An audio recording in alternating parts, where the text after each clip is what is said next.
join me in eternity.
Like fairy tales?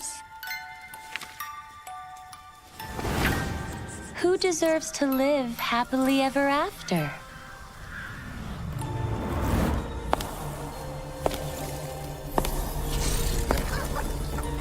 Be good, and you will have a loving home.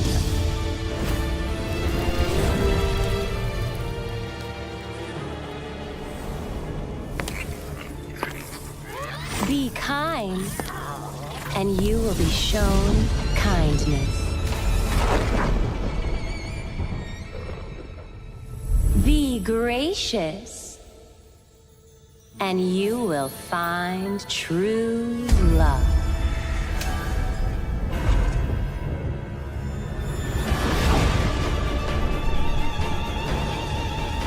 It's all your fault!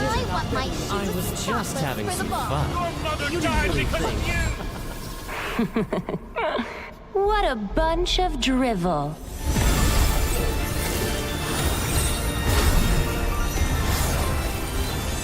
Break those chains! Embrace your rightful power!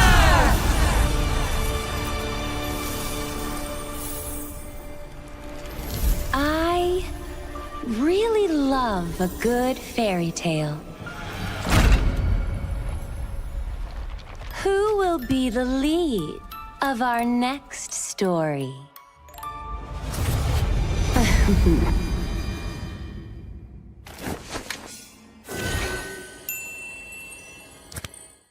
Hello players, are you from Northeast? If yes, we have a very exciting news for you. Wardroom Games is hosting the North East Underdog Tournament, where the top invited teams are going to be playing against the biggest underdogs.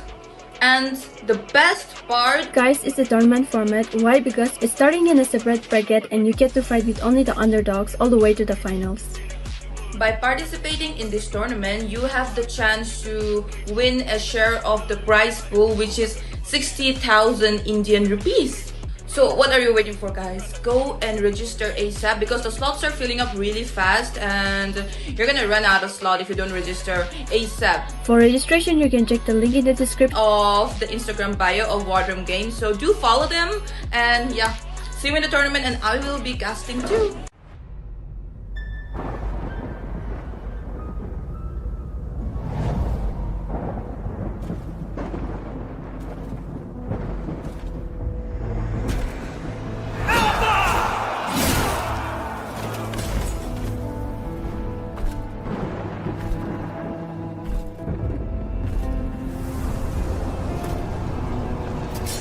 Alpha, my dear doomed king.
like fairy tales?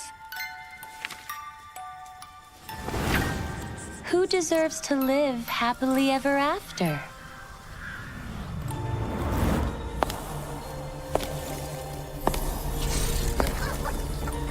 Be good, and you will have a loving home.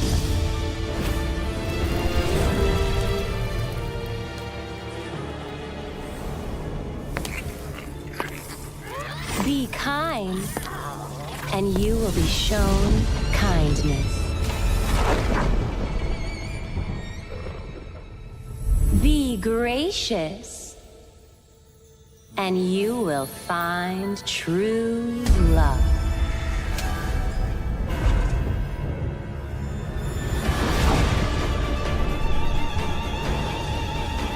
It's all your fault! I want my I was just having some fun. Your mother died because of you! What a bunch of drivel.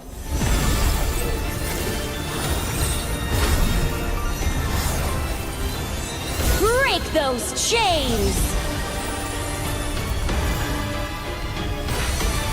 Embrace your rightful power!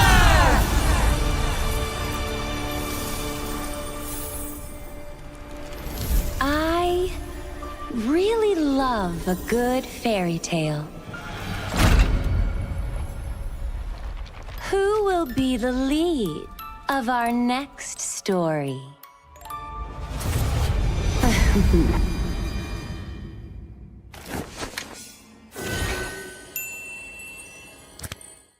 Hello players, are you from Northeast? If yes, we have a very exciting news for you. Wardrum Games is hosting the North East Underdog Tournament where the top invited teams are going to be playing against the biggest underdogs.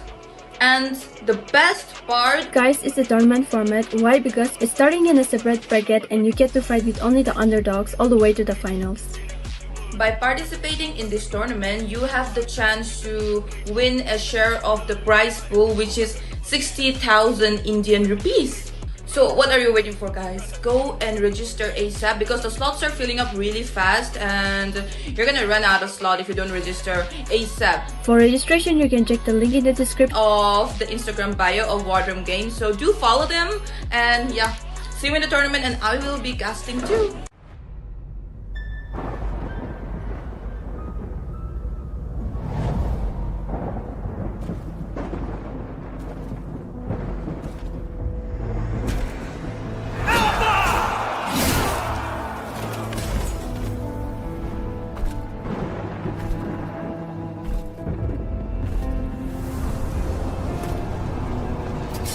Alpha, my dear doomed king. The time has come to cast away that frail mortal shell. Join me in eternity.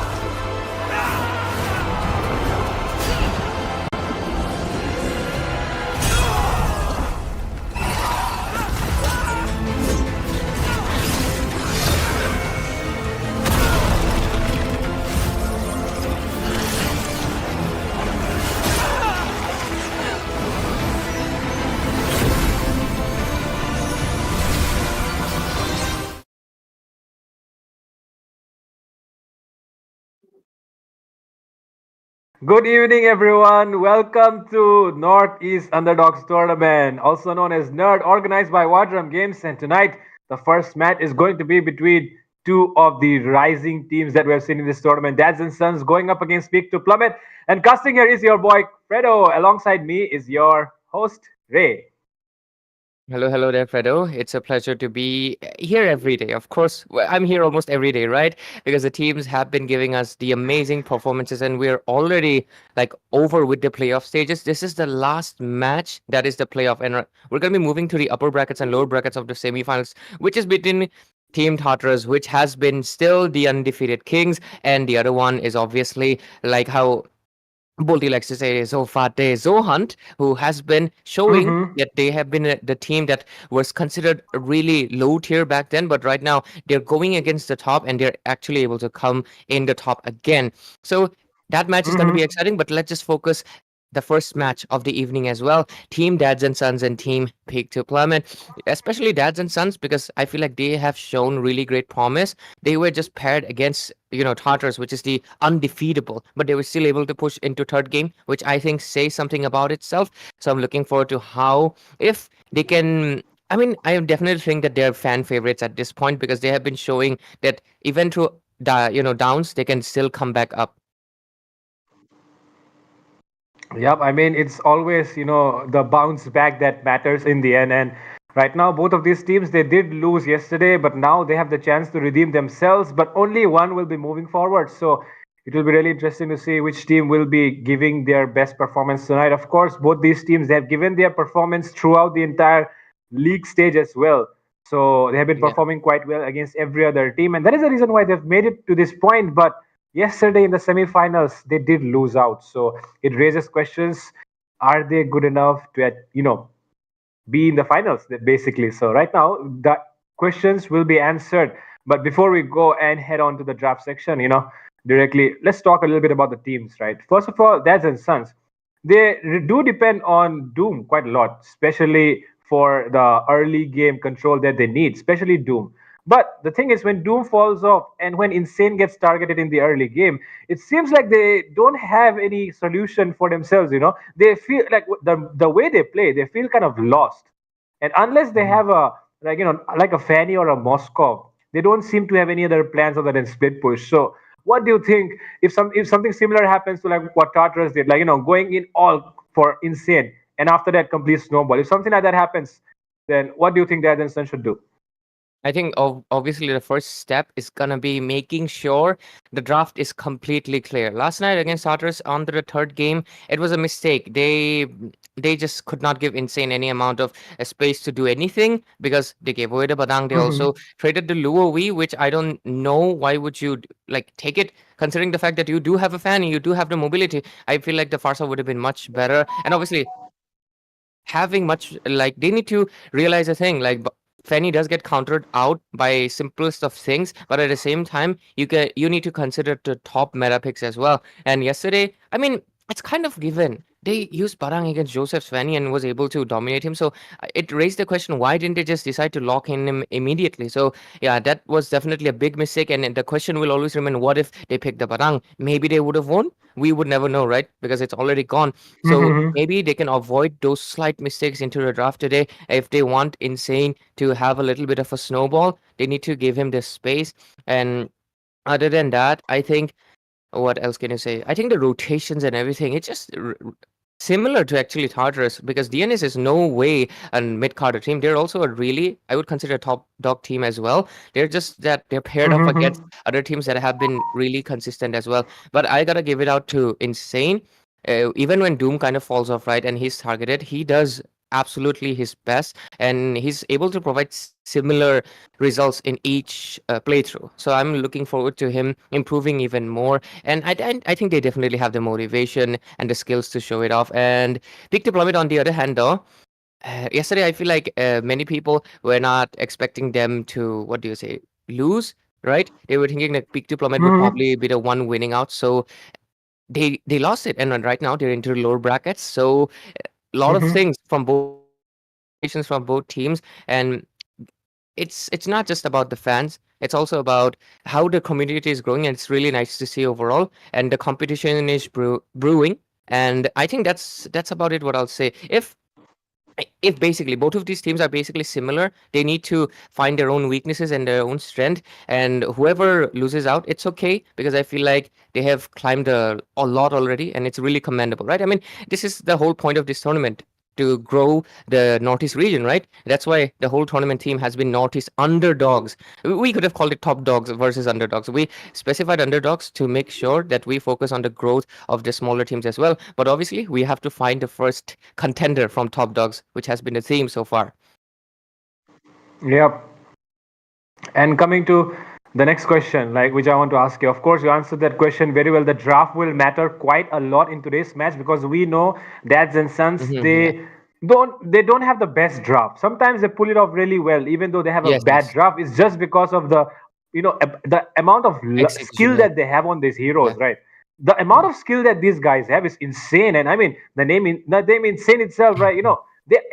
They're just very very highly skilled players, but the Yeah. thing is the draft sometimes falls off, and that's when they really start to struggle. And Tartarus is not even that bad on draft as well. They draft really well, and that is Yeah. exactly the reason why DNS is somewhat falling off when they play against top teams. But coming down to the next question, which I was trying to ask you, is very short question, of course. We have, but okay, before we ask that question, we have on our screens the talents prediction. Of course, me and you not there yet because we are casting the game right now. But we do have No predictions spoilers from coming in us. from the No rest of the spoilers cast. from us. Yep. I mean, we are casting right now, so we cannot be biased, right? Yep. So Yep. yeah, for now we have the talent predictions coming in. As you can see, Bolty supports DNS and even Zero as well. Okay, it seems like the only one who supports Peak is Itami tonight. Hmm. But if Itami is in the chat or next time, we gotta ask him why did he think Peak is gonna go for 2-1 because that's interesting. I feel kind of bad, but overall the score for Tartarus is really, I mean, it's not even biased at this point, nor glazing. Tartarus is just Yep. such a strong team that I mean, it's just a matter of who believes it's gonna be a clean sweep, which is basically Zio and Itami, our casters, and who believes that Zohunt will push a game number 3, and it's obviously Bolty and Jenny. So that is actually the interesting part. Why do they think it's going to be a clean sweep? I'll tell it later. Probably I'll come up in a screen as well. But still, it is nice to see that most of the teams are also supporting DNS, and this is why it becomes interesting on the later off stages, doesn't it, Fredo? Because if the predictions are wrong, that's not just an upset. It's basically showing off that these teams can. Oh, okay, finally we're here. I'm very zoomed in for some reason. But yeah, jokes aside. Oh, okay. Oh, Yeah. you're also supporting Peak. Oh, why so? My question this time. Well, Well, I believe in the uprise of the youngsters, right? The young blood. I want to see them. I want to see them shine, and that is exactly the reason why I have supported Pick to plummet here. I want to see Skyzen. I want to see Savage Warrior as well. I want to see these guys shine basically because they're young. Of course, DNS is a very strong team, but when the young bloods come up, it just is a good thing for the region overall as well. The talents coming up. It just shows that the young blood also has a lot of potential, and Mm-hmm. of course, we'll be seeing that happen. But of course, look at the predictions once again. It's all favoring dads Ooh, and sons. Only me and Itami, it seems, are the ones supporting Peak to plummet brothers. tonight. But let's see, odds are stacked against Peak to plummet. But let's see if Peak to plummet can live up to the expectations of Itami and Fredo, or will we be seeing an upset tonight? But with that, I coming to the I think question, all of us, yeah. right? All of us had the score of 2-1 except for Debbie. Debbie believes DNS is gonna be 2-0. So DNS fans, they would definitely love Debbie from now on, that because she believes DNS can clean sweep. But yeah, I think it's gonna go to third game because Big Deployment has the potential. I feel like both of these teams are gonna push the third game, definitely. Unless DNS, after last night's defeat, has cooked up something. But anyways, ladies and gentlemen, we're already into the draft of the first match of the evening. There goes my wife Zushin into the band section. But what are your predictions? What is going to be the first pick? Well, I have a lot of guesses, but we can wait out for them to decide for themselves. Meanwhile, one question that I was trying to ask you before, do not get the opportunity to ask, is do you feel like the experience that DNS has on their side, because of course we know as a squad, entire squad, the side of Peak Deployment is much younger as compared to DNS, of course by a few years. But I mean, if you think about the gaming age, I mean, it's really quick. 1 year is a lot of experience. So do you feel like the experience can matter here tonight for Peak Deployment?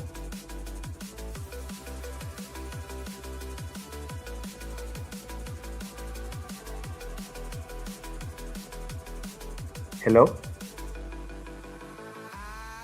Hello? Ray, I think your mic has some issue. Okay. Get hydrated, get hydrated. Hydration is really important, guys, especially because summer Yeah. is coming up. It's summertime, And we're and we are wearing sitting in blazers. blazers. Yeah. For Sorry for that. professionalism. Once Sorry for again. that. Yeah, my apologies. But what was the question again, Fredo? Sorry for that. Oh yeah, my question was basically we all know that Peak to Plummet is a much younger squad, as compared yeah. to Dads and Sons. So do you feel like the Absolutely. experience that Dads and Sons have will come into play tonight? Definitely, right? And I think that's the main reason actually everybody's siding with DNS is the fact that they have the most experience, right?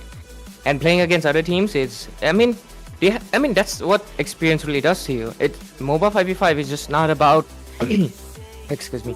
Moba 5v5 is just not about draft and knowledge. It's also about the experience. And because of that, I feel like team Peak to Plummet is basically on to the many people's all of our casters are basically thinking that Peak to Plummet might not win this one because DNS, despite many people might say they have been underperforming, I feel like they still have the experience that puts them above all the other teams.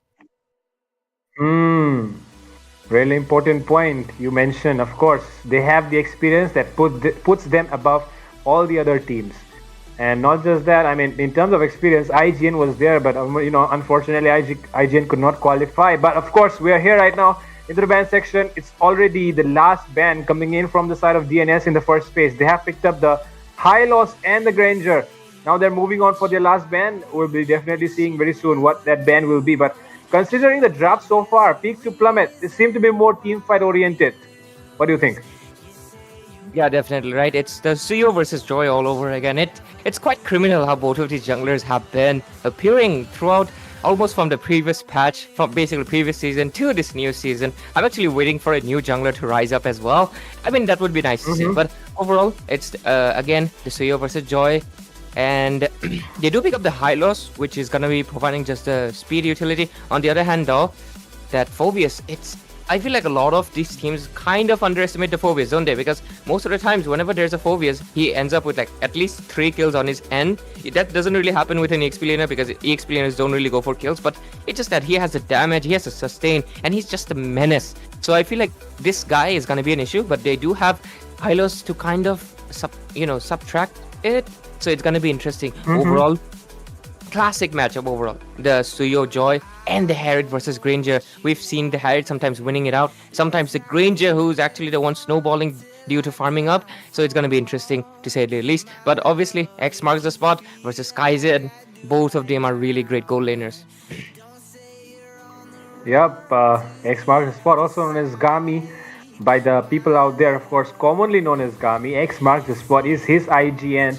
And right now we have IGN. Is it IGN? And right now we have Granger going up against Harry, two of the most contested goal lane picks, of course, in the international scene. Same goes here in the Indian server as well. And right now the second phase already taking place. We see Sicilian getting banned out. One of the late game heroes that could be trouble here for Peak to Plummet if they do not ban it out, it seems. And on the other side, the last ban coming in. The Jawhead has been banned out. Okay, they want to deny that pick-off ability which comes in with the Suyo and the Jawhead. Yeah. And they go in for a pretty good ban actually. They have banned out the Eve. Yeah, they don't want the kill box composition because usually with the Phobius being the front liner, there's a Eve or some form of control mage that's going to be following up soon. But I'm actually curious that Farsa has not been banned out. Looks like either of these teams really want it because if they do, they have to pick it up quite soon because I feel like the Farsa will definitely work much better into the hands of Dads and Sons because they already have the Granger. So 2 ranged heroes will basically outzone the hands of Peak to Plummet. So either DNS needs to pick it up immediately or Peak to Plummet can also pick it up and basically deny it completely. But let's just see what's going to be the decision. But it's actually interesting. Doom and Luminaire. Doom has been the highlight of many tournaments because of his aggressive playstyle. But I feel like Luminaire is also very similar to him, right? He likes to play the pickoffs and the set. So they're kind of basically mirroring kind of each other. So, okay, none of the teams actually go for the Farsa. That's interesting to say the least. And here comes the Edith too. Cody Cutie special. Triple kill against Tartarus yesterday, getting the win. My God. Oh my God. God. Don't forget this guy, man. Never count out this guy. Okay, there it goes. There it goes. One of the heroes that we did forget. It did not come to our minds. Chip. very godly right now, especially after the update. Yeah, definitely. I mean, the cooldown nerf is still there, but he can teleport much faster. He doesn't really need to maneuver around the map, like find the spots to go from one point to another, so it's much better. But this is, I mean, overall, clearly looking at the draft, it's teleportation versus basically what I would say a lot of magic damage, because look at that. High Lodge, Zoe, Edith, all of them are magic damage. So if Peak actually builds up a lot of magic resistant, I think they will be able to mitigate a lot of the damage. So, but at the same time, that would put a lot of responsibility on top of X marks the spot, because he would have to dish out the most damage. And here we go, the new loading screen as well. Our production has been putting in the work, haven't they, Fredo? Like Wadrum Games, definitely. Well, of course, I would like to commend the people behind the screen, of course, one and only Nihal and Twilight, who have been working on the production and have put on a fabulous job of coming up with this loading screen on the semi-finals, final day of the playoffs. And with that being said, ladies and gentlemen, welcome to the land of Dawn. This is DNS going up against Big 2 Plummet in the lower bracket playoffs. The loser will be completely eliminated. Meanwhile, the winner will get a chance to play against the loser of the upper bracket semi-finals. Will it be Zohunt? Will it be Tartarus? It will be after this match. Will be to figure out. But it's a very interesting match that lies ahead of us, Ray. Absolutely. And ladies and gentlemen, welcome to the first match of the evening. Sharp 7 p.m. and we have already begun. Let's see how DNS and Peak 2 Plummet maneuver around each other. Both of them have really interesting draft immediately on the first game, because I thought they would kind of hold back, but looks like they are not. But overall, we're seeing a lot of specials in the hand of DNS. Pine special, that's the Selena. Cory Cutie on the Edith. So it's gonna be interesting. But overall, let's see how it goes. Oh, Yaifaba. Oh my god, might be getting caught there. There comes Electrifying Beast and Yaifaba really low, able to dash away, but Insane will still get that kill onto Yaifaba into the backline still. He wants to go in, but the zone out is enough for him to take away everything that he needs right now from the enemy jungle. And right now, Skyzen is basically going to be pushed to play a little bit passive. This is what actually is important. Look at that, look at that. Even though they're basically same level, have the same amount of damage, when your jungler kind of gets into that negative spot, your gold laner is kind of in that back end spot because he cannot really play the aggressive anymore. So I think that's going to be really important. Yaifaba needs to watch out a little bit more, but at the same time, onto his turtle fight, he has the higher chance because Suyo is really, like, he's a monster at stealing objectives due to his Soul Sever plus Retribution combo. But at the same time, look at the amount of zoning that's coming in from DNS. Looks like they want to go in immediately. Yep, they can definitely go for Array here, who is not level 4 yet. And with that, Lemonade arriving to the scene as well. Not get level 4, just one bar, that is all he needs. One minion, and look at that, he gets the level 4 earlier. And now, 800 gold behind our team Peak 2 Plummet. Seems like they have left the turtle. That is a little questionable. Oh, teleportation. Okay, nice one. They come in at the right time, and with that, Yaifaba coming in with the Soul Sever combo. Array will get taken on as well. Doom will fall. Cory Cutie forces. Oh my god, look at them. They're going in with the diversion. They want to take down everyone. Big 2 Plummet are on the hunt, and DNS are the ones on the chopping block. I mean, why didn't we think of it? Oh, and I don't think DNS was thinking of it either. They were like, oh, yeah, Yaifaba is going back. Let's start the turtle. But then there was Lemonade with the chip. He just called the whole squad right there and was able to secure the turtle immediately. I mean, that's what you need, the element of surprise. When you don't have numbers advantage, create it with heroes like these, basically. And if they are able to repeat it throughout the game and keep, catching DNS off guard, especially considering the fact that, I mean, this is actually one of the weaknesses of DNS. They give Array on a tank that cannot make a set. Hylos is just a sustainer. He can't really do much, right? That's the issue. He just can't give vision. He can just stun, but other than that, nothing. Oh, Joy playing really aggressive, but I think they'll be go back. Insane force away. There comes the diversion, and with that 3-man onto Insane, he will get down once again. My goodness, this guy. It seems like Savage Warrior is on steroids today, because look at this guy. His diversions are on point. He's doing exactly what he needs to do now. From behind comes Array once again with a glorious pathway. No harm being done to Peak 2 Plummet with that. Abyssal Arrow misses out as well in between 4 people. And with that, Array will fall down into the hands of Yaifaba. And so far, the game is shifting to the hands of Team Peak to plummet 1-4 score, 1.5k goal lead into their hands, and they have created the Snooyu snowball effect with the classic good old Luo Wii and Suyu combo. And it is actually really extremely well executed. And there they go again with another diversion. Oh, that was really great map awareness. Great map awareness from X Marks the Spot. He was like, something's fishy. Even though there's no Kadita, I can smell it. Yep. Even though there's no Kadita, he can smell the fish. And with that, Insane wants to go in, but he does not really find an angle yet. Because the enemy is not really having the best resources. Insane would like to go in, but the Yaifaba will still get that turtle. Corey QT might be in some trouble here as Yaifaba wants to go in for more. And Corey QT might be able to survive this one, but Yaifaba will still take a creep away. 2 turtles into the hands of Team Peak to plummet. Oh, Insane. I think he'll be able to dodge, right? Yeah, he's gonna go back. Oh, but he needs to watch out, especially the damage coming in from Savage Warrior. It's no joke at all. But there's another diversion into the orange. Oh my god, these people. Seems like they don't want the diversion on cooldown at all. These guys, they just keep going in every time the diversion is available. But right now, the rotation coming in from X Marks the Spot really appreciable actually, because you know he knows that his team is struggling. He needs to go in.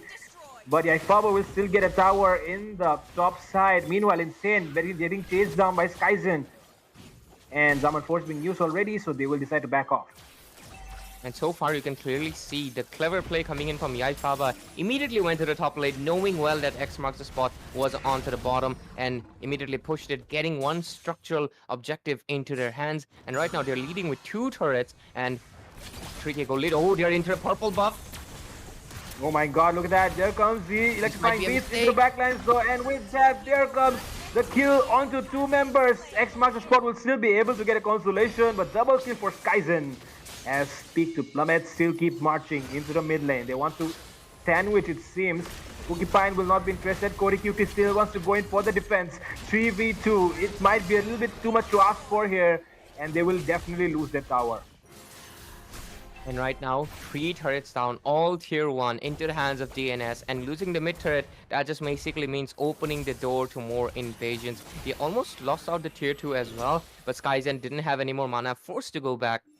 And right now he's going to be recalling, yep. So the third turtle, obviously, I think it's going to be uncontested unless Insane is just feeling really insane tonight and he just wants to go all 1v5. Because, I mean, right now it feels bad, but Array is level 7 and Skyzen, he's level 11. He will be able to burst him down. He's going to be level 12 in a few seconds. So there's not going to be any, yep, they're not going to go for the turtle. They can only play into the back end, and that's the only thing they can do until X Marks the Spot gets a few more stacks. But obviously he's going to be, I don't think he's actually behind. 7 minutes, 276. It's not bad. It could be better, but still. And right now, eyes in. Oh my god. Burst it out. Yes, he will be definitely bursted down in steams, but not yet. Okay, he still survives all that, but Corey QT will take him down finally. There comes his Zaman Force. He's dashing in and out onto Array though. Since that Skyzen has not locked onto the right target, he still takes him down though. And with that, only the tank falling down. But one more tower secured there by the cannon minion on the top side for Peak to plummet. They are still on the rise. They do not seem to have any stopping points. They're insane. Okay, there might be a duel coming up. And let's see who wins it out. Yaifaba will take that red buff comfortably. Yeah, I mean level 13 right now, and Insane is still level 9. That's 4 level deficit. And right now 6,000 gold lead. Let's look into itemization as well. Yaifaba is building towards the Blade of Despair, the most expensive item in the game. They're just showing how much ahead he is. Despair is basically like close to having 2 more items, okay? So that just shows how much ahead. 7.5k gold lead. But it's really nice to see that X Marks the Spot is basically ahead of everyone in his team, but it's not ahead of anyone into the hands of Team Peak to plummet.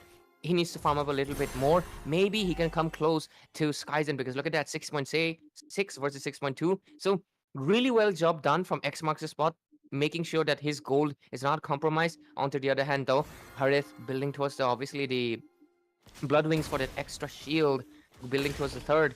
And X Marks the Spot already has the third as well. So great job. Gotta give it to the credit where it's due. On the other hand, magic defense and everything. But look at the damage from Yaifaba. My Force down goodness, here we immediately. go. But if there it connects, but it will not be enough as the portal has been opened up. Kaizen dashes in and out. Will not be able to do enough though, as Porcupine will be able to get away, but there comes the diversion. Where is it though? Outside the map? Oh no, it's into the red buff area, and with that, Array might be getting caught here. He was aware of it though, but we didn't really want to go in for the defense. Is it a little bit too much to ask for? Cody Q3 coming in with the onboard, and Lemonair will get taken down. There comes the Zaman Force as well. Kaizen is dealing a lot of damage, but really enough to take somebody down. No, because Cody QT, like you said, he makes the play happen. Yesterday he did it against Tartarus. Today he does it against Pick to Plummet, where definitely when it's necessary, this guy is always there. Absolutely. And 301 onto that Edith. That is impressive, but also that puts you in a bounty. And that's a fact. Peak to Plummet right now. They're gonna be looking for to take down Korikuti, and any second he jumps into the primal rat form, he's gonna be the main hit list, isn't he? And he needs to take care of that. Oh, there's another diversion. Does Insane know it? Yep, he realizes it, but it might be too late as he will be taken down by Ifaba into the backlines once again. Skysin tries to target everyone down, but everyone is so far behind. But Array will fall down still into the hands of Ifaba. And finally, with that gank, now Peak to Plummet can go for the Lord. And it's gonna be an uncontested one, but still, it's the first. They can defend it, but this time around, the issue is that Porcupine is not a wave clearer, so that just means that mid lane is not going to be aiding with the mid clear. On to the other hand, Korikuti will probably be forced to use the Primal Rat to defend, and we only have else X marks the spot dishing out the damage with his that Sonata. So other than that, they will face difficulties, that's for sure. But it's really nice. It's really nice to see sorry, not Porcupine. X marks the spot. He has been so far been really consistent throughout the game and even got what 2 kills. That is actually impressive considering the fact that they're so behind. 2 kills even is really given. I mean, especially when he was gold lane. Great map awareness too. He actually dodged diversion like 2 or 3 times. He was able to detect each time there was something wrong, like something fishy happening, and dodged it. But so far, let's just see the level difference. 6-11 score, 12 minutes coming in. There is a 7 to 8,000 gold lead into the hands of Peak to Plummet as the Lord walks in onto the top lane. Gonna lose the Holy Shield on the bottom. Gonna lose the mid tier 2 as well. And right now, Team Peak to Plummet, they're looking to plummet their base. My god, look at the wave sync that they did, but Holy Defense will be there to not let them do whatever they want. But there comes Array with the Glorious Pathway, still trying to zone them out. Yin Yang reaction, and there comes the Soul Server might be coming in anytime. Kaizen still dives in. Kaizen slashing through is Yaifaba with the legendary. Wants to go in for more, takes a double, and will be able to get his hands. Oh, he wants to go in for more, goes for a triple, wants to go in for a maniac. It seems Kaizen might be taking the last kill. No, he'll be taking down the base as X marks the spot, trying to defend it very, very desperately, but will not be able to do so as Peak to Plummet will seal the deal. This was a really clean game actually, and it kind of proved Debbie wrong. Sorry, Debbie. But yeah, jokes aside, Team Peak to Plummet, of course, they're showing their prowess. They're showing that they're not a team that you can take lightly. Yes, DNS has the experience. DNS has practiced. They screamed, played against a lot of top teams. They have won a few, and it has given them a lot of valuable play style advice that you cannot really get it through just sheer knowledge, just by reading a book or studying an article or maybe looking at a game, right? The experience by playing, it's really bad. They're like really bad, the best. But at the same time, Peak to Plummet, they're no joke, right? Because they climbed the leaderboards of the round robin until they met Tartarus. Before that, they were basically at the top, undefeatable, and that really made a statement. And so far, I feel like Yaipaba is really trying to climb the ranks of being a really good jungle. But yeah, I feel like the Joy and Suyo contest, Suyo just wins it out 60 to 70% of the time. And I mean, overall, he has a sustain, right? Joy doesn't have any sustain. He has a lot more mobility because Joy, after 4 dashes, she is on a cooldown. Suyo though, all of his skills are basically mobility. So because of that, he can maneuver the map much faster. So it was basically, I would just again say, a little bit of a draft issue onto the hands of dads and son. But the execution was obviously really great. Ori Cutie almost made a play again. And there was also the fact that X marks the spot, despite being their team was so behind, right? 7 to 8k gold is basically a snowballed game. But still, with a Granger, he was having close gold to Skyzen, which is basically the gold laner for the hands of Peak to Plummet. So I feel like definitely game number 2, I feel like DNS might be getting a win and forcing it to a third game between DNS and Peak to Plummet, where we'll finally see the last one standing. Because obviously, tonight there's no more lower brackets. This is the lower bracket, and whoever loses out gonna be eliminated from the tournament, and their journey ends here. Yep, and of course, going to be a really interesting one. The second one, especially because I am nothing less than what do you call it? In in the words of Mr. Coach Wans, flabbergasted right now at the point because the way, yep, completely flabbergasted because if you think about it, the way they actually played the chip and the Louis, because the reason why people ban out the chip and the Louis when playing against eliminators is because of the potential that Bit and Art had. And right now, it seems like these people, they do realize that eliminators, they are picked to plummet. People won't be banning these heroes against them, and they plan this strategy.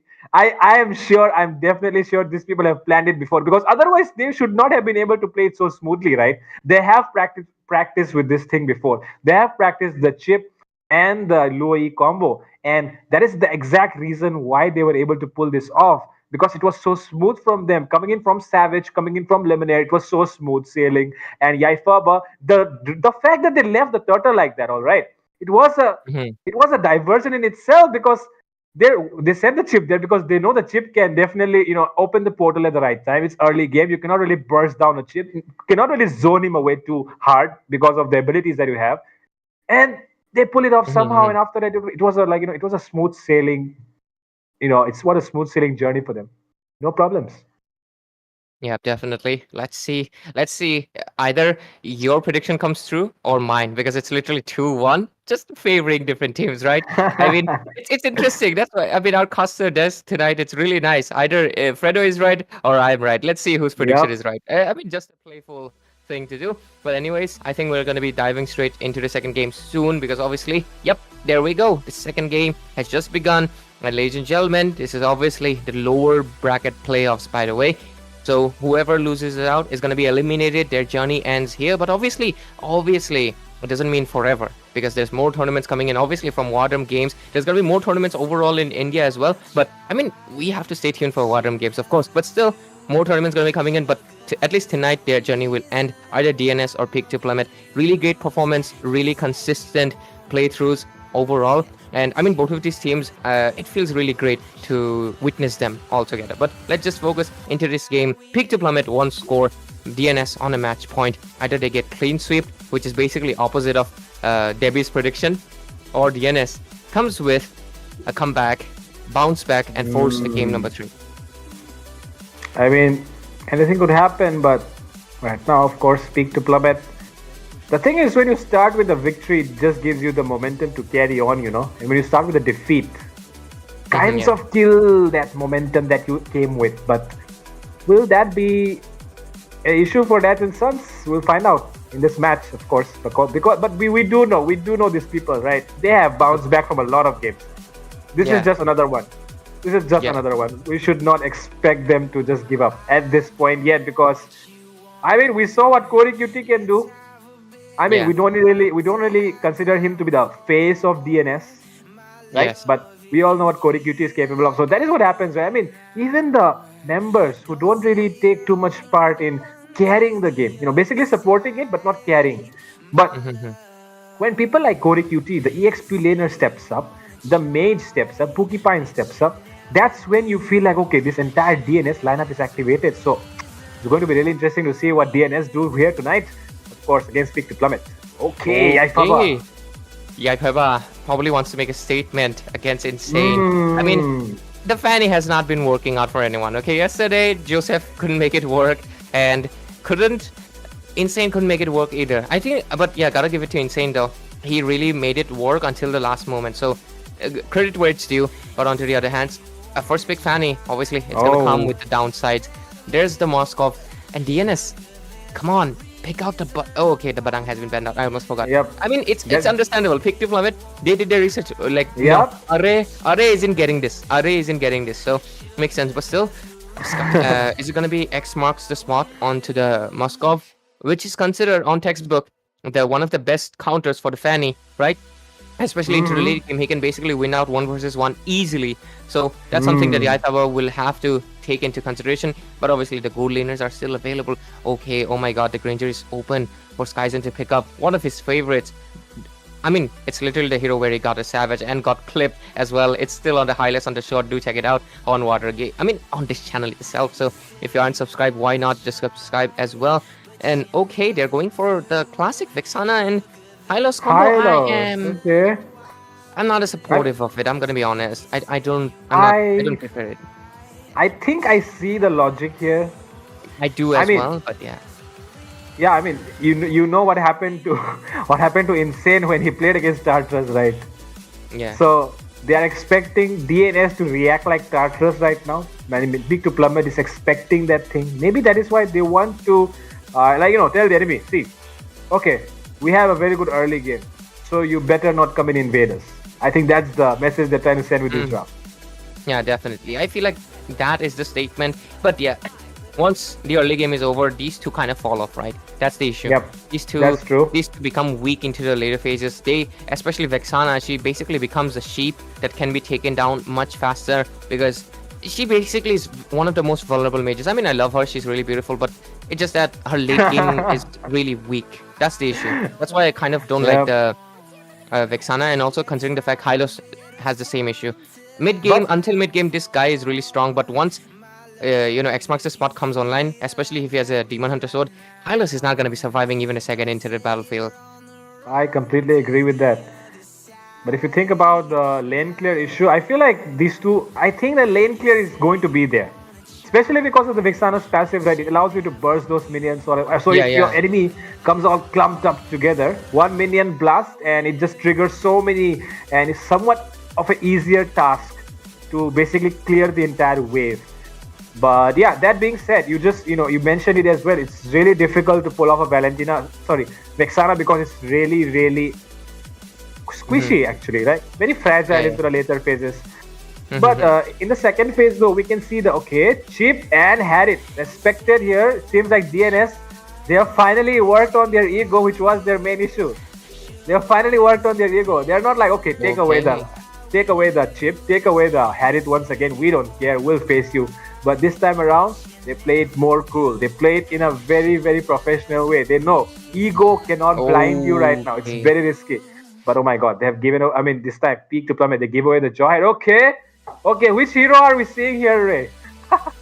It's the Brody, obviously. It's one the of his, Brody. guys. It's Fredo's favorite hero. Gold laner, Brody. Definitely. Spoilers. I mean, it's okay, but I feel like this time around, though, DNS having the pick off, it's gonna be much better. And this is what DNS needs to do. I feel like they kind of need to avoid playing sustain. Stop playing high-low, stop playing heroes that are basically sandbags and just take hits. Play heroes that are aggressive. That is how your playstyle suits you. Don't be afraid, don't hold back, go all in or nothing, right? I mean, that's how you, honestly, that's how your playstyle has always been for me at least, especially Doom, because your playstyle revolves around Doom. So if you want Doom to do something, give him a character that can actually do something. He's what? Stun, use the ultimate, come back. That's it. But the Jawhead can actually make a lot of plays. The ejector, the flicker ejector, he can even lock in onto the fan. He can lock in into the gold laner himself, even take it out, because the Jawhead also has stacking damage. So I feel like the Jawhead is a much better. I feel like they need to prioritize Doom a lot more because they revolve around him. He gives the momentum to X marks the spot and Insane, and that's what they need. And look at that, Porcupine. This time around, I feel like Porcupine will be able to do something because obviously it's the famous combo single target from MPL Indonesia itself as well as Philippines, Selena Jaw. So I feel like this time, they can push it into a game number 3, but Peak to Plummet can't underestimate them. They can even do a clean sweep right now because they're at top form. Yep. And like I said, if you carry the momentum, it becomes a little bit more easier for you to win games. And right now, Peak to Plummet, they have the momentum on their side, but do they have what it takes as well? We'll be finding out soon. But considering this draft, it did not really work out the best, for Porcupine in the last match. Yeah, So we do need to understand that this Selena could have been a bad pick here, but we'll find it out. Let's see if Porcupine is able to make it work or not. I do believe he's able to do so because it will become really interesting if he's able to get his early game snowball that we all expect from a Serena to, get going. But so far, seems like 1 minute into the match, and of course the second match between Peak to Plummet and DNS going to be really interesting here to see if DNS has what it takes to make a comeback or Peak to Plummet will be able to clean sweep or not. absolutely. And already, Porcupine getting into the business, being an annoyance. But overall, the routine is, let's just see. Insane and Fanny, they're trying to mirror each other, trying to get a level 4 a little bit early. Both traded. Oh, the trap did hit. Is it going to be an engage? Maybe? Unbreakable. Possibly? Yep, possibly very, very far away from anyone, and it seems like Aizen might fall down here, just like Array did in the last match, and High Loss being punished for the overextension, too deep into the enemy territory. Okay, they do evade that Abyssal Arrow, but seems like Doomwalkers getting caught here. Insane wants to go in, does not really have enough yet, and Yaifaba wants to go in for the kill. Insane really low. Yaifaba basic attack with a Fanny, and he's still able to make it work somehow. Yaifaba will be able to get away as well, but this time Tiger in some trouble. And there comes, okay, Purify being used as well, forced out, but is it enough to survive the damage? Yes, it is.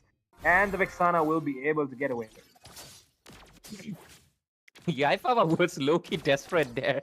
I've never seen a Fanny basic attack so much. It was like, you ain't getting away from me. You ain't getting away. And there he goes. So overall, but yeah, gold lane, I mean, Brody is something we don't see often, right? I feel like it's been a few seasons where Brody has been dominating into the gold lane, so it's been a while, but still, he's one of those marksmen that kind of does win out into that 1 versus 1, I would say, especially because of his range, right? Once his passive unlocks, he's basically a long-range Leslie, and because of that, he will annoy X marks the spot a lot, and that's going to be the main crucial factor. Oh, Yaipaba onto the top lane. If X marks the spot doesn't have the misery, Spear of Misery doesn't have it. Okay, he just straight away goes for the cut shot. It's not enough damage. Doom. Okay. But there comes the CSOD, and S marks the spot will get him. Skyzen will not be on to the other end. Okay, turtle taken away. Yep. Because Penny was into the top. Penny was into the top. Yep. And big mistake here. Yeah. Big mistake. Gave away the turtle and did not get a kill. Unsuccessful. Oh, almost, but still, looks like this game is gonna be interesting because Pick to Plummet dead parties. I mean, they understand they are trying to stop X marks the spot because I mean, Farm Moskov, he can basically 1v5. There's no question about it. So they try to lock him in, but they kind of give away the turtle, giving him the shield. And right now, the top lane gonna be the main contender. Oh, Skyzen! This time around, he won't be spared. Once again, there goes Skyzen down to the ground, but Doom will fall down as well. Oh, and no Yaifaba does not have the purple. Yep, that should be the issue here for him, and he will not be able to get his hands onto the Selena. Porcupine still annoying the people with his arrows, but Aizen, on the other hand, the big horse was going unnoticed as Porcupine walks right into the bush. Yeah, right. And I think if they keep repeating this, right? Basically what DNS needs to do, whenever the purple buff is kind of down, Fanny cannot really use her energy to the max. So that's the green light for them to go in any aggressive. And even if Ari gets taken down, it's okay because so far he has been taken down only once. They can sacrifice him as long as they keep taking down Skyzen, deny him the farm, and Yaifaba won't be able to do anything much in the later game except for split pushing. So that's what they basically need to do. And Porcupine. Oh. Yaifaba, cutthroat! Porcupine will fall down. Okay, he brings in that jawhead all the way from the enemy jungle area, but this time around, look at that top side. Seems like Moscow won't be able to survive. Okay, he still lives. My God, how did he do that? Purify and Spear of Misery. And he also, actually, Purify also purifies the marks from the body. And because of that, he was basically didn't get any of the damage from Torn Apart Memory. That was actually clever. That was really good use of his prediction that he was able to know, like, oh, Skyzen is going to be using the ultimate right now. And that's when he escaped. Really good job, well done. There's the concealed off. Yaifaba will not get the turtles. Insane will be able to get it this time around. And with that, the Aizen, the only one, will fall down once again. And this guy has been the sandbags for now. And look at that, 0-0 on this guy. Not performing at the best, at least for now. But Insane finally able to get back what he did in the last match. Absolutely right. Oh, Yaifaba, that was a mistake perhaps. Oh, 1 HP! No Okay. SOD. No SOD. My. If there was an SOD, absolutely. I mean, not to glaze, but X marks the spot. His name is literally it. He will hit the SOD. That is 100% sure. So he was lucky there was no SOD. But overall, the score is 4-5. 2,000 goal lead into the hands of DNS. This time around, they're making really good use of their composition, and this is what they need. And I hope DNS remembers it. They need to play pickoff. They need to give Array the set. That's the only way they can make it work. It's not going to be in high loss that will make it work for them. So overall, let's just see. And Luminaire, though, he has played, Luminaire with the Tiger, he has made miracles happen before. So not to take it away from him. I mean, he might not be, his name might not be short as a key boy, but we can basically call him, I guess, Lumi if he makes a play, right? I mean, how can you say Luminaire, like shout like Luminaire? Yo. So overall, okay, bot lane. It seems like they want to go for the push. Glorious pathway being expended here for nothing. And it should be an easy defense. Yeah. Yep. I think they thought DNS was going to come in, but they didn't really want. I think that was a little early though. Yeah. If they use it a little bit late, DNS would be stuck inside the turret. So yeah, it's a little bit early overall. But anyways, looking into the map, one turret into the hands of DNS, third turtle going to be coming in. Insane so far has gotten 2 of them. So if they get this one as well, 1v1. 1v1 happening. It seems like Yaifaba will be able to use the cables to get away. Oh, Skyzen waits in the bush. Insane is probably aware, so goes to the far side. Wants to get the turtle to the other side as well. Let's see what happens here. Easy turtle, I guess, for Insane because no contest. Yeah, it's not going to be a contest. Oh, the Fanny. Yaifaba will not get it. Insane retribution at the point here. Oh, no, G3 members will not get caught though. It will only be the frontliners getting caught there. But oh, it seems like Aizen wants to charge in. Revitalize popped off as well. That is a miscommunication happening on the side of Peak to Plummet. I feel like that is also, they were kind of rushing it. And can't give it away from the fact that Pine landed a stun on a flying Fanny. And that was the main reason why Yaifaba was not able to actually use the retribution, because he was stunned. He was stunned mid-air. And Pine, this man though, this man on this Selena is, I mean, yeah, previous game it did not really work out because I feel like Hylos is not a partner for Selena. She doesn't like horses. Give her a robot. That's how it works out. Or Chow basically. Give her a kung fu fighter. So that's how it's gonna work. But mid lane, it's obviously main contender for Team DNS. That's what they really want, because once they get it, they can invade. But so far, obviously, just like you mentioned, the Vexana has one of the strongest wave clears into the game. One of the mages that basically can clear the lane fastest. So because of that, so far, they have been able to defend the mid lane. But Vision as well! Implosion, 1 member, but they will be able to get away. And there comes the backup from DNS. Yaifaba arrives to the scene as well. Will be able to get a cut shot onto the Array on the back lines. But look at Insane. Goes in for Aizen. Will punish down the Brody. And now, yeah, they want to go in for the mid lane. It's not working out, but I feel like it's not to blame it on Skyzen. It's more the fact that Insane got the basically space to farm up this time around. Look at them. He's level 14. No damage from Yaifaba. He can just, let's see, full HP. You would not even think he was hit by 2 blades because of the fact that he has a shield from his passive and a turtle. And this time, the game is going according to the plan. And I would 100%, not even like lying, it's Array. Array on that jawhead. They really need to focus on Array. They need to prioritize him over everyone else, because if Array gets a pick off, that's when he can shine. And so far, look at that. Array, I know his KD doesn't look impressive, but he has been creating so much space for Insane, giving him the leverage. Pine so far has been able to land a lot of stun, and look at that. Helping that pickoff. Do you think the Hylos could have done that? Obviously cannot do that, because Hylos is not a pickoff hero. He just provide the utility, provide the movement speed. I feel like the XP lane could work out, but yeah, they need to give Array this pickoff. And if this game is a comeback, they need to do it again and again. That's their strength, and they need to prioritize it every time. But onto the top lane. Seems like Yaifaba will fall down. Shutdown secured. Implosion comes in. Purify used as well to get away. But seems like the Abyssal Arrow will connect. But they are not interested in engaging yet. Once again, the Abyssal Arrow, Aizen takes all these arrows. And of course, he's a very tanky boy. Won't be having enough problems but Lord is marching down the top side. Peak to plummet need to deal with it. And right now, let's just look it into the game. It's 4 turrets already in their hands of DNS. Oh, there's an AOG. Connects onto no one, but there comes the Abyssal Arrow onto Aizen. Still uses the Revitalize along with the Glorious Pathway to sustain everything that was thrown at him. The Lord is still on the top side, and with the help of the Brody, they're trying to clear it away very soon. But look at this guy. They do not want that, the passive of the turret to get triggered yet. But in that process, the Brody would have went down. My God. Okay, SOD as well. They are all after Skyzen at this point. That, if it wasn't for Luminaire in that midst of it, that was 100% gonna hit. That Xbox the spot. How does this guy do it? How good is his aiming?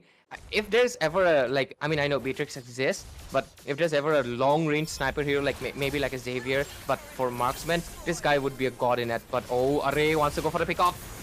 Yo, it seems like the AOG has landed just to zone them away. Lemonade will fall down first. Fanny wants to go in, does not have enough damage.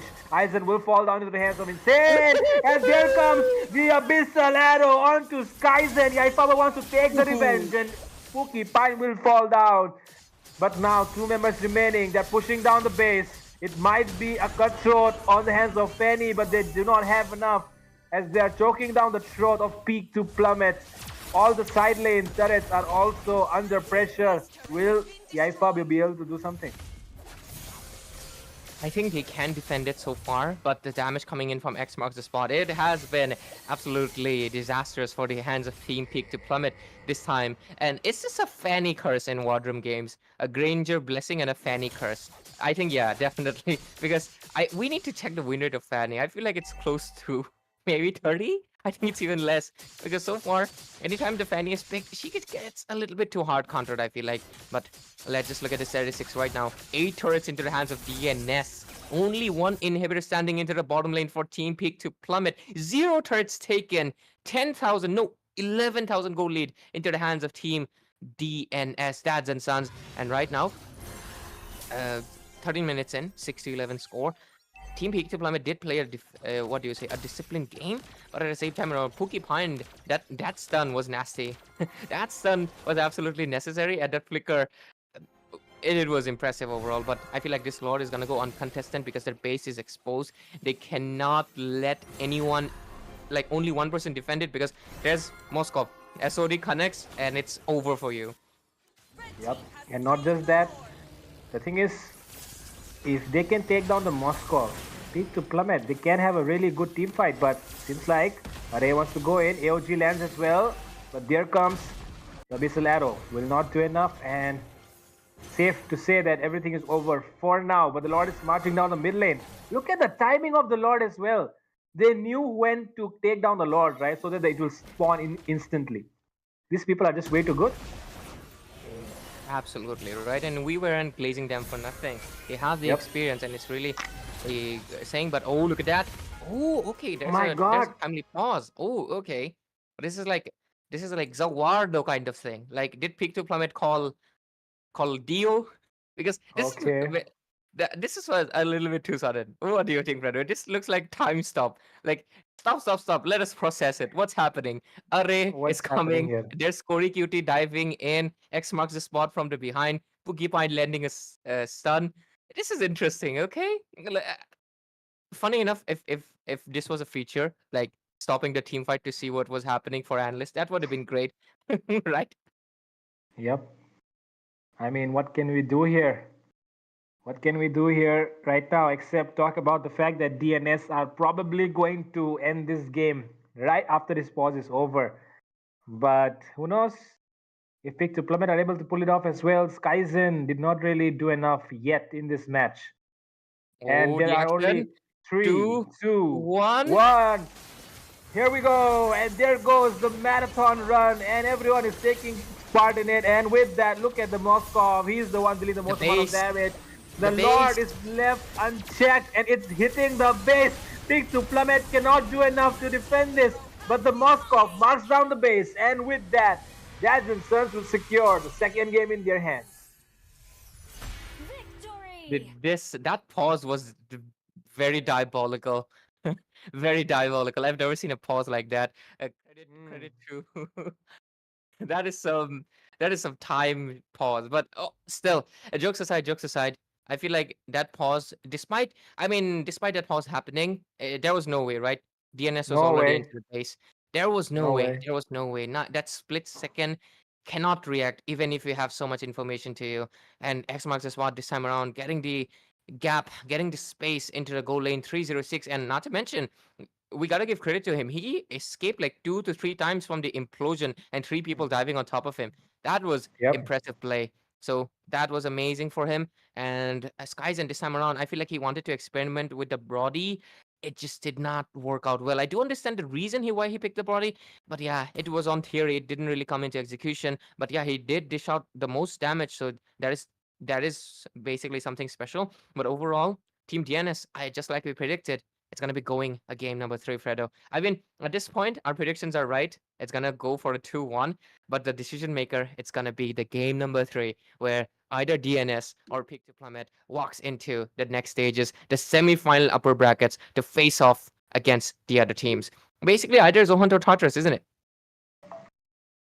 And I do believe that this game will be the evolving moment here for Peak to Plummet, because like we saw in Yep. the first game, it was so clinical, it was so evident that they had practiced this thing before. In the second match though, it seems like more experimental, did not seem Yes. like they've done this before. They did not really pick out a Brody in the entire tournament.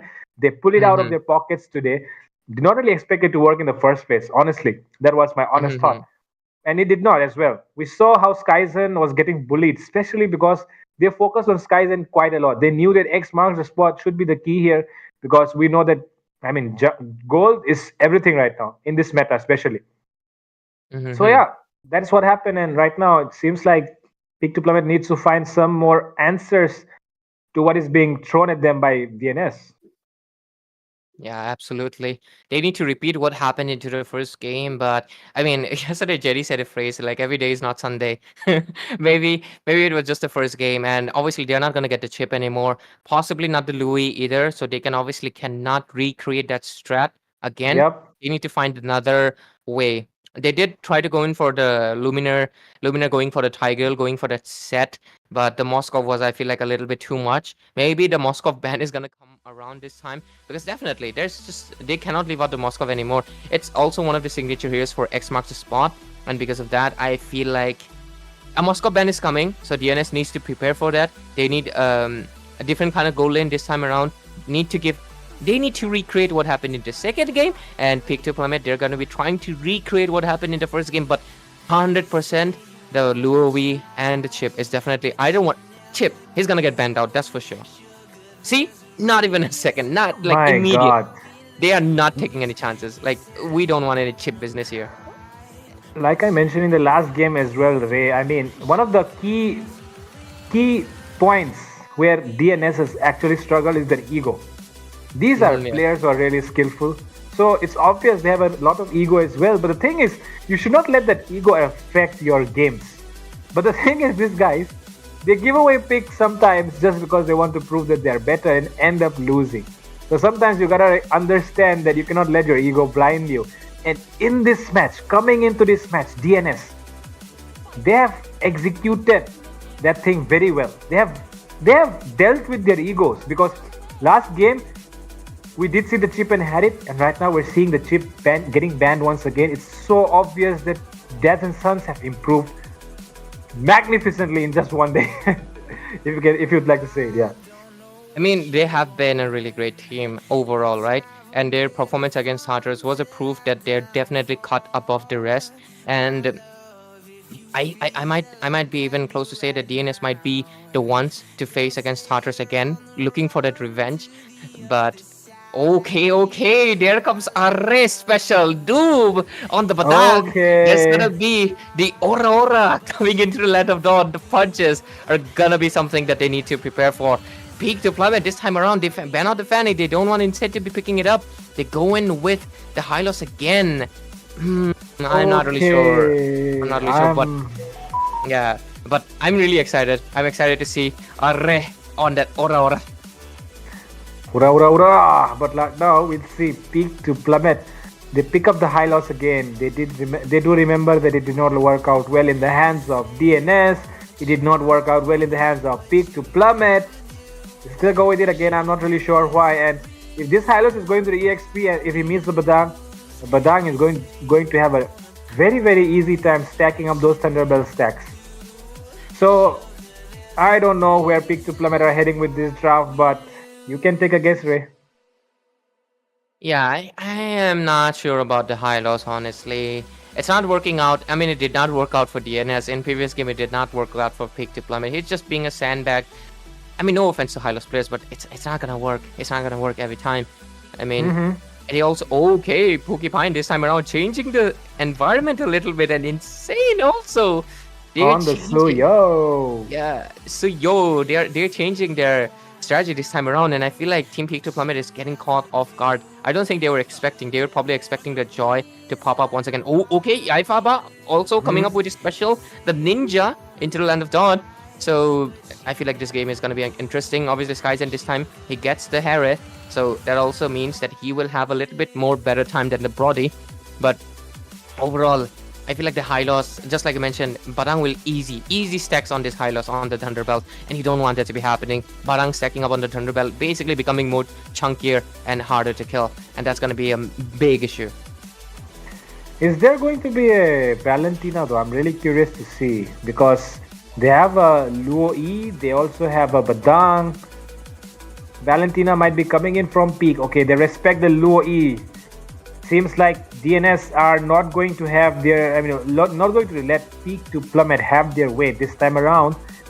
Peak to Plummet on the other hand, let's see what their next ban is. They do understand that the enemy needs the EXP and the gold laner. I feel like they should target gold laner once again. Bruno or carry, I guess. I think the carry should be a good ban here. What do you think? I think so too, because I mean, especially considering the fact that X marks the spot does play that, so I feel like a carry ban should be granted, because a carry versus Harith matchup, usually Harith will be winning it out into the mid game, but into the later phases carry just wins out due to the damage, but Harith does have the more range, because carry, I think she's the marksman with the shortest range, right, if you don't have the Malefic gun. So yeah, because of that, it's a little bit, it's an interesting matchup, but they are going for the good thing though. They are trying to make sure that, oh, why Team Peak to Plummet, I think they assume this is EXP. This is EXP Banang. They ban out the Jawhead.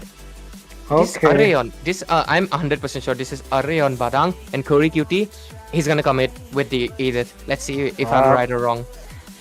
I think you're right here, Ray. I think it makes sense as well, If you put the Badang and the Lui together in the mid lane, it makes sense. But if you think of something else, then I'm not really fitting it in. And I feel like Corey QT is more used to playing the Edith, and not the Badang. So yeah.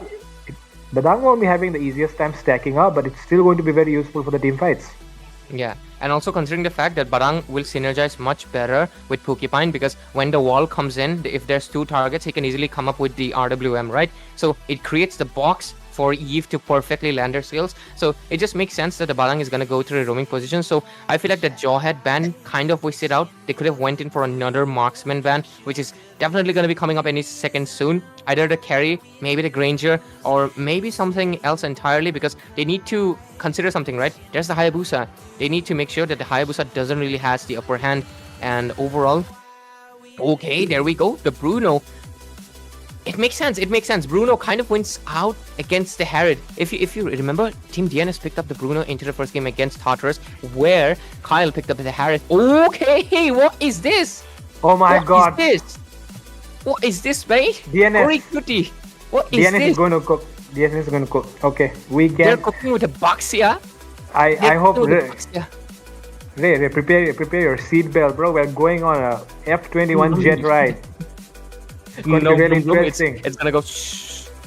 Yep, this is going to be very interesting. Oh my god, these people, DNS, where were they this entire tournament? Where were they? They were playing from home, because it's an online tournament. Yeah, right? they're playing from home. Yep. But My God, these people, this draft is insane because this guy, this draft is actually something that will work against Peak to Plummet. But Peak to Plummet, the arsenal is into their hands. The artillery, the machine gun, call it whatever, the BrahMos missile, the ICBM intercontinental ballistic missile.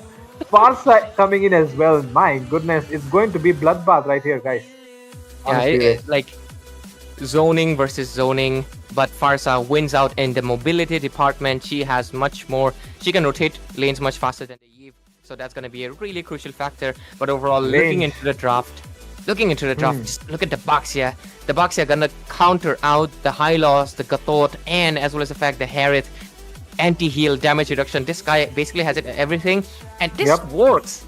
This works like really well on book, but let's just see how the execution is gonna be, because I think we're gonna dive straight into the game soon.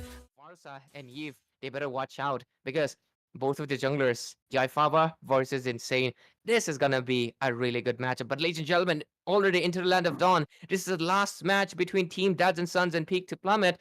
Both of them on a match point. Let's see which team is able to proceed to the next round, and which team will go home.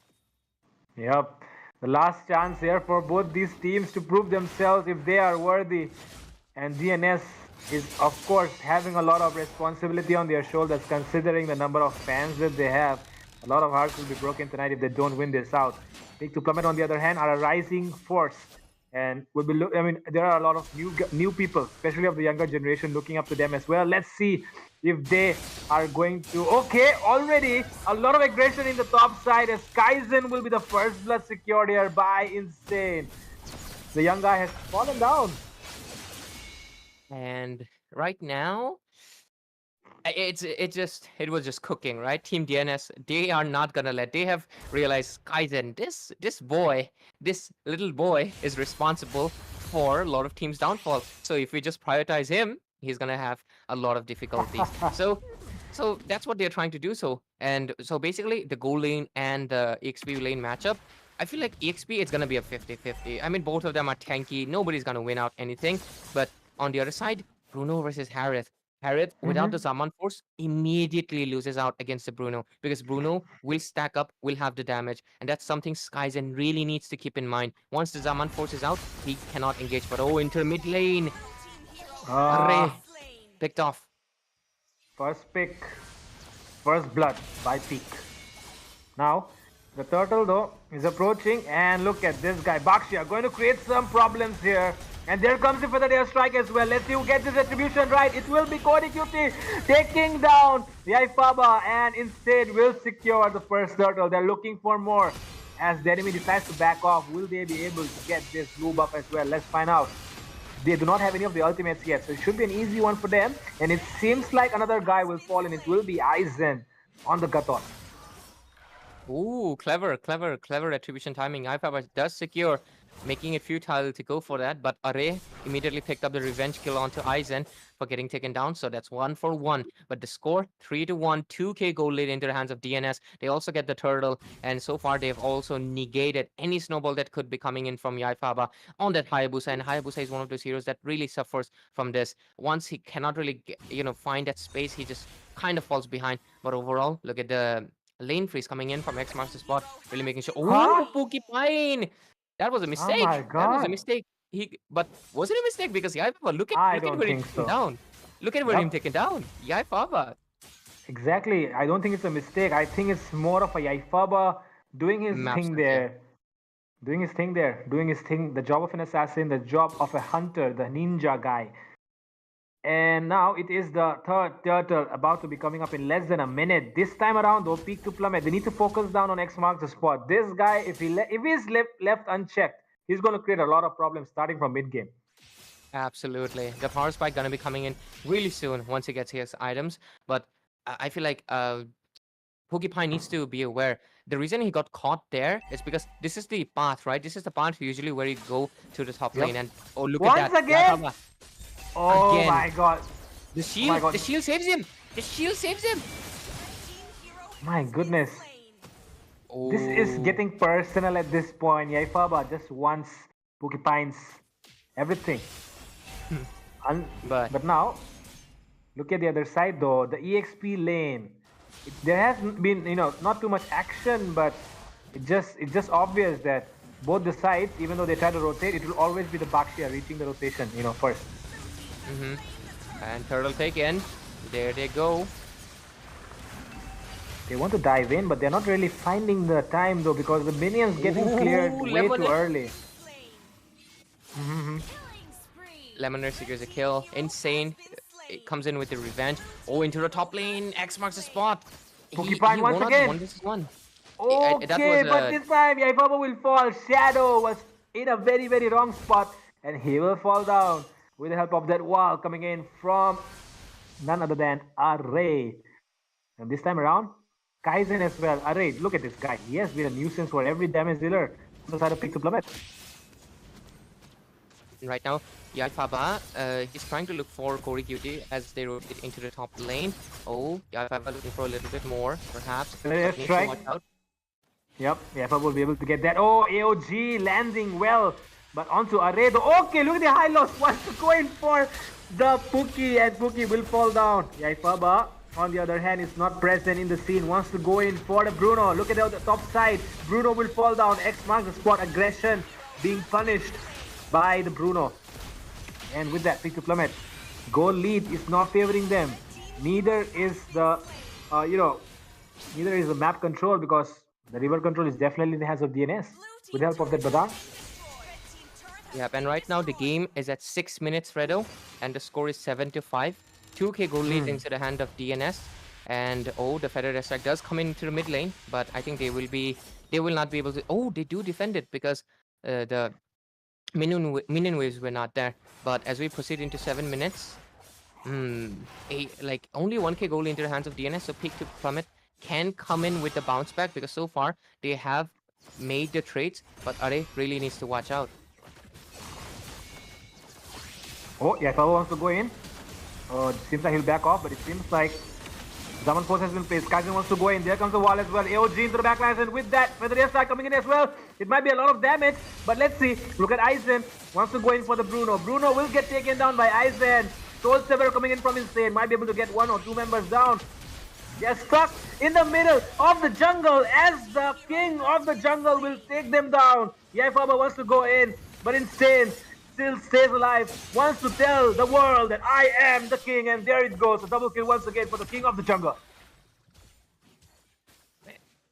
So far, right, Team Pick to Plummet, they're trying to bounce back as much as possible because of 2k goal lead into the hands of turtle secured into the hands of Insane, so that's what, 3 turtles into the hands of DNS, so that really cements their lead so far. Let's look at into the turrets. 1-for-1 both ends, bot lane for the top. So okay, let's look at into itemization. Bruno got the Power Spark already. He has the Berserker's Fury. He has the I think that's a bad decision, honestly. Aizen charging in alone onto X mark the spot. I think he's gonna get taken down. Yep, I think he's gonna get taken down here, or maybe not. Uses the AOG to get out. Aizen able to get away, and now they can take the turret down easily. It seems that okay, Feather Strike to defend. Way too late though. The turret will be already taken down. Now they can focus their turret, focus into the mid lane, because the turret really low already. Lemonair taking some hits. Wants to go in with the Zaman Force. Not yet. Corey QT still sustains, and it should be enough for them to get away. Right now, all the members from both sides focus into the mid lane. Insane is preventing the rotation from Skyzen on the top side, because they know the minions are coming in. Skyzen wants to get those, but will not be allowed by Insane. Insane wants to dive in from behind and will get that kill onto Savage Warrior. X marks the spot, gets a tower down as well, and there comes the RWN. AOG, but will be taken down before he can use that. Yaifaba really low. Insane still wants to go in for more. Will use the Blade Surge to get away at the right time. You know, I almost thought that Suyo was gonna go in because he did have the damage, but it is understandable. Not overextending is really good because DNS doesn't want to get punished, but score is 11-8. Staggering 4k goal lead into the hands of Team Dads and Sons, as they're leading with 3 turrets as well, covering a lot of ground. They have basically most of the map as it's turning blue, because look at that, no mid turret, no outer, all the outer tier turrets have been taken down, only the tier 2 standing. So basically with this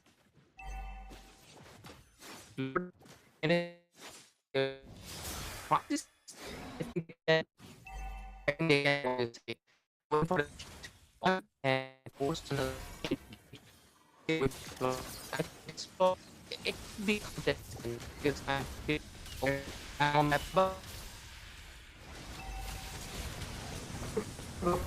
and they come. Insane wants to go in, and they have finally unleashed everything. Zaman Force along with the glorious Bakwe. AOG coming in as well. Pookie Pie sets in the RWM. Cody QT will fall. X marks the spot as well. Insane, the king of the jungle, still survives, but he might be falling down as he's taken down by Yaifaba. Shut down, 440 goal. And with that, there comes the Farsa. Wants to go in for more. Yaifaba wants to kill that RWM. My god. These people turn tables completely. Did they turn the tables? Or did they break the table? I mean, yeah, they definitely broke the table. They're gonna have to build a new one, but Peak to Plummet, they're coming back with the clap backhand, 13-13 score, equal gold, and they're trying to equalize the turrets as well. But that was, I mean, honestly, I was saying they need to go in for the low. They just for 5 and this it's 50. My god. Gold is 50-50. Gold is 50-50. Turrets are going to be 50-50 too because look at that. Top lane out of tier gone. Bot lane out of tier gone. Mid turret going to be in jeopardy because the Yaifaba is looking to take it down. So the map control is going to be 50-50 as well. And it's no longer looking like it's a game onto the favor of DNS anymore. They have to put in a little bit more favor into... I feel like X marks the spot is going to be the main key, but they also need to do something about Yaifaba. If they cannot do it, onto the top lane though. Insane! Bad position, Insane! And might be able to get a clutch here onto Savage, but Savage will be getting away with the help of the flicker. But Savage still getting chased down. Insane still wants to go in for the kill, it seems, but he will be backing off. And on the bottom side though, the Badang and the Bruno will not be able to defend that bottom lane in tier 2, it seems. And now, Insane, completely zoned out from all the members. Kaizen should be able to get this one. Insane! You see, what? Did Kaizen not realize it? But he will be getting taken down anyways. But it seems like Kaizen not really realized what Insane was. Yeah, and Blade of Despair, Yaifaba, despite the game going a little bit behind, right? They're coming back right now. And this is going to be really hard. This is really hard for the hands of team. What can they do right now? Because Are is getting pushed back. He's only level 11.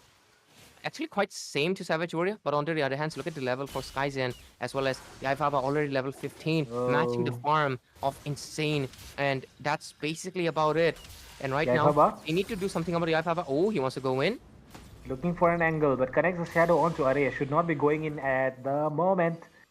And yep, he'll be backing off. But talking about the game which has went so far, Peak to Plummet with that comeback, that was definitely unexpected. I feel like it was because X marks the spot was a little bit out of position, don't you think, Ray?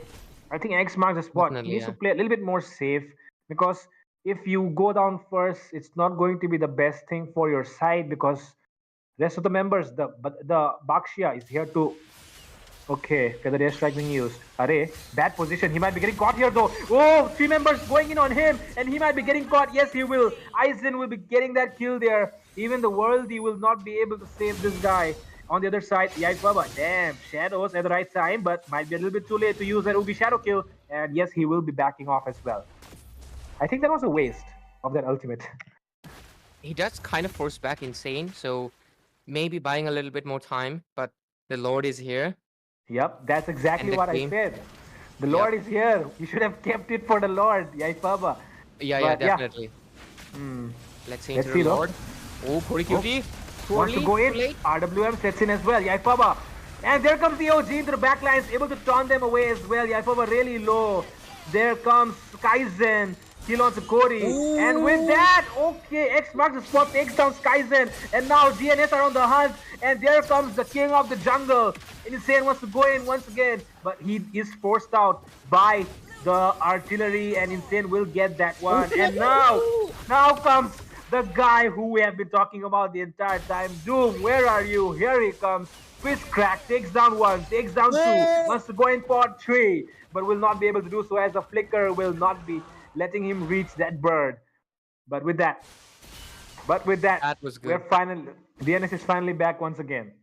Yeah, this game is a full-on back and forth. I mean, Yep. at first it looked like DNS was winning, right? It felt like they were kind of overwhelming pick to plummet, but that clapback was absolutely beautiful. But again, DNS is bouncing back immediately as a lead. It goes into their hands, and they're leading with 1k goal lead, and it's gonna climb to 2, gonna climb to 3 quite soon, because right now there's no more Holy Shield into the bottom lane. There is the zoning out though, really well done, but I don't think the Tartarus is gonna survive from the volley shots. Oh, there's the AOG. Yes, and there comes the Lotus pathway as well. Spooky Pine will be hunted down by Yaifaba, the assassin. But the Flicker will not be able to save him, as Yaifaba will still get the kill. Onto the other hand though, look at Kaizen, wants to go in but does not really have the Zaman Force yet. And with that, Lord of the Jungle might be falling down here, but he will be taking down Savage Warrior first, and he wants to go in for the horse. The horse will fall as well, but Yaifaba might be able to get one. Shadow, he's waiting for the shadow. He's finding the angle, but does not really connect. And with that, Is this the end? sidestepping. Peak. Could be, could possibly be. Just one no minion though, not No enough minion, for yeah. them. Oh my God, peak to plummet, almost really close was there. Yeah, that was really close. There's only 2 people defending the base, but thankfully they have the minions coming in, and obviously DNS, they were not thinking they could end here either. But Aizen, can he take that much damage? In Okay. the crown? And there comes Yaifaba, but Yaifaba will get taken down as well by the Roamer. No, it's actually the King of the Jungle once again. And there it comes, the artillery to save the day for Peak to plummet, as they will be able to clear the mid lane. But now they have to deal with the rest of the minions. Meanwhile, 1 minute left. The side of Peak to plummet, they should be alive by the time this Lord summons, but will they be able to make it? We'll have to see, right? And also, X marks the spot. I feel like he didn't have the Wind of Nature. Maybe he had. Maybe it was on cooldown, because yeah, it's 90 seconds right now. It kind of sucks to be a marksman player, doesn't it? Because okay, yeah, he does. But yeah, the cooldown 90 seconds, it's a little bit too much. Hayabusa, he only had 20 seconds. If he cannot take you once, he'll take you the next time. Actually, he can take you 3 times. That is actually insane. The nerf on the Wind of Nature. It's crazy, isn't it? He can take you down 3 times in that period. That is insane. But anyway, the score is 22-19. We are heading into 17 minutes of the game. The next minute, the Evolved Lord's going to be coming in. 50k gold lead. There's going to be 1 few lacking items on everyone who's basically below the roamer, the mage. Other than that, the junglers are fully fed. They can possibly go in for item swaps, which is basically immortality, winter crown, if they want to dodge out the AOG, which is basically going to come in any second onto the other side. Aizen might be the first one to be falling down, because look at that. Artillery to zone them away, and there comes the flicker as well. Committed, and there comes the AOG. 4 members connected with that AOG, and Yaifaba comes in from behind. We'll be able to get 1. We'll be able to get 2. Yaifaba still chasing on. Cody QT will be hunted down by Lemonade on the other side. The King of the Jungle versus the newbie, the rookie. Let's see what happens here. And Insane will be able to get away, but that fight definitely went in the hands of Peak to Plummet, and they will go for the Lord. They have gone for the Lord. Yeah, okay, 20 seconds, understandable. If it was like 40, they could have went in for the base. So, okay, they are gonna get the Lord. Too bad it was only 2 seconds away from being evolved, but it's still okay. Insane, still trying to buy out a little bit time. Obviously gonna be dashing out from that wall, but he needs to walk out. Yaifaba on the hunt is looking. There's I might be a rookie. But I want to get down the king. The king will still fall, as the rookie will be taken down here by none other than the knights of the king. But right now, we see that the Lord is marching down the bottom side, and DNS need to deal with it. This game has been so much back and forth. I don't even know who's going to win anymore. The game sometimes looks like it's going to be into the hands of Peak to Plummet. Sometimes it looks like it's going to be into the hands of DNS. But so far, it's a constant of push and pull. It's basically that game. I forgot. But yeah. Lord's gonna be marching down from the bottom lane. Tug of war. But Are you talking about tug of war? Yep, tug of war. Basically tug of war at this point. They're just pushing back and forth. But I feel like this Lord, already 29 HP. Yep, I think they will be able to clear it. Obviously, there's gonna be zone out coming in from Savage Warrior, but I think they will be able to handle it. But Yaifaba is also online.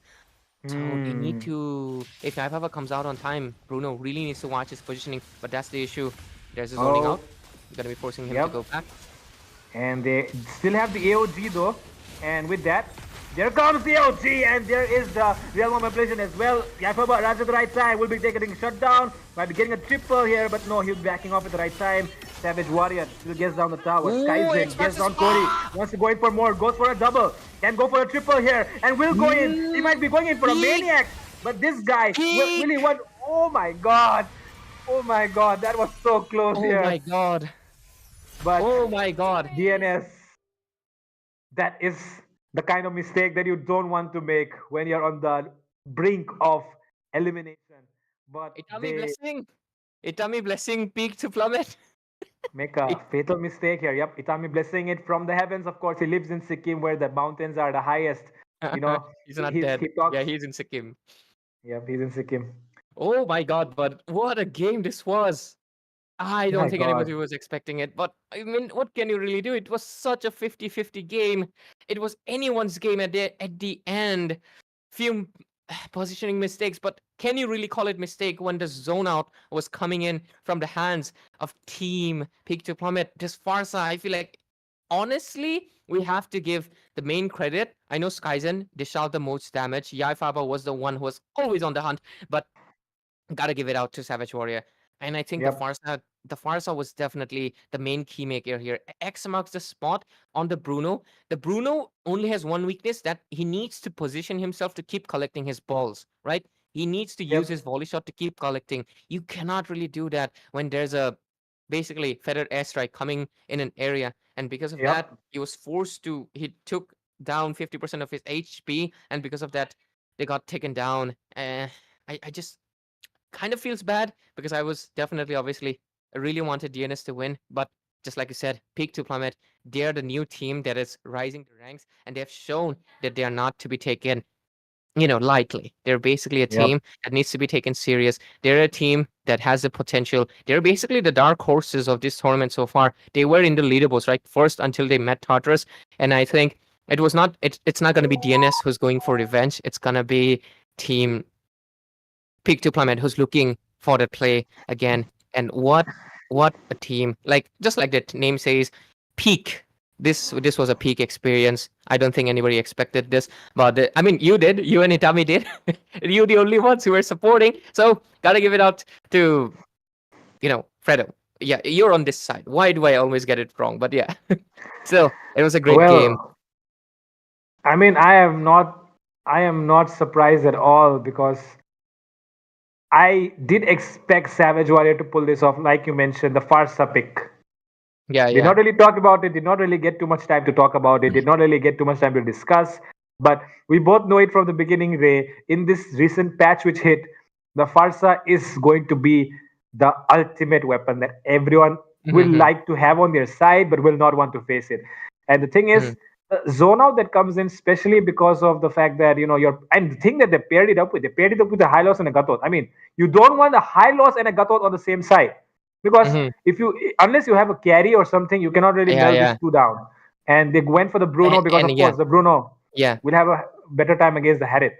Yes, and we gotta give the highlight to the end. It was definitely Isaac making a lot of plays. His AOGs were disrupting so much. Obviously, the Four. highlight, yeah, like 4 people on that AOG.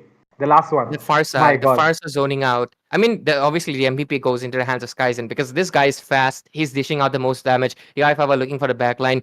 Their highlights, but this is the beauty. Obviously, all 5 worked together to get this win. There was nobody that was like stepping behind. I was doubting Yep. the high loss, but obviously the high loss providing that utility. It was basically they were forcing X marks the spot in a lot of uncomfortable position. There comes the glorious pathway. He needs to move away. He cannot use the volley shot. There comes the AOG. He needs to move away. He cannot use the volley shot to dish out the damage. There comes the feathered airstrike. He cannot stay in that place and needs to go away. And I feel like that was definitely the highlight there.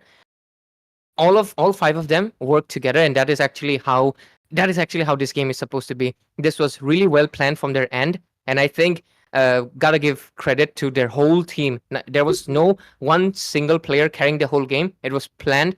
They were making sure that X marks the spot doesn't get the position to dish out the damage, and they won it out into the end. And obviously, so many ultimates, so many resources getting baited out, kind of gave them the edge. And obviously having that Lord as well. Team peak to plummet. They are not plummeting, not tonight at least, and they are at the peak of their game. And there are only two casters which got the prediction right. It's going to be myself, Fredo, alongside me is Itami, and we two will be getting the prediction right. Everyone else will be wrong here because I know Is this it boy. wrong or is it caster's curse? We could say it's a curse. Too many people Debbie supporting DNS. Devi curse. Devi said 2-0. Yeah, and it went completely opposite way. Guys, And- if you want your opponents to lose, pay Debbie to vote on them. And now Yeah. we're going to have the second match upcoming shortly. Zohunt going up against none other than the almighty Tartarus. As we all know, they have been a force, basically a force that everyone is scared of right now. Everyone. Because if there's a tournament where Tartarus, you probably know that they are going to be the finalists, and there is a 90% chance they're going to win it, even this one. But Yeah. let's not count down the young boys. Peak to plummet. Let's see what they do. For now, though, Young blood. Zohunt, The Zofate, like Yep. Bolty says. And he's going to be joining us as well. And I think Yep. we're going to be wrapping up the show between team peak to plummet. This was a peak experience. Team DNS, though, don't be disheartened. I'm looking so much forward to these teams because obviously it was a 50-50 game. Either way, whoever win it, it would be sad to see the other team get eliminated because obviously there was so much effort being put in. And I'm really happy for both.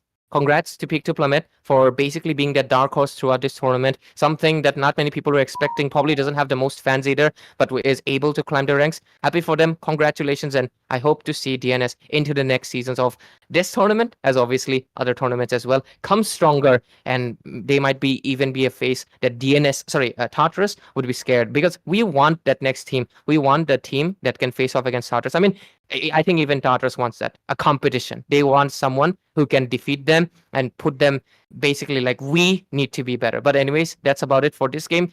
Ladies and gentlemen, do stay tuned because the Giants are going to be coming in. It's Tartarus versus Zohunt into that upper bracket. And stay tuned for that. We'll be right back. Right now, Ray and Fredo, we're going to be signing off. But obviously, it's going to be Bolty and Vance joining you guys into the next peak game. Players, are you from Northeast? If yes, we have a very, very exciting news for you. Wardrum Games is hosting the Northeast Underdog Tournament where the top invited teams are going to be playing against the biggest underdogs. And the best part, Guys, is the tournament format. Why? Because it's starting in a separate bracket and you get to fight with only the underdogs all the way to the finals. by participating in this tournament, you have the chance to win a share of the prize pool, which is 60,000 Indian rupees. So what are you waiting for, guys? Go and register ASAP because the slots are filling up really fast and you're gonna run out of slot if you don't register ASAP. For registration, you can check the link in the description Of the Instagram bio of Wardrum Games. So do follow them and yeah, see you in the tournament and I will be casting too.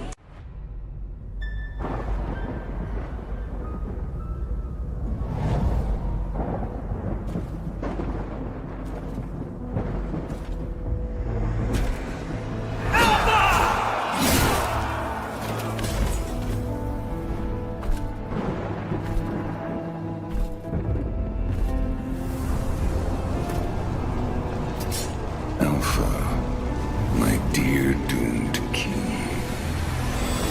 The time has come to cast away that frail mortal shell. Join me in eternity.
Like fairy tales? Who deserves to live happily ever after?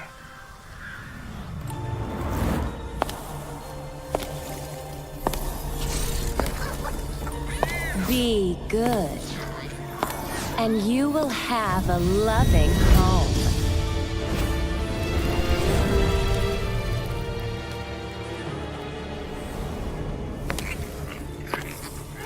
Be kind, and you will be shown kindness. Be gracious, and you will find true love.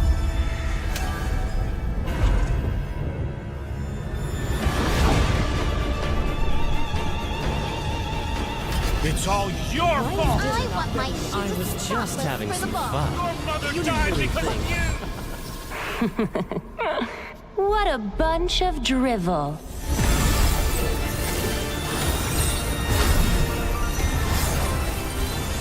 Break those chains!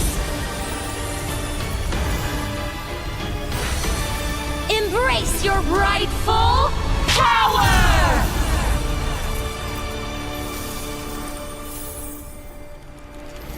I really love a good fairy tale.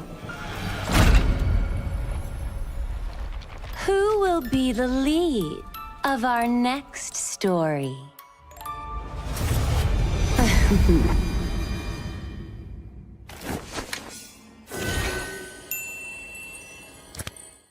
Hello players, are you from Northeast? If yes, we have a very exciting news for you. Wardrum Games is hosting the North East Underdog Tournament, where the top invited teams are going to be playing against the biggest underdogs.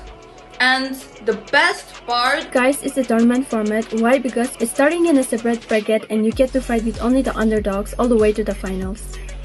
by participating in this tournament, you have the chance to win a share of the prize pool, which is 60,000 Indian rupees. So what are you waiting for, guys? Go and register ASAP because the slots are filling up really fast and you're gonna run out of slot if you don't register ASAP. For registration, you can check the link in the description Of the Instagram bio of Wardrum Games. So do follow them and yeah, see you in the tournament and I will be casting too.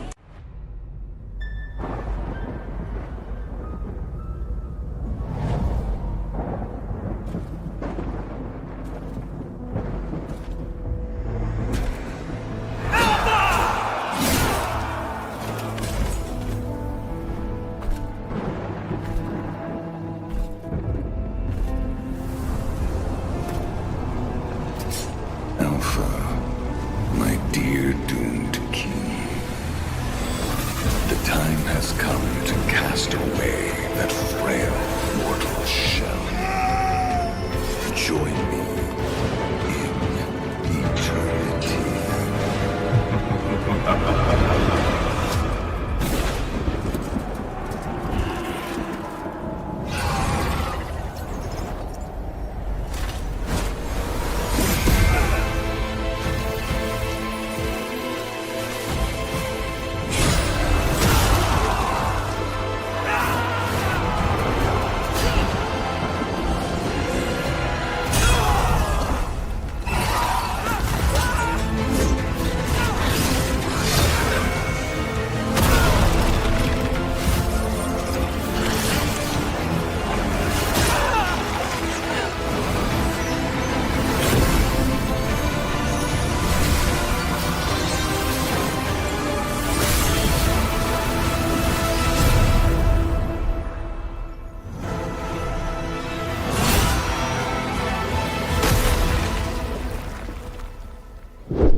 Like fairy tales?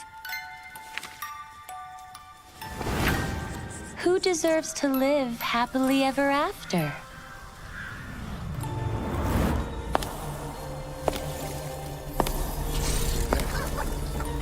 Be good, and you will have a loving home.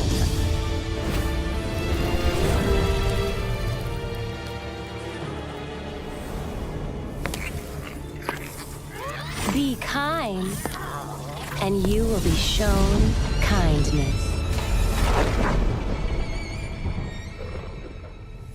Be gracious, and you will find true love.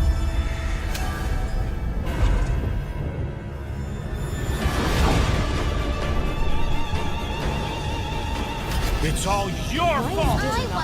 I was just having some fun. Your mother died because of you! What a bunch of drivel.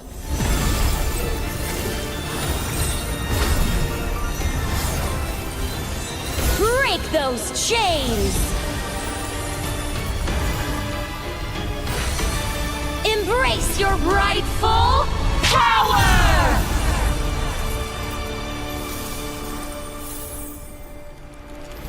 I really love a good fairy tale. Who will be the lead of our next story?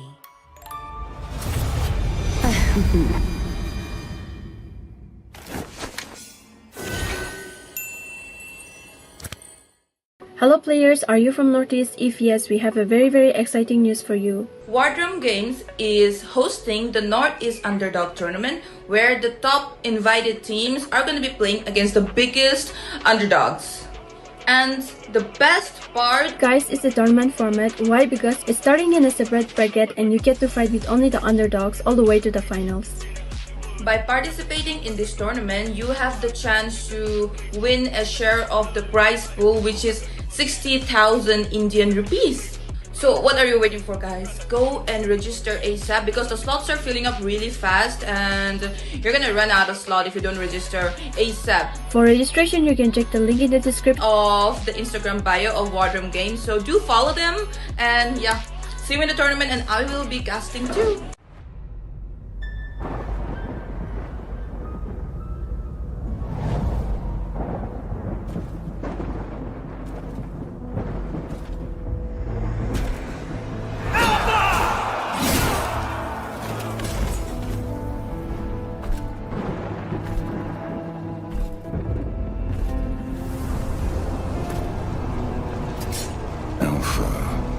My dear doomed king, the time has come to cast away that frail mortal shell. Join me in eternity.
Like fairy tales?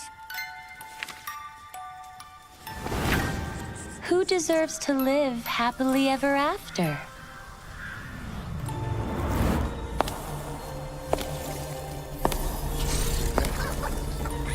Be good, and you will have a loving home.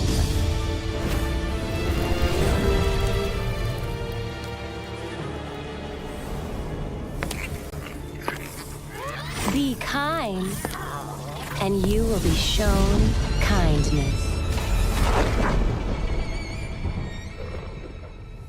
Be gracious, and you will find true love.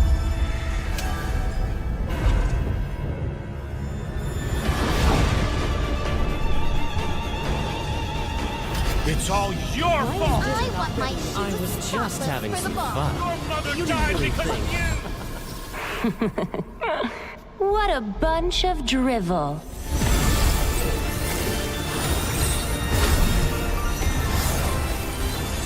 Break those chains!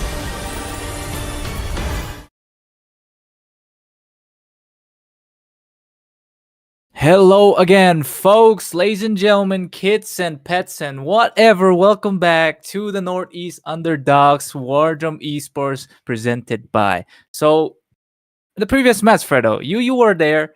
The match was intense. You voted 2 for Peak to Plummet and only 1 for or on the side of DNS. And you're actually, coming back with a pretty much accurate kind of vote. And then, of course, Peak to Plummet reigned victorious in the last match. So it was pretty much very nice. But then again, Fredo, we're finally here, man. This is going to be our first debut of both of us actually casting together onto the face cam.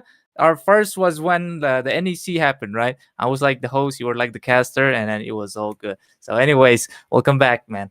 How do you feel? How you feel? Very exciting game ahead of us tonight. We both know these two teams, right? They have been one of the top teams in the region, and they are very strong contenders. Of course, Tartarus, the stronger one, in everyone's opinion, right? But let's see if Zohunt has some surprises for us tonight. We'll be excited to see that. Absolutely. With that being said, I'm feeling like we're going to be jumping straight to the draft because both of the teams are ready to cook their own draft as well. So drafting wise, Tartarus is going to have that first pick, definitely. And the second pick is going to go to the hands of Zohunt. So maybe Tartarus here, they might be going for that Alice band once again, or maybe a Dusty. But they're going for the Matilda first. What do you think about that? Okay, they go for the Matilda. I see the idea here. They might be thinking of going for something else like we have seen Joseph and Kimi take up that combo, basically the Lucas and the Florin. So that might be something that they're cooking here. All right. Phobia's coming up on the side of Tartarus, but Zohunt, as you know, the Jojin. that's how what I'm pretty sure Assassin Dave said, right? So I'm just trying to make that pronunciation there as well. And the Ninja, also known as the Hayabusa, being taken out for Joseph because Joseph is actually very I'm pretty sure his Hayabusa is a comfort pick, right, for him. Yep.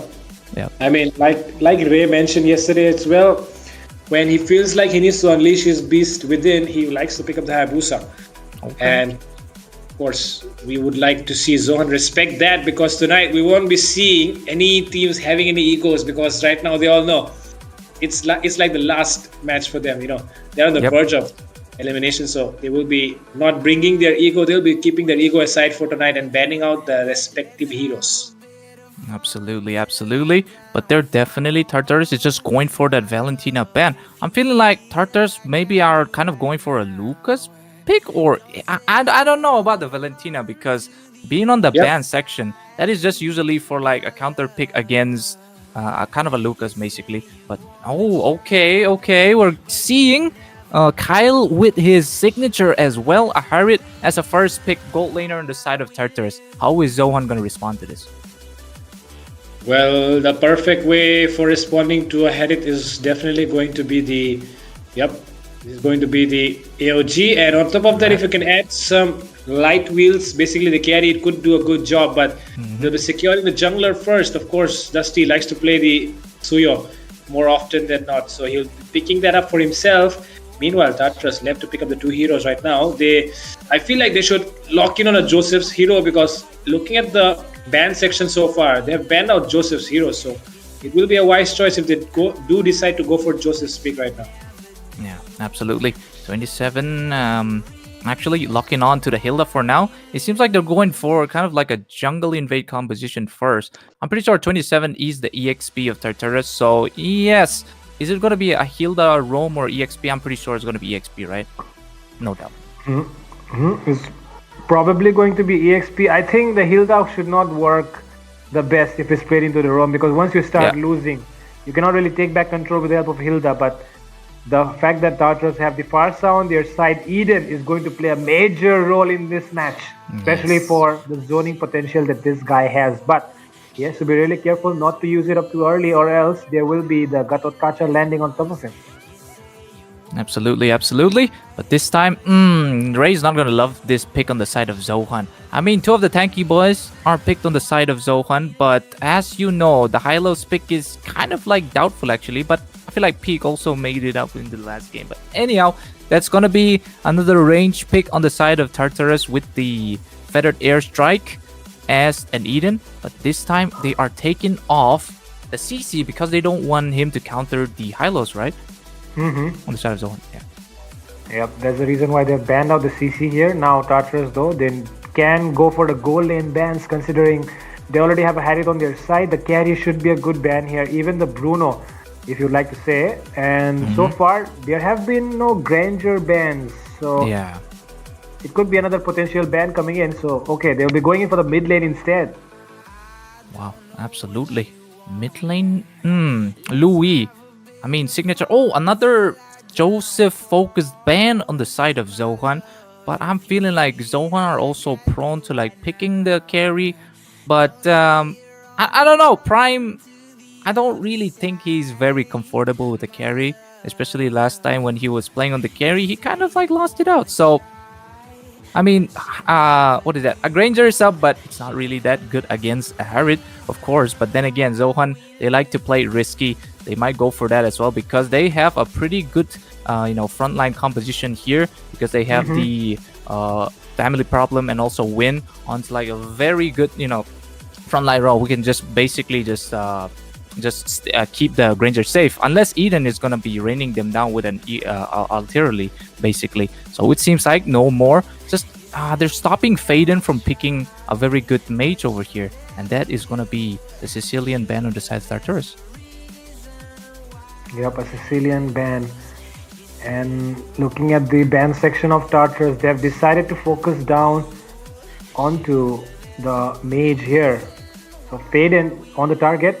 Faden, on the other hand, we do know that he likes to play the Faramis, of course. He likes to bring out the Faramis when he is cornered, especially in terms of his hero pool. So we might be expecting a Faramis here, and if we expect a Faramis, there we go. Granger. Okay. Granger, Zohan. expected. Like to play it risky, but then again, early game phase, it's gonna be a bit of a reign of the Granger first, unless that Harry gets the Holy Crystal. That is where when he comes and close the gap, Granger is gonna be dust, basically. Oh my god, that is actually, I think, not really good against Asuyu, but definitely for the two frontliners to just melt them down with the true damage. Okay, Joseph with his alpha pick. And what is Mr. Romer gonna pick? I can't Mr. exactly know Romer. yet. Yeah. I see. They banned out the Matilda themselves, so they're left with very few options actually right now. So going in for a heavy setup tank be the best. But this is exactly what we can look for here. Just multiply the damage. Does not really need too many high level skills to do that. You can just go in with a flicker, curse of blood, Harriet and Parcel is already there for the damage. Absolutely, but if you're gonna be going toe on toe with a Farsa here, definitely you're gonna need something that has range. But Sicilian is definitely out of the gate. Oh, okay. Faden with the Selena. That is, I think, good for the side of Farsa because he has the dash. He also has the Abyssal Arrow to kind of like basically stun the stationary Farsa, right? Whenever he's on the ultimate form. So I think the Selena is also going to work on the side of Zohan. So this is the composition, Fredo. How are you feeling with this composition so far? I mean, both these lineups look pretty solid to me. There seems to be no gaps, but in terms of Zohan's draft, I feel like it depends a lot more on the execution because the Abyssal Arrows need to land, and even the Gatot Kacha with his ultimate AOGs need to be connected. But on the other side, the side of Tartarus, it's not really depending on the execution of the skills. Like, you don't have to aim them very well because, the dispersion of the skills is going to be perfect. So yeah, basically Zohan, they'll be relying more on their execution. Meanwhile, Tartarus, they can have their own way, whatever they do. Absolutely, and look at that. That's actually like a close-up first shot of impression for me. W management team for actually putting this up just for us, just for the audience as well. Better visual often lead to better audience. So basically, ladies and gentlemen, that is the lineup for Tartarus and Zohunt. Tartarus is going to be on the blue side, and also the red side is going to be Zohunt, the Zofates. They're going to be hungry for the blood. At the same time, Tartarus, being one of the best teams, just going to be raiding it out on this one. Yup, and as we see, action breaking out already. Dusty Mizo level 2 going on towards the EXP lane rotation actually. Very not I mean not I'm not really sure Okay. why the pause comes Pause in. meta. All right. Pause meta. Looking at so far, I'm feeling like early game. I think Suyu definitely have the farming advantage because of his insane burst skills and the fact that he can just get the ultimate on the level 3. It's definitely on the side of Zohan. They might be looking for an invade as well because they have a Faden to just shoot out that abyssal arrows blindly inside the jungle of Tartarus. It's going to be really interesting to see if Faden can connect those. But on the other side, Team Tartarus, they have a lot of heavy damage starting from level 4 already. So Team Zohan has to be really careful approaching these fights because if you get connected in that curse of blood, you don't really have any purifies on your side. So that's something that they need to understand. If you don't have a purify, it's going to be really difficult for you to get out of that curse of blood. That is exactly why approaching those fights, Zohan, have to be really careful. Absolutely. But Alfredo, I'm pretty sure the Curse of Blood kind of like disconnects with the making a distance for both of the teams. I'm pretty sure. Yep. But does a Purify really cancel everything though? Now it does not really cancel everything, right? But Yeah. I feel like it does work somewhat on reducing the damage or something. Okay. That is probably the reason why I feel like a purify is much better when you go up against curse of blood. But considering another thing right now, they do have the. I mean, if you think about going away from a curse of blood, Yep. right? You're basically going away from your teammates, and Yeah. if that's what they force you to do, you know that they're going to come at you, especially the targets like the Selena and the Granger. So even escaping from the curse of blood, it's a very tricky situation. And look at this drop that Tartarus have done. They have locked Zohan from all sides. Absolutely. Tartarus being the powerhouse themselves, actually not even losing once, I'm pretty sure, right? They're not even on like the lower brackets phase. They just keep winning. Even though they have losses from like a particular game, these guys are just monsters, man. I don't know what they have created in them. Yep, and with that, goal lane matchup going to be really interesting because these two goal laners, of course, the top contender picks, always there. The Granger and the Harriet, even in the MPLs, always getting banned or picked every single time it's available. Prime will not shy away from that. Abyssal Arrow does not land. But first turtle coming up really soon. Let's see which team approaches it first, though. It will be interesting to see if they can go in with the Farsa on a level 4 or not, because Feathered Airstrike going to be very useful to zone away the members of Zohunt here. Absolutely, absolutely. Seems like Family Problem are kind of in a position to kind of, charge up that Unbreakable on Eden first again, and Dusty Bizo comes in with the slash, and Faden will be the one to finish that with a first blood. So Zofates are finally taking that first lead. Definitely gold lead as well on their side. And Joseph already into position for the first turtle. And let's see if they approach it first or not, though. Seems like something is breaking out in the mid lane. Mine's just gonna be Mr. Win. They are trying to give a little bit of a rig punishment onto the side of Tartarus, but Prime actually getting a kill on Kyle as a solo kill in bot side. What? So that is good. But then again, Golden Carpet being wasted lace, and also Family Problem here. Also taking a kill on 27 right there. Looking good to the side of Zohan because they're being scoring 3 kills and definitely a turtle on their side. 3 kills and a turtle for free. Zohunt on the aggression, right? I did not really expect them to do this. Nobody would have expected as well, but early game not the best right now. But after you get that level 4, like I mentioned, level 4 really important here to play safe for Zohunt after the enemy gets that. Indeed, indeed. And after being the turtle be taken there, the river surge is also gone. So it's just a matter of fact that Tartarus are just going to be farming up to pick up with the pace. Because they're like a bit of a gold behind as well. Not going to be doing much as Wind goes in here and 27. Just trying to dash it off. Also drops in the ultimate there. But it's not going to be enough because it's a tanky win we're talking about over here. Yep, a high loss, of course, the tankiest. Trying to zone this guy away should be a good thing, but we all know Joseph, he likes to go for the tankiest, especially when he's on an alpha. Still waiting Absolutely. Oh, it's both sides are going and looking for a gank, but it seems like Kyle is actually playing very safe, which is kind of commendable because he already lost the gold lane once with a 1v1, so he cannot take the fight right now because Family Problem also is trying to zone him out. So this gold shield on the bot side tier 1 is definitely going to be out and for the taking, but Kyle might drop in his Mount Force. Here we go for the defending, but he does not happen to defend, but instead that tier 1 is going to fall to the hands of Zohunt. Early objective secured as well. Is there anything more that you can ask for Zohunt's best start right now? I mean, this is the perfect start that they've had to the series so far. But now they have to capitalize on it, and they do not want to give away a lead to a team like Tartarus because these people, they know how to exploit your mistakes. Yeah. You don't want that to happen, especially against Tartarus. Very, very much, Fredo. And also, the turtle will be spawning in 15 seconds. Just now, we see Faden connecting towards Eden with the Abyssal Arrow over there, but it's not going to be engagement just yet because it is a very risky move, especially considering that the turtle is going to be spawning. So, Zohan also need to focus there as well. So, just now, the turtle lane is just going to be focused as the EXP are ready for the zoning as well. So Kimmy, on the other hand, is going to be ready with the Curse of Blood as well.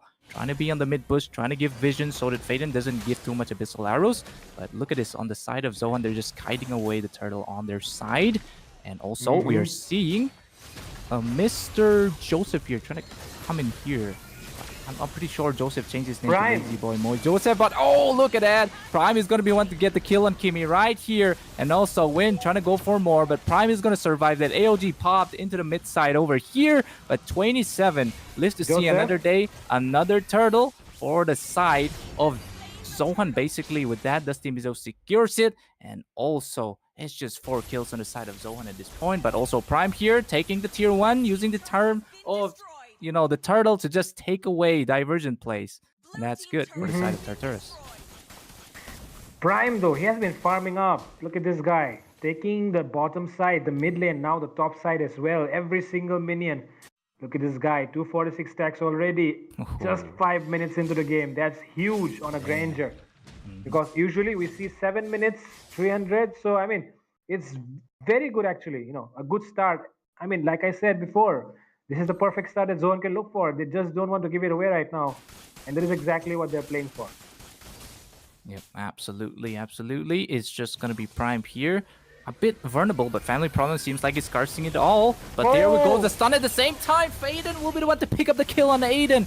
Kind of a positioning very wrong. The Man Force at the same time. Kyle trying to be on the backside, giving the damage as well. Not going to be enough. And with that, Zohan on a total score of 5 on their side with just precision coming in from Faden over there. Getting the kill on Eden. They got the blue buff as well away from Joseph. And these guys, they're going in, they're forcing all in. Absolutely. And here comes another Abyssal Arrow connecting to Joseph this time. Joseph couldn't do much as so, the early lead onto the side of Zohan is just too much. So Suyu here is just going to keep snowballing even though he does not have a kill. But the kills are basically falling towards Faden and Prime because these are basically the early game damages they're going to be needing on the side of Zohan. Yep, they do need that early game damage. They have that as well. This time around though, Joseph not really able to come online yet, and that is specifically because he's playing in Alpha and you cannot really do much. Because once you go in with the Spear of Alpha, you do not have a chance of return. And that is because you don't have a Matilda on your side, you have a Carmilla. And with a Carmilla, you can't really do much. But in terms of defending, it will be really useful. Okay. Oh, somebody's in trouble here. 27 eating a lot of damage, but he's gonna fall because that's too much to handle. And also, Faden will be the one to take the kill. Another turtle on the side of Zohan, I'm pretty sure, because Joseph will not, he got the Sky Piercer though. He's definitely behind on kills, so will that work out for Joseph? I mean, I've heard Kronos mentioned it quite a couple of times that a double kill is all an alpha needs to, snowball the entire game sometimes. So, Mm-hmm. let's trust the more experienced guy caster. Okay. Let's Yes, trust sir. his words. But I'm not really sure if it's going to happen this time around because Zohunt seems to be in some other mood today, at least. Yep. Unless they could, like pick up a throw again before the. But let's just keep our fate on the Zophate this time with just 27 here. Also eating a lot of damage, but the damage soaking is very important for Hilda as well. But the man force coming in on the backside, Federer strike, but here comes family problems gonna fall to Kyle this time, and that is the first skill that Tartarus need to maybe kind of pick up their pace on their side. Yep, and we all know the alpha can easily go against the Suyu and come out on top. So Dusty will be wise enough not to approach the alpha even though he's below in farm.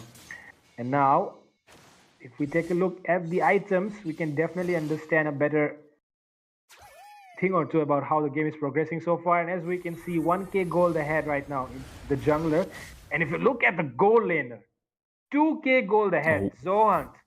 My goodness, this guy's. And time to look at the stacks for sure. Okay, AOG landing. Absolutely, just landing. Also, the man force being connected in here. That's a lot of crazy fights gonna be coming, but Prime just getting a kill. That's a double for Prime once again. But Faden also taking out Kyle. That's 3 death on the side of Tartarus with just 1, but never mind, that's gonna be 4. And also Eden, the last man standing on the side of Tartarus, as Zohan are just devouring Tartarus at this point. And the lead is just too much for Eden to kind of defend this as well. Oh, that Sonata damage on Eden is crazy, don't you think, Fredo? It's heavy. It has been balanced 2 times. Still not balanced enough for Prime. Still not balanced enough for any Granger player on the planet, actually. And Prime will be having his prime time with that Granger. So far, look at this guy. 468. And he's approaching that zone where you finally, you feel like you're in the zone, basically. You feel like you're Sung Ji-won. All right.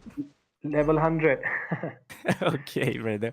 I got you, man. Sung Jin Woo is this.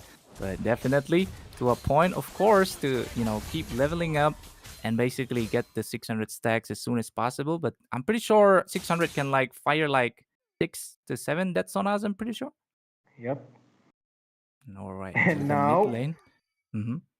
Kimi, let's see if he's able to connect that Curse of Blood, though. That's going to be the key part here. Connecting the Curse of Blood, landing the Feather Tail Strike. But, AOG! AOG! On to words, Mr. Disma. Never mind. That's just going to be Kimi in the process there. Surviving that one hell of a backlash coming in on the side of Zohan here. Inhibitor on the mid side definitely going to be fall to hands of Zohan once again. And look at this. Tartarus, they want to see an angle, but they don't really see because Zohan are like sticking together, especially the tanky ones on the front line. It's just too much for it to crack the defenses. So this time around, they're just going to have to wait it out. Yep. They just have to wait it out for a while only because this guy called Kyle, this guy called Kimi, these people, they have the ability to carry the game entirely by themselves sometimes because, the duo of a tank and an ADC is very, very deadly. Especially a Carmeline ahead it. It's going to burst you down. Doesn't matter who is in front of you. It doesn't matter if you're a Gatot. If you're a high loss, the Gatot goes in.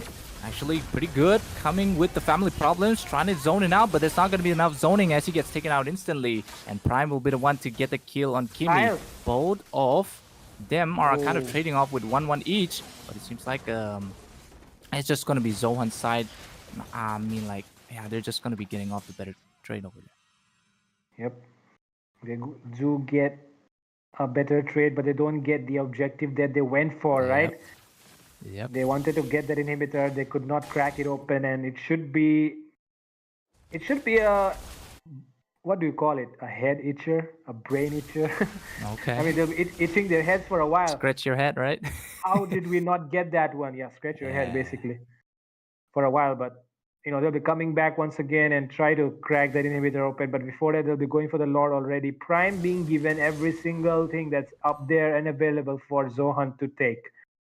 Yeah. And it's just Alpha and Mr. Joseph, man. Just sitting in with the 0 Sky Piercer stacks. But if this guy gets a hold on some stacks, like Chronos said, of course, it's going to be quite deadly on the side of Zohunt here. But it's just that they're waiting for Kyle. I mean, he get the Holy Crystal this time, so it's going to start bursting out. But he needs a very good set from his teammates before he can start doing out. Preferably a Curse of Blood. And there we go, another Luminous on the taking the side of Zohunt. Yep. And now, okay, it seems like a fight breaking out in the bottom side. Prime gonna be the one to take a lead. Oh, precision strike once again as Kimi gets chopped down with the Abyssal Demon that comes in from the beneath. And also Faden trying to overextend a little bit, but this time this definitely 1v1 on the top side. Look at him flexing his muscles.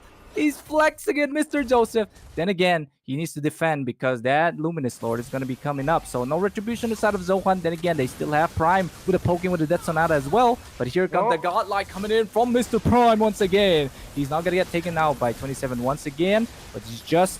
Golden Carpet being way to less, but Zaman Force also being popped as well with Prime just coming in, getting the double. Family problem though. He's going to get taken out by Kyle. With that being said, both 2-1 trade in that current fight. Yep. And now Zohunt showing discipline, decide to back off at the right time. But like I mentioned, this guy, Kimi and Kyle, they have the ability to do things that seem impossible. And tonight is just the right moment for them to do that, as Kyle is being given the time to farm up actually. And he's been able to farm up quite a lot. Even though it seems like Tartarus have lost control, I feel like they have not lost enough yet, because with the help of a Farsa, with the help of a Carmilla, and the Harriet, you can still make things happen. Even though the Alpha might not be the best jungler out there for you at the moment in the late game, it's still possible when you have a Harriet, a Farsa, and a Carmilla. Absolutely. And also we are seeing a Curse of Blood being connecting to Prime and family problems. But then again, it's going to be a wasted one. As both of the ultimates of the big boys are coming in, but it's going to be wasted. Okay. Here comes the Eden eating the Abyssal Arrow once again. But that's just going to be Faden here, though. He just keeps cycling back to forward. The symbiosis is working out pretty well from him. But no! Kyle is eating that. That's going to be a huge chunk of damage. But no follow-up on the side of Zohunt here. But it's only a matter of fact that Zohunt are like 8k goal ahead. But at this point of the time, at this 15-minute mark, it doesn't actually matter anymore. It just comes down to pretty much macro plays. Could have easily been a 700 right now, actually. But, you know, this guy Prime, he's really careful right now. He understands that if he falls down, he's going to give away the entire lead that they've established so far. So it's going to be really important for Prime to stay alive the entire time. He should be able to switch items as well. I feel like, you know, so far he does have enough gold to do so. And this next Lord is going to be very important. And if Tartarus do not decide to approach it, it's actually fine, because you still will be able to defend it, I feel like. But yeah, main part here is going to be the Gatot Kacha landing his AOG. That's going to be really important in deciding if they will be able to end the game or not, because if it does not land well, then, like I said, it's going to come down to execution. You need to land those skills right to be able to deal damage. Absolutely. And Lord is on to the taking. It's still not an enhanced Lord, so there won't be much. But Dusty secures it. But here comes that Sonatas coming in from Prime, just for the pokes and the slow as well. And AOG being landed to the faces of Tartarus this time. Zaman Force also being used over here. But Kimi also very low. Family problem trying to find him, but he gets punished instantly by Joseph. And Faden taking out Kyle. That is actually a huge blow to the side of Tartarus, as Prime continues with legendary kills and a double once again. He wants to snipe everybody in the process, because this guy is going to be rocking in with the 80 stacks of a Sky Piercer and just go for the crystal straight away. This could be... No, never mind. Somebody's going to get stunned, but Prime falls back once again. Still dishing out the Death Sonatas, though. So, never mind. Oh, that's a triple that's coming in. But absolutely Prime with a playmaker. And once again, the Zofate will arise once again. Once again, Zohunt on the rise. This time around, they proved their haters wrong. And Tartarus will be on the other side. And we have seen this happening before. We did get really happy as well whenever a team defeats Tartarus, because, of course, not because Tartarus was defeated, because we see that other teams are stepping up as well, up to the game. But in this match so far, does it really feel like Tartarus were playing on full throttle? I don't think so. I don't think so, man. Yep. Yep. And we'll be waiting for that on the other side. But so far, everything right now, the spotlight on this guy called Prime. Mm-hmm. Absolutely. And looking at the stats so far, Prime is just 42% damage there. I mean, he was pretty much very much on to the Death Sonata that he could also get that 89 teamfight participation. So any kind of damage or assist that you give is basically going to be counting to the side of a teamfight participation. So Prime, very accurate with the Death Sonatas, gonna get that MVP indeed on this side. But Tartarus, I'm pretty sure they might this could be that mind game that they're playing, don't you think, Fredo? Because they did it on the first at the earlier side of the matches where they just give first win to Zohan, and maybe Zohan here making them comfortable and then getting that little bit of an ego kind of drawback on their side, and that's where they come in with the 2-1. I don't know, man, that's what I predicted there. Okay, on the prediction chart, I'm just saying that, I'm throwing that. Okay, okay. And of course, like you mentioned, the ego thing, right? I mean, a lot of Indian teams have this problem. They want to give away Yep. the same heroes to the enemy because they want to prove that they can still win, even if you have your favorite hero, even if you have the hero that performs the best, will still defeat you. And that's an ego issue. But right now, it's high time for Tartarus to decide and respect the grandeur of Prime, and maybe he's had it as well because the momentum. If you get that momentum, it becomes really difficult for the opponent side to decide as well. To come back and fight as well because the momentum that you carry as a win from a win, it's really Yep. hard. But Tartars are not the teams that get really bothered by momentum of the enemy side. So, with Yep. that being Yep. said, time to take a short break as it will not be Fredo anymore. It will be Once bringing you the action live from Wardrum Gaming Arena. So we'll be right back. Hello players, are you from Northeast? If yes, we have a very exciting news for you. Wardrum Games is hosting the Northeast Underdog Tournament where the top invited teams are going to be playing against the biggest underdogs. And the best part, Guys, it's a tournament format. Why? Because it's starting in a separate bracket and you get to fight with only the underdogs all the way to the finals. by participating in this tournament, you have the chance to win a share of the prize pool, which is 60,000 Indian rupees. So what are you waiting for, guys? Go and register ASAP because the slots are filling up really fast and you're gonna run out of slot if you don't register ASAP. For registration, you can check the link in the description Of the Instagram bio of Wardrum Games. So do follow them and yeah, see you in the tournament and I will be casting too.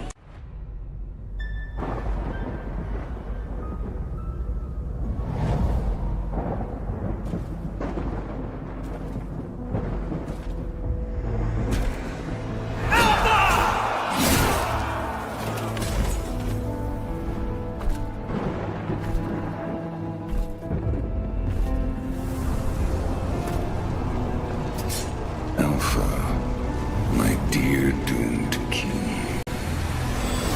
The time has come to cast away that frail mortal shell. Join me in eternity.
Like fairy tales? Who deserves to live happily ever after?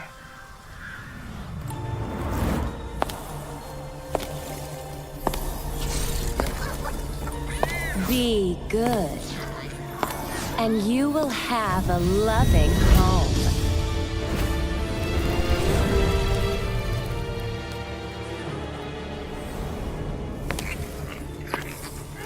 Be kind.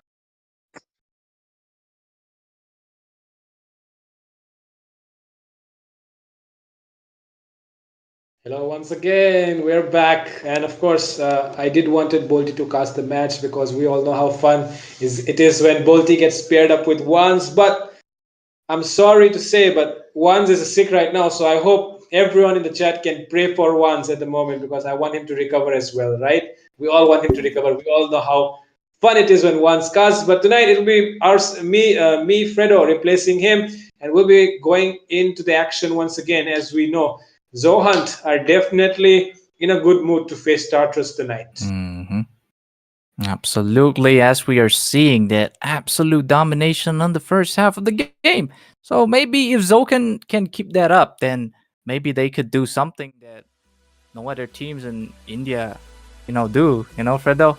2-0 possibly could be that also, and then it's just gonna be my God, so much of a man that everybody's gonna go crazy, man. Basically, everyone's gonna go crazy if it goes 2-0. Oh my God. Yeah. Nobody will be able to believe it, especially Kronos. Yep. I think he's gonna get someone in the chat and he'll be like, what? What just happened? Zohunt clings with Tartarus? Yeah.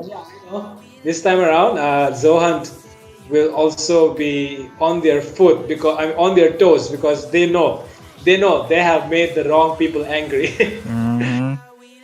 The gates of Tartarus, man. You know what happens inside the gate of Tartarus. It's basically hell. And those demon beasts, when they come out, they're just gonna tear your flesh. So on the side of Tartarus, with the bans, also Zohunt there, they are respecting Joseph once again. It kind of works them out onto the first phase of the ban. So they're doing it once again. They want to get this 2-0 clean sweep with the duster or whatever the sweep we call it once again. But look at that. Tartarus, this time banning out primes. Harriet, and also the Jin once again being banned on the side of Tartarus. And what is it going to be the ban on the side of Zohunt? Is it going to be another Joseph kind of orientated? There we Lucas, go. It is. I commend Zohunt for still respecting Tartarus. I know. Just deny Joseph. That's their plan today, I guess. And on the other side of Tartarus is going to be deny Prime. Granger up ahead. 100%. Let's see it out. Let's see. I'm just gonna say it's gonna be 100% Granger, so no further comment on that. But if it's a different one, though, gonna be quite interesting because this time I'm feeling Tartarus also gonna be cooking some sort of a draft that can counter Zohunt. So this third ban definitely I'm just gonna put my trust in Fredo that it's gonna be a Granger on the first half. So on the side of Zohunt though, what is it gonna be their first pick? Because Granger is going to be out of the section, but never mind, it's going to be a Phobius. Okay, are you giving the Prime his guns again once again? Do you want to let him death chant once again? Ego kicking in here, it seems. Okay, is it ego kicking in here for Tartarus? Is the ego clouding their decisions? We'll be finding out soon. Of course, if they come out on top, they will be definitely bossing people around, saying, we let him have his main hero and we still won it out. So yeah, they can have their say in that. But right now, it seems like they will. Okay, they go for the Matilda, which was ban, which was the first ban in the last match. Yep, absolutely. I'm pretty sure Tartarus gave out that ban, right? I'm pretty sure, yeah. They were the ones who were banning it in the first half, but this time they're not going for that. But they're just giving them the Matilda on their side. But of course, Suyu gonna be picked because that first half, Dusty Mizo just raging it all. So they're not gonna be giving Dusty once again his Suyu. So on the side of Tartarus, Suyu and maybe Ranger on their side, maybe. Just saying, because Kyle also. Yeah, there we go. Lock loaded. Oh my God, man. What's happening here? What's happening here? Are Zohunt trying to play passive, especially after? Okay. Okay. Once again. Okay. Alpha coming in. Alpha Matilda combo along with win on the high loss. Okay. I see where this is going, but now it's time for Tartarus to lock in on that Gatot Kacha, but okay. This is going to be really spicy here. My god, this is some god level draft we're seeing here right now. Both the teams, 5 brains, IQ combined. Locked in, man. That's what we call locked in. All right, Zohunt are actually very prepared for the night because last time he did get that one win. At the same time, Tartarus just come back with a clean sweep. So basically, I'm not clean sweep, but reverse sweep. So I mean, they are kind of like ready to kind of counter this Tartarus this time. But Eden, though, that is a very good pick for slow heroes like Alpha. At the same time, the high lows, but Matilda's there, keep into consideration with the guiding wind. But this time the bans are coming up as Farsa is out of the picture. At the same time, Gatot Kacha being banned on the side of Zohunt this time. And okay, they're taking out the Bruno here. Okay. What? I mean, that's not something that we see often. And if you take out the Farsa as well, they do have limited options here, Zohunt, for the mid lane. I still feel like though they can still go for the Luo E and surprise them, but we all know Tartarus are not the... I mean, they know how to face a Luo E. They are very careful on the map when they know that they have a Luo E on the other side. So it's not like it's going to be easy with a Luo E as well. I'm not really understanding though what Zohunt can go for the mid lane here. Okay. Look at Tartarus though. They're picking the Khalid and also Zohunt this time. Okay. A Moskov against a Granger this time. Early game, I mean, Moskov can hit quite a Rhapsody, but late game, though, I feel like this Moskov can kind of counter the Granger because of his sheer presence with the SOD. It's just crazy, right? You're on the other lane, and then team fight happens. Just teleport there, help your teammates, get the kills, and just dip back. And it's just crazy. Zohunt is looking for that kind of calm once again, that that presence, that mobility on their side. So Cecilian also been picked on the side of Zohunt. That is for the late game potential, just stacking up the stacks and just getting it all in the late game. So it seems like Zohunt are actually prepared for both early and late game, don't you think? Yeah, they're definitely prepared for both considering their draft, right? But one thing is, in terms of Zohunt's EXP lane, it's going to be a little bit skeptical for me because on the high loss, they basically have enough damage, but they don't have a setup. Yep. They don't have a setup. That's true. That's the thing that's missing from Zohunt. Other than the part where I said setup, I think everything is covered. They have covered everything except the setup part. So the only interesting thing here will Tartarus be able to capitalize on this thing that Zohunt is missing? Because we know that Zohunt cannot engage first.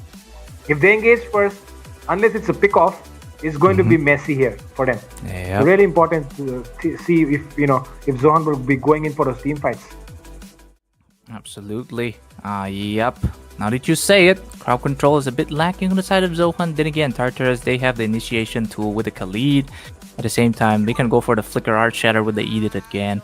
But there we go. That's your lineup, ladies and gentlemen. So this could be a decider. Or will Zohunt pull it off with a clean sweep? Or maybe this time Tartarus is just going to, pick up their momentum once again and just do that reverse sweep. We never know until we're going in here to the Land of Dawn as Zohunt on the blue side and Tartarus on the red side. The bloodbath begins. Yup, and there it goes. The bloodbath finally. Moskov against the Granger. Something that we like to see. And in the last match as well, we did see in a 1v1 that it was Joseph who won against the Suyo of Dusty Mizo. So, I mean, similar things could be happening this time around if we see a 1v1 happening and Dusty Mizo would like to get the revenge that he wanted in the last match. He will not be able to get the revenge, but in this match he has the opportunity to do so. Let's see if he's able to make that happen or not. Meanwhile, on the bottom side, Kyle having an easy time. Yeah, absolutely. Keep spamming the Rhapsody until you chunk down the HP of Moscow. That's how he's going to play it first. But there is a Kimmy there. Oh, Void Crystal eating a little bit too much of Faden's HP here. He's going to have to force out that Flicker. No, not Flicker, but Recall at the same time. Never mind. He got the regen. So I was a bit skeptical that if he's going to press the regen, why are you recalling, right? Just, just don't miss your lane, basically. Yeah. Dusty though. He is looking for that. Yeah, Kimmy is going to get basically zone. Kimmy is providing good amount of information, So Dusty's rotation on the top side is basically already understood, already read. So it's not going to be much of much impact here if the Alpha decides to rotate anymore. But for the first turtle fight, they do. I mean, look at this. Okay, the Sicilian is going to get zoned out very heavily. He's going to suffer a lot. So, no backup from the mid lane, especially in the turtle fight. Absolutely. And once again, it's just the Kyle just gonna be taking that gold crate once again. But it seems like the turtle is up and Tartarus are working towards that. And never mind, because yeah, there we go. Joseph is gonna be picking up that turtle once again. But Faden is out of position a bit because SOD comes in the backside. Also, Mr. Prime might come here, but maybe not. But there comes Prime as well. Look at the face of Zohunt going in straight for more. But this is the RWN coming in from Eden once again. So they're getting chunked a lot of HP in that initiation once again. Nobody's gonna fall. But then again, the turtle inside of Tartarus, they kind of bait out Zohunt there. And the thing is, right now, in everything that happened there, Kyle was able to get a chunk of that gold from the turret shield. So that's going to be a huge advantage. Yeah. And I mean, they could have used up those skills there to defend the blue buff. But what I don't understand is why they went in so deep. Because like I said, this team fight comp is not really favoring them. So they should avoid team fights. They should avoid team fights. Zohan, they definitely need to avoid team fights. Because if not for that revitalize, I feel like a lot of things could have went wrong for them. Ego kicking in, but there goes the ego kicking in. Eden getting the kill on Prime this time. So Prime is gonna lose a lot of gold with Kyle just gonna be clearing up those lanes and getting the gold that he needs. Level 6 for him, but it seems like Family Problem is gonna kind of deny Prime to get the least of that though. What is that? Oh, never mind. SOD been missed by Prime once again mid-side. There's a lot of fighting here as 27 gets the kill on Faden this time. So 2 kills on the side of Tartarus and Zohan, like you said, they need to avoid the team fights. That is why they're being punished. This is looking bad. They don't just lack the crowd control, they also lack the damage. Yeah. And that is exactly why Tartarus, they're showing a lot of aggression. They understand that the Sicilian has been denied of a lot of farm in the mid lane, in the bot side too. They do understand that the Moscow has had to make a lot of rotations. So it's basically them exploiting the fact that you don't have a good early game. And now Zohan are on the back foot. But one good thing is they can still defend. Pretty much true. Joseph going to be picking up the turtle once again. And that's going to be the river surge. That's going to be flowing to the side of the gold lane. So will Kimi make the initiation? Not quite, because Dusty Mizo was also there. Team Tartarus have that information in their hands. So they're still trying to invade the jungle, as you can see here. Yep. Their focus is on Prime this time. Prime taken down once already. So, I mean, you give away all the turret shield. Now you give away a kill as well. So, okay.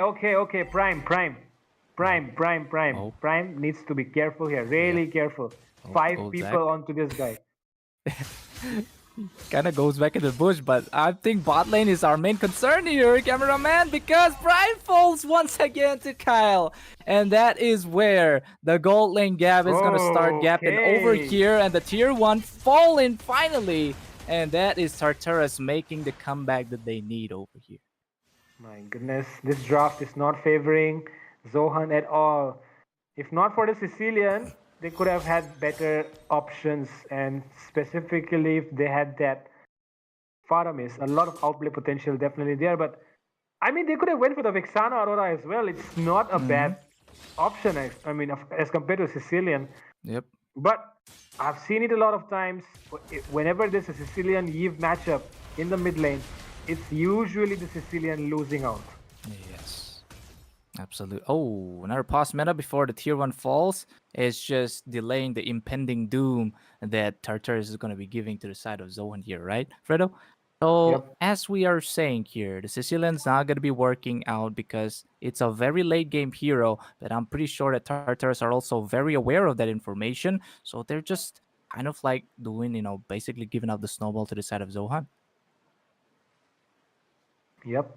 And right now, especially the fact that Prime has been denied as well, it's going to create even more problem because Faden going to come online late, Prime going to come online late. You don't have, you can't really do much with an Alpha alone. Yep. So It's very hard at this point. And with a high loss, what can you actually do with a high loss? You can't really do much. Yep. So very difficult, very bleak right now for Zohan. There is very little chance for them to make it. And the only way they can do this is go 20 or 30 minutes. That's the only choice. Yeah, absolutely. Just waiting for the fade in with the stacks as well. But Prime also this time they won't be able to give him much because he's already sitting in the 2 deaths. So he's also losing out in the tier 1. So it's gonna be way harder for Prime to farm up this time. So he might have to sit out the fights for now and just clear on the other side. Just waiting for that split push basically. Yep, that could be the only choice that they have. But the thing is, they also have the Khalid. So even if you have a lot of mobility with the help of a Moskov, Khalid's still going to catch up to you. And when you know a Khalid is approaching, you do understand that the enemy is approaching behind him. So you try to land that SOD and make some outplays happen, but they're already there. So you're not actually covering a lot of distance. Even the Moskov here already planned out when they picked up that Khalid, it seems, but with that match being resumed, top lane will fall down. Absolutely. And also Win though couldn't do much with the Centaur this time. And also this is going to be a jungle invade for the side of Tartarus. Just going in straight up onto the jungles of Zohan here. That's also going to be a turtle coming up sooner. And we will see. Will be interesting to see though how much stacks does this Sicilian has right now, because do they really want to engage here? Yeah. Why are they doing this? Why are they doing this? But then again, I feel like they won that tier 1 definitely on their side. But look at that. Both of it's like the funnel effect coming in because Kimmy with the Raging Sandstorm, it's eating up a little bit of a spare of Alpha. He heals up pretty much with the second skill because that's another free turtle on the side of Tartarus with that, Divergent play. All these unsuccessful ganks are going to cost them heavily because as the game progresses, they're giving away a lot of trades on the other side while not being able to trade away for anything. So basically, it's a loss for them. Not a win. Okay. Oh, RWM. Eden coming in with the Glorious Pal as well. Win trying to use that for the escaping tool, but tier 1 in the mid side falls to the hands of Tartarus right now. They want to go for the tier 2 over here, but it seems like Zohan here funneling down, trying to stop that from happening once again. With that being said, just family problem. I mean, even him, he needs to set up a good guiding winds at this point. Yep. We will be interested to see though what could be happening here, especially when this guy has just 96 stacks in 8 minutes. Oh my god. Oh no, that's a little bit too low for my liking here. But a few more hits, like 3 more hits, so he will get the 100 stack. But that's not going to be making much difference yet because Dusty Mizo trying to brawl it out with Kimmy, 1v1 style. But then again, this purple buff definitely falling to the hands of Tartarus once again. It seems like Zohan, they're just not in that comfortable position. I mean, even if they take the fight, of course they're going to lose. Even if they hold out, it's just Granger Kyle going to be stacking up with that. Look at that, 8 minutes with 438, just crazy. That just speaks for itself. It's a huge difference here. And he's going to stack up even more as the game goes on because all these jungle creeps being given to him, all the minions being given to him. And on the other hand, the Sicilian does not really get his hands onto any of them. And look at this guy, Joseph. Oh my god! Deleted instantly. That is what Tartars are doing right here. And Joseph, though, a sleight of hand, a little bit of a combo. There goes the fade in with that combo. And pretty much the Holy Blessings are still existence on the mid to top inhibitors for the side of Zohan. They are going to be needing that. They have to utilize that, especially for this Lord push, am I right? Oh, never mind. It's going to be a wasted in the mid one right here. SOD being penetrating the defenses, but it's not going to be much because Joseph here taking that Luminous. It's going to be the first Lord, basically dash. Even before the first Lord dash, already all the sides of the turrets are already falling to the hands of... Oh, never mind. There goes Joseph once again. Taking a kill on Win. With that being said, there will be no glorious pathway being settled for this Lord push. Oh my god. The bullets, the Rhapsody connecting really well.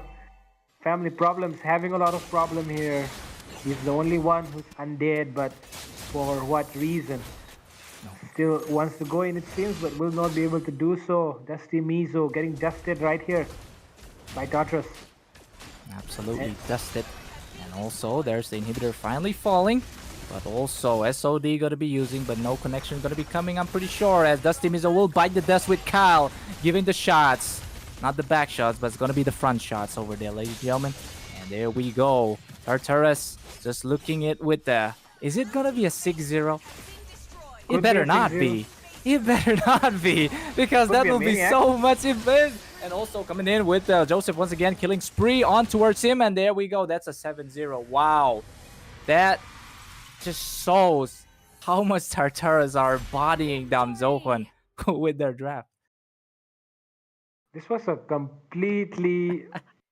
I mean, when the moment they picked up the Sicilian, I was like, come on, man. Come on, you can do better than that, Faden. Faden, you are made of rose gold. Rose gold. You're made of gold and silver, I was about to say. But anyways, okay. You're made of... I mean, you can do better than that, my friend. But Faden will be settling down with bronze here, as he is on a 0-0, 100 stacks on a Sicilian in 10 minutes. And I mean, for the people out there who are watching, never go with the Sicilian, especially when you're playing against the Yiv.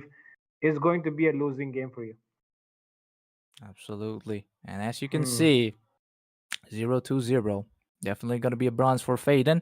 But Kyle, though, even though he doesn't get kills, but it's just that game was not even focused on kills. It's just Tartarus focusing to win the game, getting the objective absolutely in just a matter of...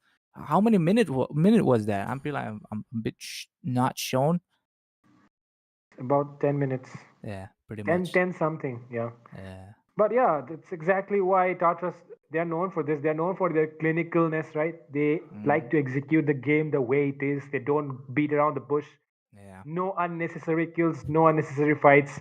On point execution. Straight up. And yep, straight up. That's it. That's it. That's exactly what they did. And they come out on top. Zohunt, no chance. But this time around, they do have the window once again open for them to qualify. Will they be able to do so? Let's see. We never know, but predictions might be coming true, because I kind of voted out 2-1.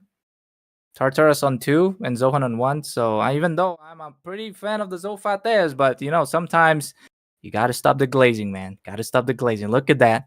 Bring up that talents prediction. I don't know why I even do that. I don't know why people are actually taking up my predictions, but there you go.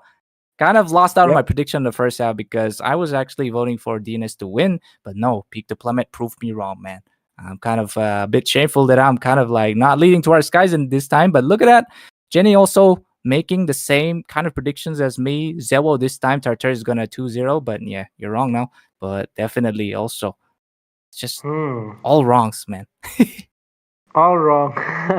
Because except for Itami, have... Except for Itami. Itami got one right. Yeah. I might get one more right as well if Zohunt win this one. I mean, I'm always there for the underdogs. So yeah, coming into this match. Wait, did I actually choose Tartarus? No. Okay, Fredo. I chose Zohunt. Oh damn. Oh damn. Damn, he God. two. It's only Debbie. Only Debbie then. It's only Debbie. All right. On the side of Zohunt, it seems.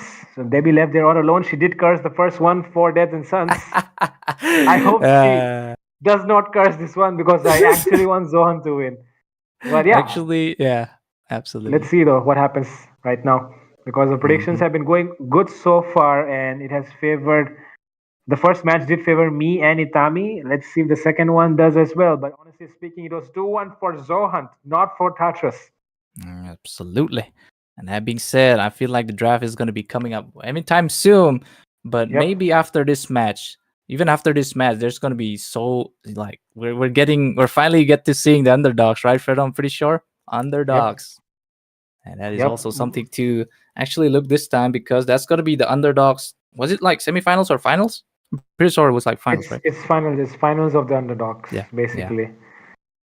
Yep, If we're it's- going to have the finals of the underdogs right after this match is over. But before we get into action, talking about the last match, Why do you think they picked up the Sicilian? What was their idea?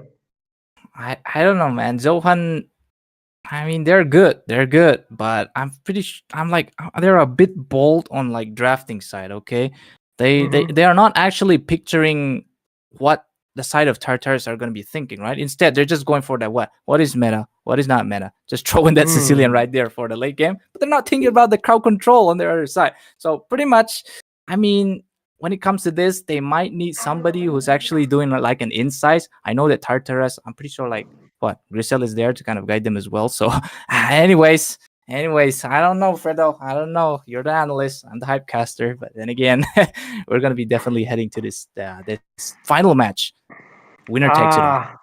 Yep. Going to be really interesting to see if Zohunt has cooked up something new or not, because I honestly believe Zohunt is a team with a lot of potential. The only thing that's stopping them is a lack of focus.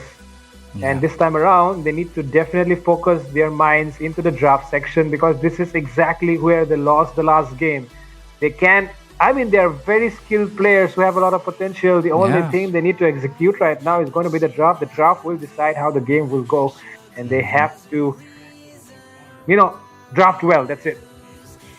Basically, draft well. Tartarus first ban on the Gadot once again, but the basic pressure on the Gatot last game was just crazy as well. So this time, always, of course, this Butterfly Lady will never see the debut. But actually, there was a debut before. But and again, you're not giving Eden that Detergent. So this second ban is gonna be coming up on the side of Zohan.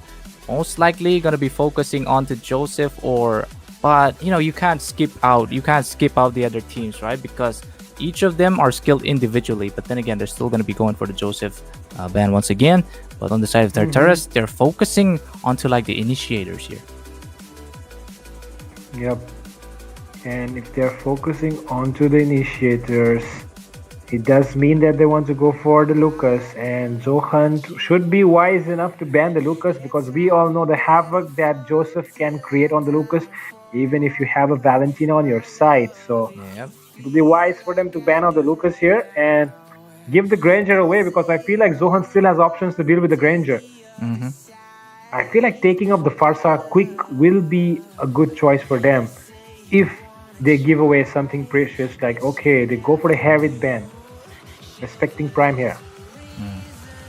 Prime definitely being respected here, but Zohan, what is it gonna be? That maybe a Lucas like how Fredo predicted, because you know what Joseph is capable of. So, but is it gonna be assassin ban? I don't know, man. I feel like they might lead towards another assassin ban, because they don't want to give him those specialities, right? Possibly a Fanny, maybe. I mean, it's highly possible that the Fanny could come into play, but I mean, the Fanny has not worked out for anyone so far. But of course, Tartarus is an exception here. They are the best. They know how to execute it, but still, there is the possibility of a Badang coming in and jinxing it all. And with that, there comes the Lucas ban. Tartarus would like to take away the Granger. And if they do take the Granger, I want Zohan to pick up the Farsa here, because that is the perfect reply. Yep, absolutely. Tartarus still waiting it out, because they are kind of thinking, because if they're going to be picking maybe a Farsa, because what Fredo says, that could be a pretty much counter, because the range is what they need, because Granger range is just crazy. Always going to be in the back line, try to pick you off with a Sky Piercer. So the response to that, definitely Feather Airstrike. But maybe they can cook up with something else, but maybe not the first pick on their side. Or maybe they could go for a Matilda first pick, because I know they love... Oh, wait. Oh my god. Hylos, this is really mind-boggling, right? I mean, this is what Tartarus is known for. They are coming up with some plans that is beyond the minds of us casters. But yeah, let's see what they cook up here. But Zohan right now, they should be locking in on the Farsa immediately. Absolutely. Not, and also they are losing the mid lane control once again. Okay. Give it in the way. Let's see. That's Prime on to the guns once again, and also Dusty this time. It works out. Suyu for him in like the first game. That's why they're just going hams on Tartarus. But Tartarus this time they're cooking up something, which is a bit skeptical because first pick with the Katot and Farsa. Hylos. Yeah, but look at that. Oh, that's a response pick. That's definitely a response pick to Suyu. There we go. Yep. But Gatot is not there anymore. He's been banned Oh. out, so I don't think So it's gonna be popping. Farsa? But Farsa, yep, Farsa. This could be Farsa. Farsa or I don't. Will they do it? Will they do it? Or They're just could it waiting be out. something else? It could be a Farsa. It should be the Farsa here. If not, I don't know. But if they don't pick up the Farsa here, Irritel. Okay. Okay. Counter for yeah, let's Granger. go. Zohunt, Mhm. Farsa, come on, let's see. If they can pick that, that's gonna be good. And I know that Faden is a very talented man. He can aim the feather airstrike, so that having on their side to kind of burst down the Kyle. And never mind, they're going for that Okay. early invasion. Seems like they don't want the zone yet. Yep. They don't want the zone yet. They still want to play it by the book. They want to go for the Hilda right now as a response once again. But coming into the second phase, they have the option to ban out Eden's pick. Faden, Eden. Just take out the Fa, and it becomes Eden. Now though, let's see if Faden can perform like Eden, or will Faden be zoned out once again and denied of the minions like he was last match. Alright. And there goes the Matilda ban on the side of Zohan. So I was kind of speculating that Tartarus is gonna pick the Matilda, but this time Zohan is just denying that for them now. So okay, there comes the what is that? Jawhead. Okay, Zohan. That is like the hardest thing to see whenever that comes up. I'm always stuttering when it comes to Zohan. But what about the Zohan, Fredo? Could it be like Zohan- a disruption? Well, it's probably because the Suyo and Jawhead pair goes well because, they're a pick-off kind of lineup when you go with the Jawhead, and that works out pretty well. So that's the reason why Tartarus have decided to take out the Jawhead. But once again, it's going to be Zohan banning out the last hero. The one who takes the Farsa in this game is going to be playing way better because of the zone control. But other than that, I don't really see any other mage that can provide the same value. And I mean, the only thing that comes to mind is the Aurora Vexana, but you don't want to pick up Aurora Vexana when you have the Farsa open. In the last match, I mean, the Farsa was banned in the last match, so they were forced to pick up something else, but they could have went for the Aurora Vexana. It still sits up there when it compares to a Yeeve on the opposite side. In this match, though, what do they go for? I'm really curious to see. Badang being banned as well. Okay. Oh, Dusty nobody's on gonna be Fanny? picking up. Well, that's the we're trolling at this point. I'm very sorry about that, ladies and gentlemen. But it's just that the first is out of the question because that is completely banned on the side of Tartarus. So they're kind of forcing Zohan to get the first pick, maybe a mid laner this time, or maybe the Roam on their side. And it's just like Tartarus are like trying to, bait out Zohan with the picks over here. I hope it's Vexana, actually, because the amount of vision that it can provide as well is going to be useful. The Deathly Grasp is going to catch that Leonin running at your face. So that will be coming in handy as well. But to pick up the Valentina, is it because the Eve is open? I feel like the Eve is open, right? Yeah, it's pretty open. Yep, that's the reason, I guess. Alright. And at the same time, that Glorious Pathways can be taken up on the side of Zohan. And that creates such an opening for Zohan to, be more open. So, on the side of Tartarus this time, the last two picks gonna be up. Is gonna be Yif. Okay, they're still kind of like picking the Yif because maybe gonna work out for them. But Faden though is gonna be the one to kind of IMU the RWM. But that is gonna be the last pick coming in. Any guesses? Oh, Khalid. Okay, Khalid works out in the last game, so maybe Fanboy once again. Okay. Because probably to match up with the mobility that the Hilda is going to bring on the table. But now it's going to be the last one from Zohunt. I believe it could be a set-up tank if possible. Because that's the only thing that they lack right now. I feel like they can go for a Tigreal, the classic old pick here. That should work. Is it gonna be really though? Because I mean, extra. Yeah, they need the crowd control because it's only the initiator for Dusty to go in with the Blaze Surge. Except for Wind here, gonna be going here up and down, in and out of the matches, and there we go, right on point, Fredo, right on point. Yep, here we go with the Tigreal, the classic old pick into the hands of Zohunt, and this time around the draft is looking a little better for Zohunt. Absolutely. It's looking a little better. Still, the lane clear though is going to be an issue here for Valentina. So into the later phases of the game, they're not going to have the best time clearing those lanes because Prime alone cannot do enough.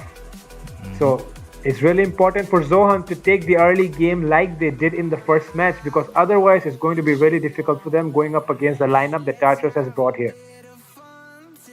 All right.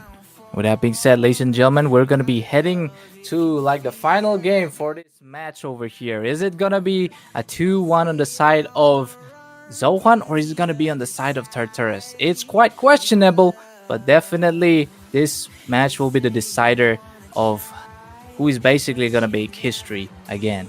And with that being said, we're going to be jumping straight into the Land of Dawn once again as blue side Tartarus and red side Zohunt for the final win. And it's all on into the mid side over here with Twimmy making that first engagement. And look at that, Faden getting zoned out once again from the lane. This guy is going to be trouble for life, especially after this game. Look at this guy. See, still level 1, not able to get a single minion yet. Eden trying to zone him out completely. They do realize that Eden got that. Oh, Kimmy, almost. A little bit unpressurized here, but Faden almost biting the dust. But that's going to be a missed soul. Blade starts on the hands of Dusty. And it seems like Family Problem needs to check the boost for Dusty because Dusty needs to continue the farming. If not, that's going to be bad for the side of Zohunt. My God, Faden, I feel bad for this guy, man, at this point. But honestly, he needs those minions. He needs to do something. In the last match, they lost the river control. In this match as well, the river control is into the hands of Tartarus. And as long as the river control is on their side, Zohunt is not going to be able to do the free rotations like they like. And if they cannot do that, it's basically a choke point. Tartarus choking them slowly. And by the time you know it, you're already gasping for breath. Almost getting choked, gasping for breath, and after you gasp for the breath, the abyss follows up and you're basically dead. And Prime also here. Actually, Kyle with the sidesteps, trying to dish out the damage onto the Prime, but once again, Prime is still on his Prime with the damages he's been dealing out for Kyle, but it's not going to be long until that level 4 heavy crossbow comes in and the turtle spawning into the EXP side. There's going to be the first team fight that we see here. Tartarus trying to invade because they understand that Faden is behind. For now though, seems like they'll be going for the turtle. Joseph here. Win understands the situation, goes in for providing backup if necessary. Should be an easy blue buff here. I mean, I would not like to say that. Okay. That is that. Any more thoughts on what's going to be happening next, Fredo? Because nobody's trading out the first blood once yet again. But this is a very well-disciplined match on both teams so far. But then again, they kind of throw it off with Tartarus getting the turtle. So Zohunt this time, they're not like facing up to, give that team fight just yet because they're not confident on that. I feel like, we usually see the side lanes getting ganked here, but I feel like Dusty needs to do a blade surge, a surgical blade, whatever you may call it, onto Faden, because Faden has been bullying. Sorry, Eden, because Faden has been getting bullied by Eden. Oh my God, it's so confusing. Yeah, this guy, the only kind of materialistic play you can do is like getting the ultimates, possibly. RW1 as you mentioned as well. Glorious Pad also up there, and at the same time, Kimmy. I can take out the Kimmy for that initiation as well, but I mean it's Faden, so he's gonna get bursted down if he goes in way too fast. But for now, this bot side is just gonna be Win coming back to clear, but 27 though, he's gonna be denying. And slowly but surely, that, I mean, still 0 kills, but I mean, it's completely under control of Tartarus right now. as we already see the rotations completely getting mirrored here. Look at Kimi. Oh, they go in for the blue buff.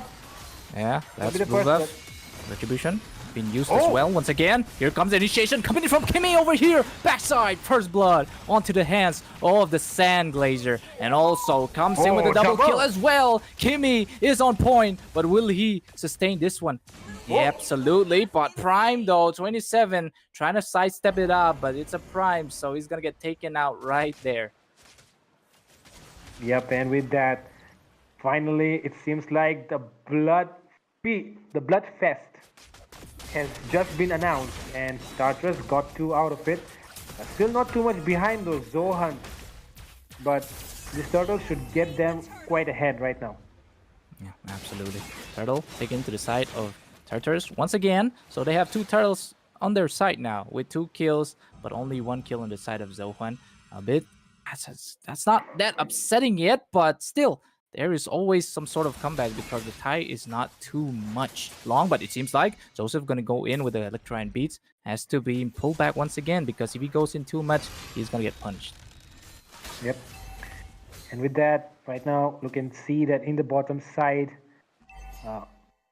the Irithel rotating just a little bit slowly, but engage coming in. Once again, there goes the implosion. Not yet, just yet, but it's gonna be family problem falling this time to the hands of Trial. And also backside Eden just going in with the RWM. The fight continues here as the RWM being spotted by Faden to the hands of Tartarus as Prime gets taken out by Kimi once again. Oh my but God. 27 though, almost dying, but then again lives out to see another day because losing him on the Prime. process along with Kimi as well is gonna be pretty good. But Prime also, he's gonna get taken out, man. He's gonna be taken out because it's the counter Kyle we're talking about. My the gold God. standard. He did not really need to defend it there. I mean, okay, you're giving away a tower, you're giving away a lot of gold. But the thing is, you are a goal laner, and as a goal laner, you can't afford to do that. Yeah. You can't afford to lose out. And look at that. That kill will give Kyle the lead that he needed. Absolutely. Both of the teams are very disciplined, but then again, Musty Mizo though finally taking out Kimi there. Kimi was kind of overextending over there, so definitely bites the dust.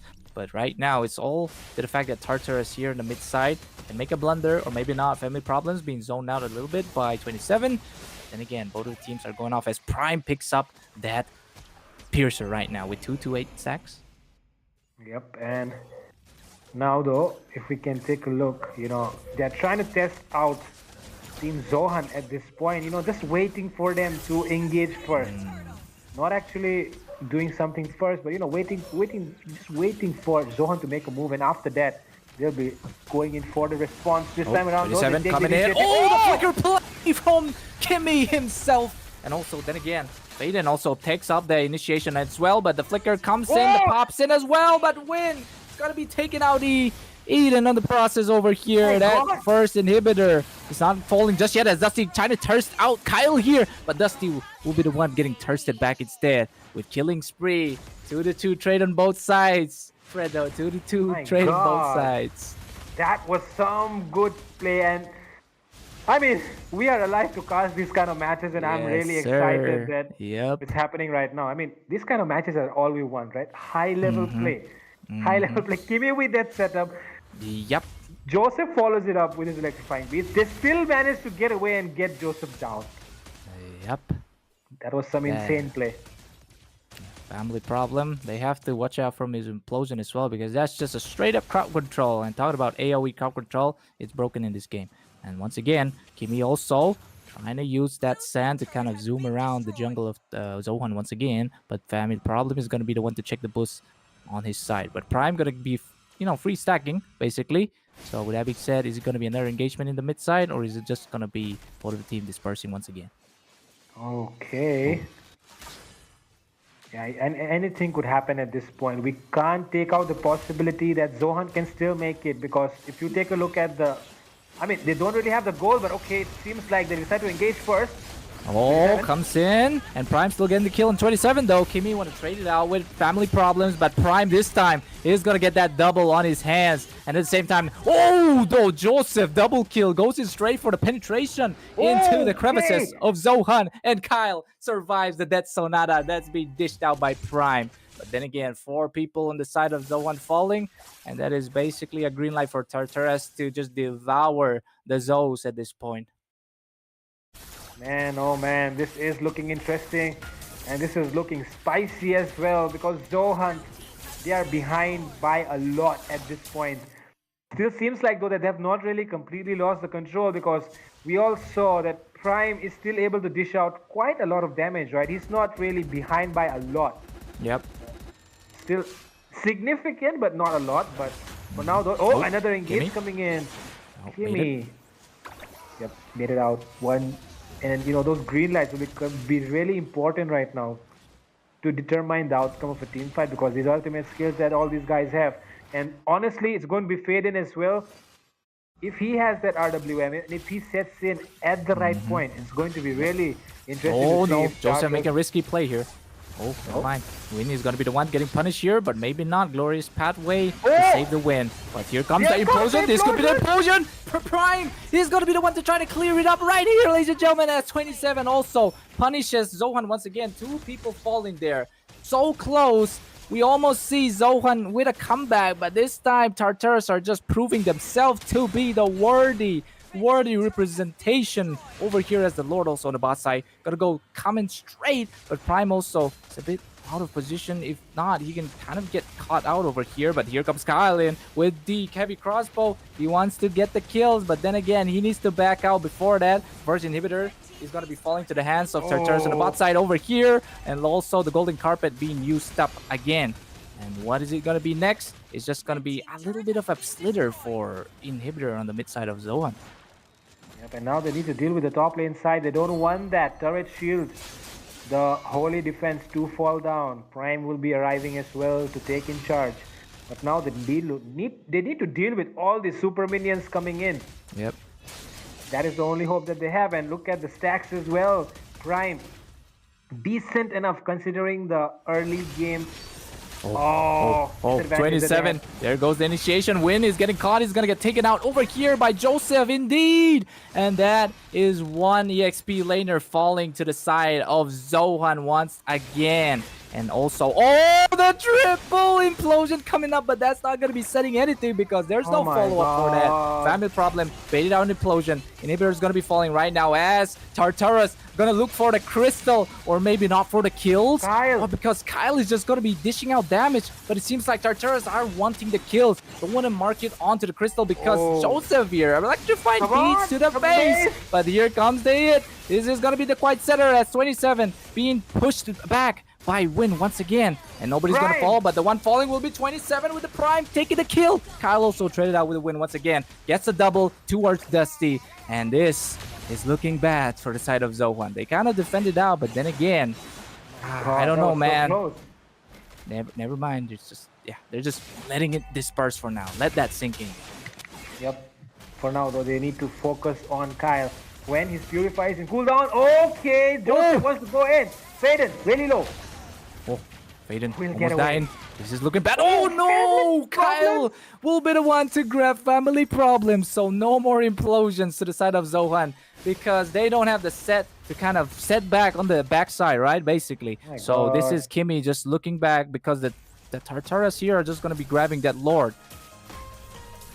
I mean, you cannot let Kyle free hit at this point because he's just going to take away 10% with every hit. Even if it's the tanks, it's going to be really hard for them to deal with it. I do want to take a look at the items though. Do they have the blade armor or not? Because if they don't have the blade armor on them right now, it's going to be even more difficult. Okay, it seems like Win does have it and he doesn't. Okay, family problem doesn't have the blade armor. He's making it right now, but it won't be enough actually. Yep. Oh, that's Mizo with the Queller. Not going to be enough yet, But look at these two, very disciplined. But here comes the conceal initiation coming in. But inhibitor being taken out. The RW Oh my being God. shot again. But Kyle taking the kills and also trading it out. But then again, 3 people just dying. That's 4 right there as Kyle gonna get the double. And this is the end, ladies and gentlemen, as Tartarus will reign victorious God. over here, eliminating Zohunt in the process here, but never mind. They're gonna be still facing off with the loser of the first one. Oh my god, that's just crazy. Yep, not the loser, the winner of the first one. Yeah, The winner of the first one, which was Peak to Plummet, yeah, they'll be facing them up ahead in the later part of the night. But for now, we'll be seeing that Tartarus are moving ahead into the finals, already booking the first seat. And we'll be deciding soon if Zohunt will be able to get to the finals or not when they'll be matching up against Peak to Plummet in the last match of the night. But for now, Kyle with that counter pick really well. No one to take him down actually. Now look at that 9-0-10 on this guy. He's just unstoppable. And like the fortification that these teammates are giving him is just on point. And you know that Iritel is a counter for Granger, so Granger couldn't do much at this point. So even though he got a lot of damage on his side, I mean, we just have to accept the fact that Tartarus are just a better team. Yep. Let's see though what happens once again as we move on to the next match. Of course, this match is done and dusted and we have nothing more to say. A bad day for Zohunt once again as they could not make it in the third one as well. Once again, the mid lane is something of a concern actually for Zohunt because Fade and Eden takes control every single time. They gave him the Eve twice. So that in itself is a very, very big thing because, I mean, they skipped it out in the first phase. They give it away in the second phase as well. I mean, they did face problems because of Faden's Eve. They should have respected it, but in the second phase, they let him pick up once again. And I mean, like I said, if you cannot pull it off with a very, high skill cap hero like the Valentina and everything else, then go for the basics. You can go for a Vexana, you can go for an Aurora, that works. But of course, it does have its pros and cons. It seems like they want to go with a mage that can dash because of the joy, probably. That's the reason why they went for this, and they really struggled against Eden once again. Absolutely. And that being said, at least it's a bit upsetting, but at least we're both right onto the prediction. 2-1. There we go, ladies and gentlemen. It's just gonna be that. We're just gonna be dusting it off there because I'm pretty sure we don't want to drag this matches too long. But then again, that is the end of Tartarus versus Zohunt, with Tartarus reigning victorious. With that being said, ladies and gentlemen, this is the caster that's Bolty and Fredo. It says once there, but he is Fredo, okay, guys? Don't get him wrong. He's the GOAT. And with that being said, ladies and gentlemen, gonna be signing off and see you with the underdog match. Hello players, are you from Northeast? If yes, we have a very, very exciting news for you. Wardrum Games is hosting the Northeast Underdog Tournament where the top invited teams are going to be playing against the biggest underdogs. And the best part, Guys, is the tournament format. Why? Because it's starting in a separate bracket and you get to fight with only the underdogs all the way to the finals. by participating in this tournament, you have the chance to win a share of the prize pool, which is 60,000 Indian rupees. So what are you waiting for, guys? Go and register ASAP because the slots are filling up really fast and you're gonna run out of slot if you don't register ASAP. For registration, you can check the link in the description Of the Instagram bio of Wardrum Games. So do follow them and yeah, see you in the tournament and I will be casting too.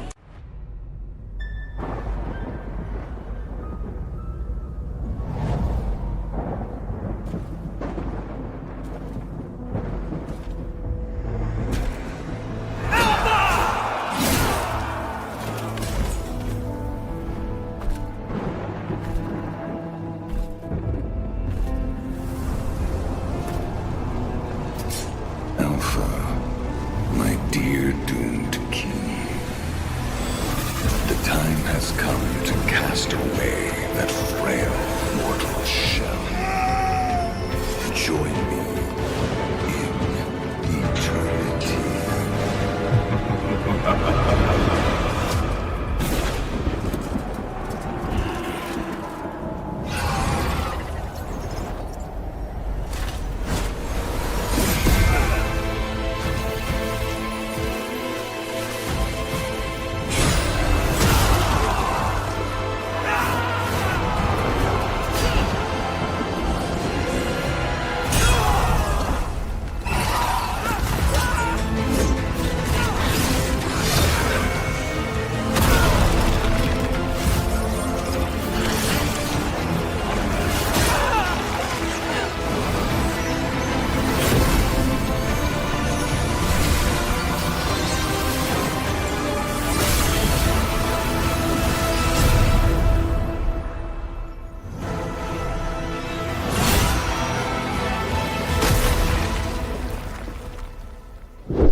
Like fairy tales?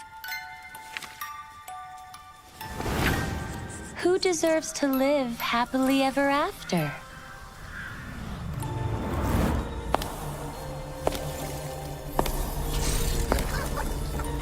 Be good, and you will have a loving home.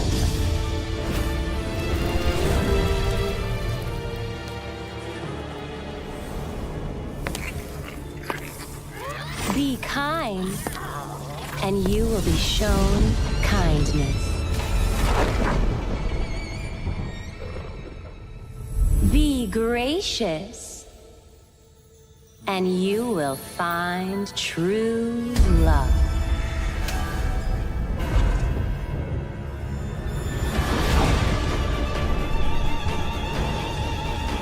It's all your fault! I was just having some fun. Your mother died because of you! What a bunch of drivel.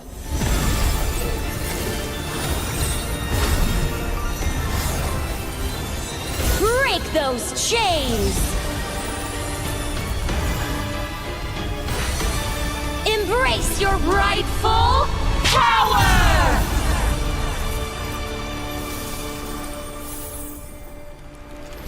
I really love a good fairy tale.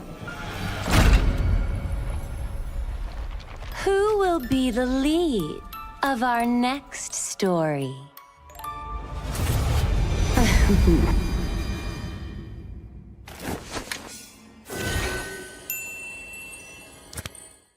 Hello players, are you from Northeast? If yes, we have a very exciting news for you. Wardrum Games is hosting the North East Underdog Tournament where the top invited teams are going to be playing against the biggest underdogs. And the best part, Guys, it's the tournament format. Why? Because it's starting in a separate bracket and you get to fight with only the underdogs all the way to the finals. by participating in this tournament, you have the chance to win a share of the prize pool, which is 60,000 Indian rupees. So what are you waiting for, guys? Go and register ASAP because the slots are filling up really fast and you're gonna run out of slot if you don't register ASAP. For registration, you can check the link in the description Of the Instagram bio of Wardrum Games. So do follow them and yeah, see you in the tournament and I will be casting too.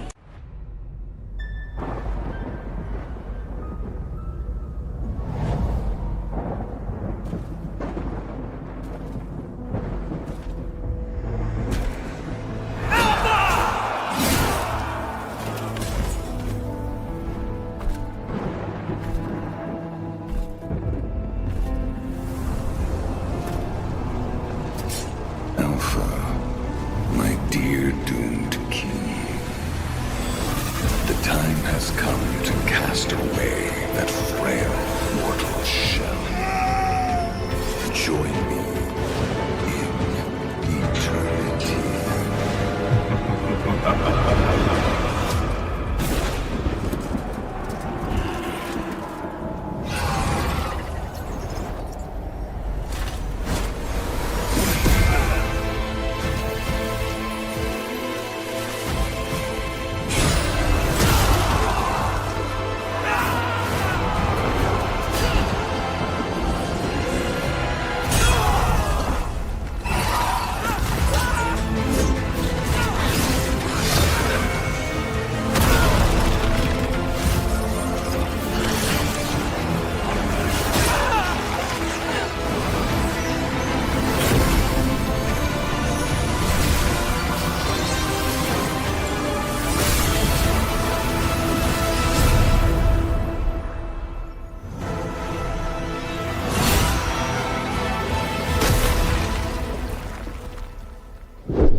Like fairy tales?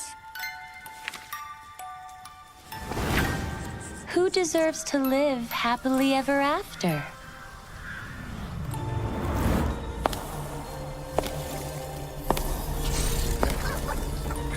Be good, and you will have a loving home.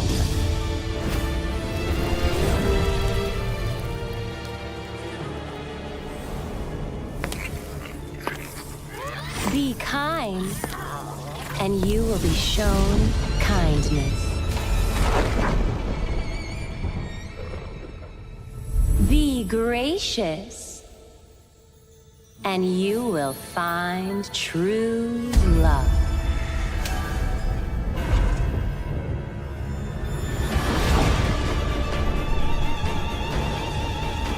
It's all your fault! I was just having some fun. Your mother died because of you! What a bunch of drivel.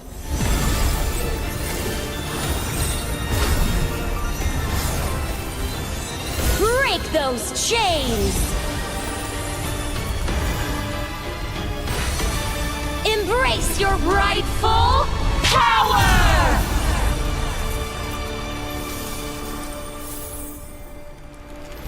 I really love a good fairy tale. Who will be the lead of our next story?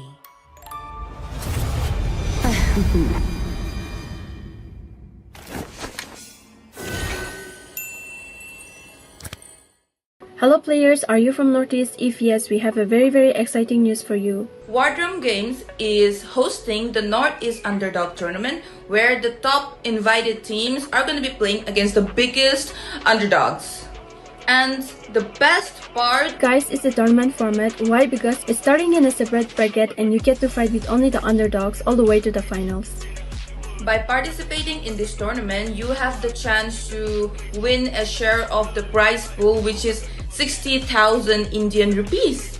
So what are you waiting for, guys? Go and register ASAP because the slots are filling up really fast and you're gonna run out of slot if you don't register ASAP. For registration, you can check the link in the description Of the Instagram bio of Wardrum Games. So do follow them and yeah, see you in the tournament and I will be casting too.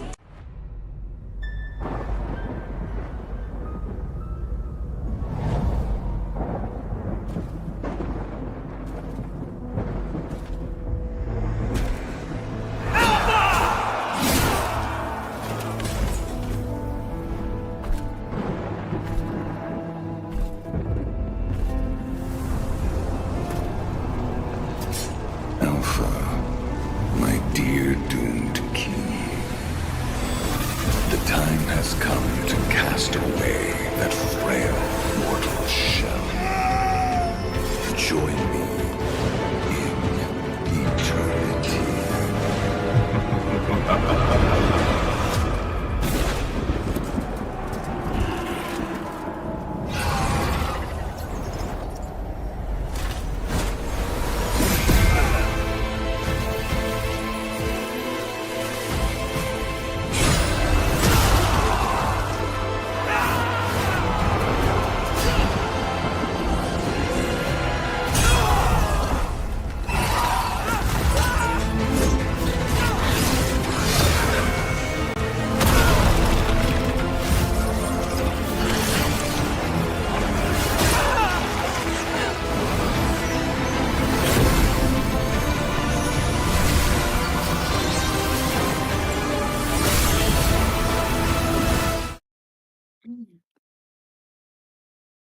Surprise, surprise. Once again, ladies and gentlemen, welcome back to the Northeast Underdog Tournament hosted by none other than your Wardrum Games right now. We saw two of the most interesting matches of the history, I would say, in this Wardrum Games. It was not all a clean sweep. Both the teams, they played out really well. All four of the teams actually, they tried their best. But those were the top dogs that were competing against each other. Now, we've seen a lot. We've seen them quite often. Now, I think it's time to shine the spotlight to the underdogs. What do you say, Debbie? Yeah, definitely. Because who would be having fun if you see the same face, the same names every day, right, Joe? So yes, Yep. this is gonna be the finals of the underdogs teams, and yes, we are gonna be introducing you to the teams. It's gonna be Detoll, Detergent, DXD, you can say Yeah, high Yep. school DXD, whatever it is, but Doomwalkers in onto the other side as well. So DXD, they have the privilege to go for the first pick, and DW, they are gonna be having the second pick as of now. This is a best of 3 series. If we forgot to mention it, it is gonna be a best of 3 series, and the team that's gonna be winning it out will be taking 10,000 in rupees in cash for themselves. So yeah, they have that. They have the chance. You know what, JWO? I feel so sad that we didn't invest in this one. Yeah, I agree with you. You know, you're getting more than you are investing, right? Only Yeah. 5 of the teams they registered, and I mean, going against 5 teams for 10,000 INR, not diamonds, INR. That is a huge privilege, and yeah, I should have just brought my own team and Yeah. have gone up against them. But yeah, I guess we'll go for that in the next upcoming tournaments, you know. But Yeah. yeah, if we focus, let us have a focus onto the draft that both the teams are having right now. We just see all of the standard meta bands that came in, and right off the bat, first pick goes to Suyo, one of the most, I would say, one of the most first pick or the second picked hero. Don't you agree, Debbie? Yeah, Studio has been completely, used most of the time, used as in being picked or being banned. They're never ignored. So he's kind of taking up the space that Fanny used to have, and the priority that these heroes have is both for the top dogs and both for the underdogs. Always available on time, available to pick it out or ban it either way. But still, we cannot forget that DXD, they have picked out their early game jungle into their hands, and a hero that can potentially be a dominator into the XP side. So the Doomwalker, they know that they are gonna be, having this chance to pick up the joy, because there's so many choices, but I feel like you want to completely ignore out the Fanny and just secure their jungle very, very early on, because Gatot and the joy combination is something that we have to look forward to, right? So yeah, the picks are, so far so good. Nothing much too flashy, but sticking to the plan and to the theory too. Yeah, I definitely agree with you. And looking at the current draft, we do see as you said, the Gatot Kacha getting picked out with that joy, and Halos as well as CC. So they got the pick as well as the counter together, and CC is already in the EXP, so Halos is gonna be definitely going for a roam. I would say that is quite a solid draft that is coming out from both the sides. They got their priorities straight. They are not wasting any time going for all of the heroes which are currently really, really popular, and they're popular because of their because of valid reasons, right? The Gatot Kacha, the great zoning ability from his AOG, and of course his taunt as well. Same with Joy. She got the dash, she got the electrifying beats to burst you out. And same with Hylos and CC as well. I don't really need to talk about Suyo because we all know how great he is. We don't need to glorify him more because he's already glorified. But yeah, talking about a Hylos and a CC, both of them, Hylos, he has a great engaged potential. So you just want him in your team, and since team the Doomwalkers, they already got that joy, they won't be going for an alpha, so it was a safe choice coming in from team Detoll x Detergent, right?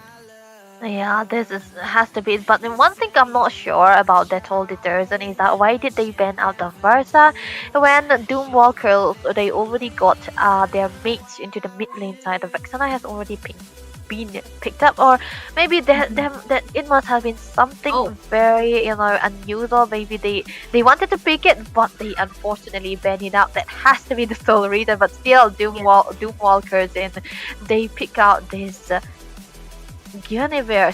So still, I would say Okay. Guinevere is better into the room, right? He can use the Yeah. spatial migration to be available all the time. So definitely gonna go into the room. So this has to be something that the DW is paving their path for. But oh my goodness, there we go, the Selena popping in out of nowhere. So what are the chances that the Selena can survive a Joy that can survive the Vexana? It's still gonna be her. But there we go, the Rocksmith appearing on time. But what will Doomwalkers in pick here? Okay, Claude. Is this the Claude. debut of the Claude? Is this it? Oh my goodness! Oh my goodness. Okay, They Doomwalkers. They left no. They took out no time to pick out that Claude, and I guess it kind of makes sense because he has the BMI and there's a high loss onto their side of DXD. So with this BMI, I think he got a lot of disengaging skills. So that might also be the reason. Plus, if he goes the Holy Trinity, he should be able to go around that high loss and a CC. And I feel like Possibly, actually Claude does have a chances to pick up the a spell of his choice too, because unlike most marksmen, right, Claude does has the ability to go pick up the Purify, to go pick up the Vengeance or Flicker, even or on top of that the Spin too. But look at the picks here so far, so good for both of these teams. Studio Joy, classic advertisement into the jungle, always bring backup. So one thing I realized is just that both of these teams, both of these heroes, both of these teams, on top dogs and the underdogs, they have a similar style in the drafting, right? So yeah, this is gonna be the first game into this best of 3 series after Underdogs finals, ladies and gentlemen. At Detoll X Detergent onto the blue side and Doomwalkers in onto the red side. So there we go, an early brawl being brought out. Ryder taken out very early on, Negan securing that kill onto the studio. So this is gonna be a dream start for the side of Detoll X Detergent. Oh, what a clean laundry right there at the start of this 1 minute onto the game, and taking out the jungler nonetheless.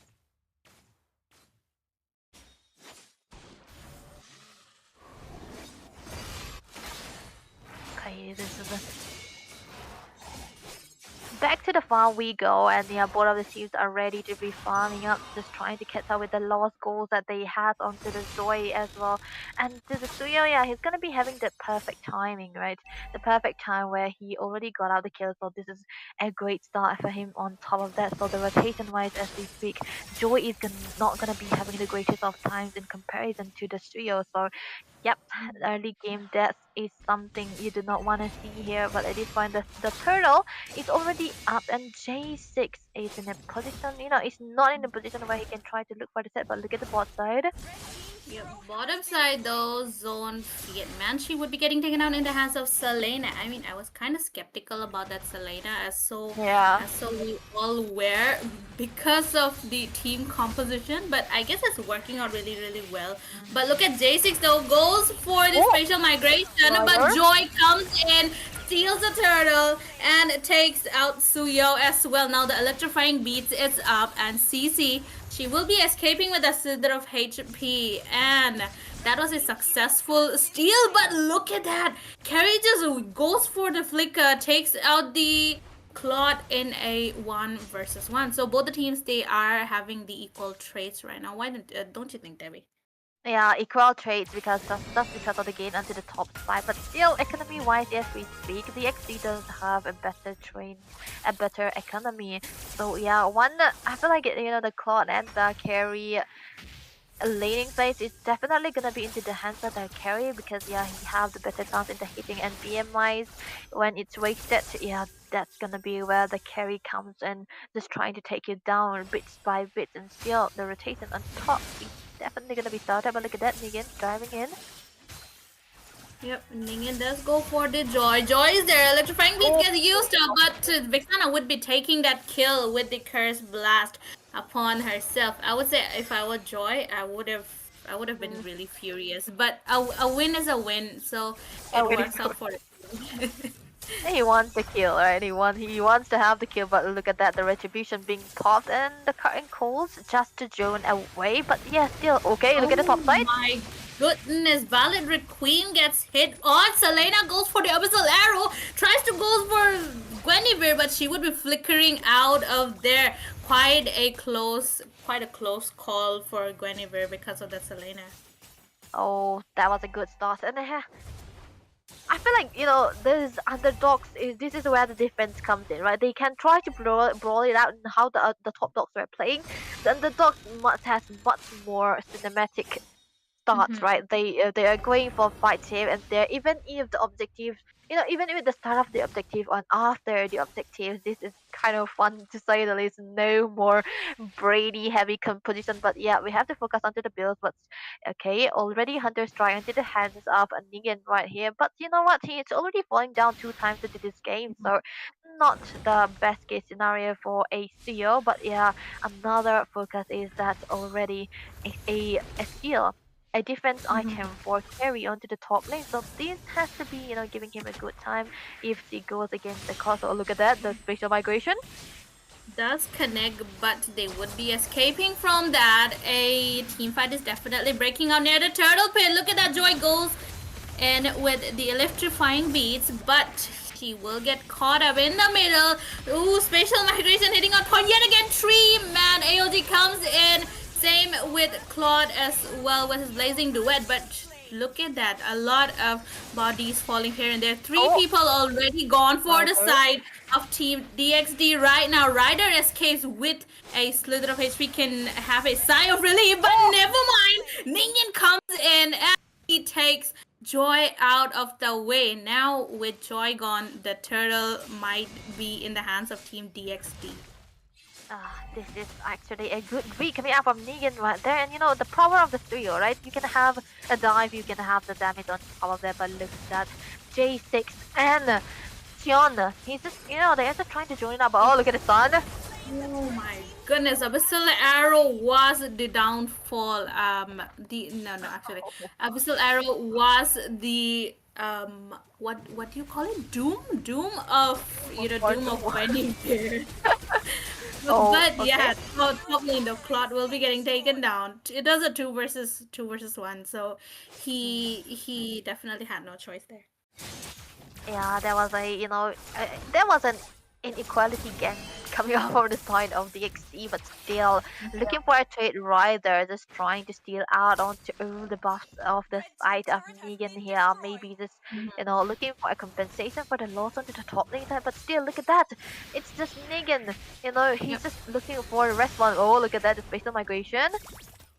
Spatial migration does connect, but the stun was there to stop her. And yeah, both the junglers, I feel like they have a similar mindset that they are gonna be going for each other's buff rather than their own, and they are kind of excelling at that, But Ryder, there is people are surrounding him. All of the members, 3 of the members actually, but he does get away with that. So yeah, overall, although the pressure is still on the side of Team D Doomwalkers right now. Oh, hey, Engage comes in, and Hylos is stuck in between. Glorious Pathway does get used up. Dex speed really low. AOG pops out. He is still standing. Killing spree in his hands right before he gets that shutdown. Negan trying to get away, but this spatial migration hits and a double kill goes for Ryder. Carry taking that kill, just getting away with that slither of HP right away from an assassin that was chasing a marksman. That was something you do not really see. A perfect transmission of event here and there, and 8 kills into the 8 minutes of this game. A perfect scoring for both of the teams, but look at that, the mid lane might be into the focus for the side of Doomwalkers here, and they won't be able to get that. Okay, there was a good clearance coming out from the Hylos Shasi here, so a good start nonetheless, but still overall I would say the economy wise also, they are in a perfect quality. And oh, look at the damage coming in. Goodness, Claude had more HP than Carrie, and she was the one bursting Claude down. Although Claude was able to, get her away. But if we talk about the damage, Carrie has more compared to Claude right now. And it may be bad for the side of Team Doomwalkers, but oh, look at that. Asashi gets taken down right there, gets caught off guard by Guinevere with her with her spatial migration. Now with the tank gone, I think they can go for the Lord without any fear of getting the glorious pathway getting used up. A good time for DX for Doomwalkers to just try to get for an engage, and because of that they are able to secure the first objective of the game, and the Lord is gonna be marching down onto the bot lane already. The Holy Crystal for the side of Rider, so this guy is gonna be hurting quite a lot better than he did into the last few minutes of this game, and this is gonna be his power spike, and a little bit too late, but still there can be chances that he will be able to dive into the Selena time and again, because even with the mobility that the Selena have, right?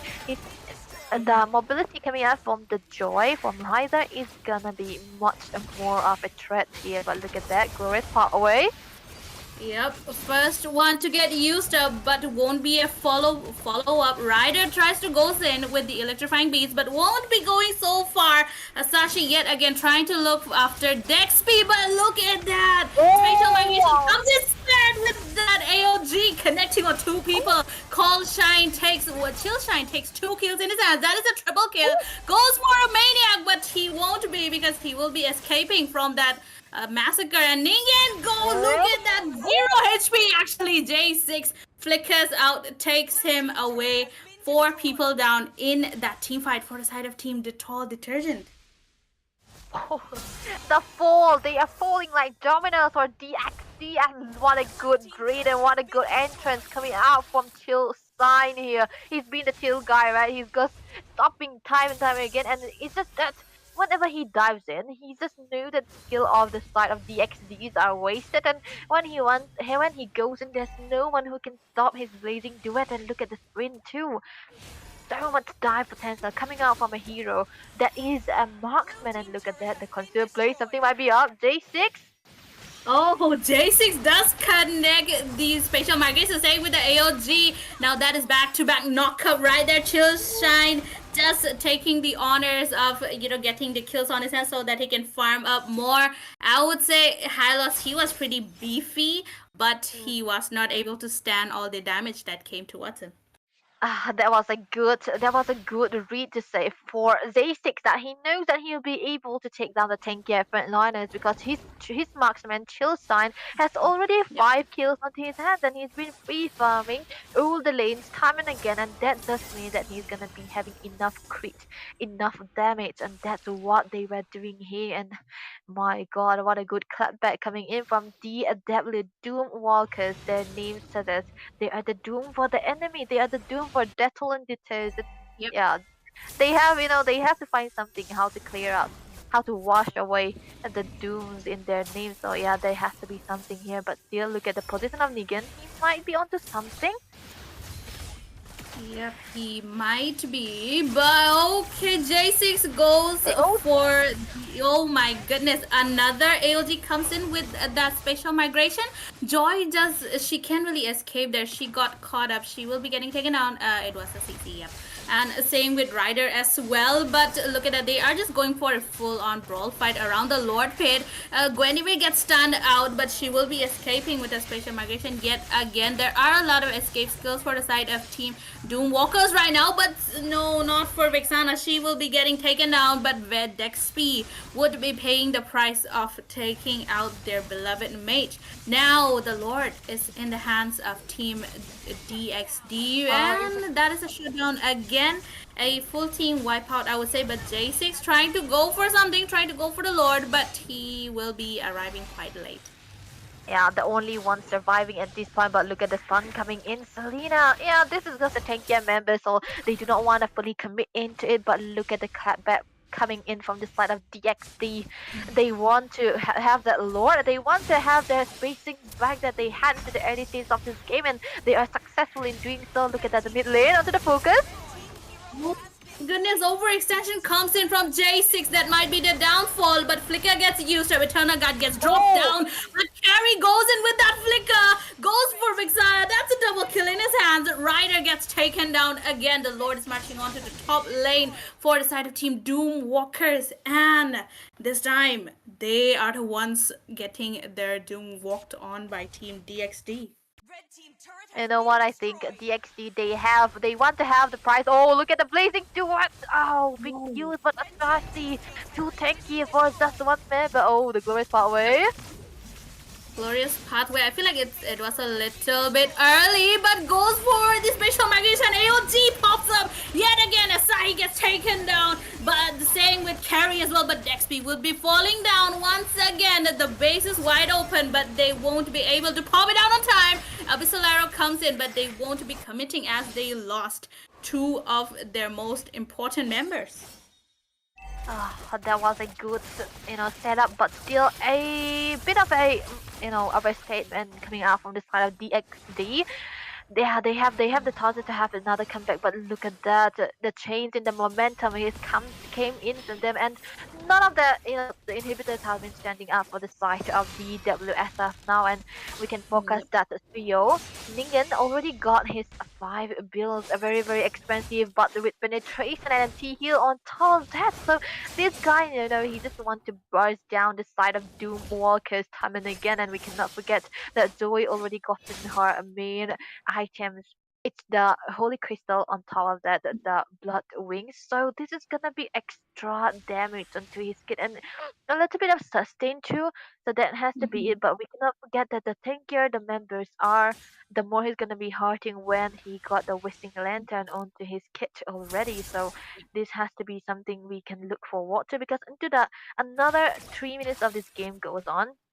Both of the teams, the most important teams, like the carry, like a Joy, like the Cloud, will be having the perfect equipment that they require to burst it down, to use it as a potential for them to have the, they have an eye onto that 10k INR. So yeah, they have to be playing so good right now, because you can do anything with those amount of money if you have. So right now, the priorities are straight. So even it is me, I'll play like that. But lore is already up, and they might try to go look for it.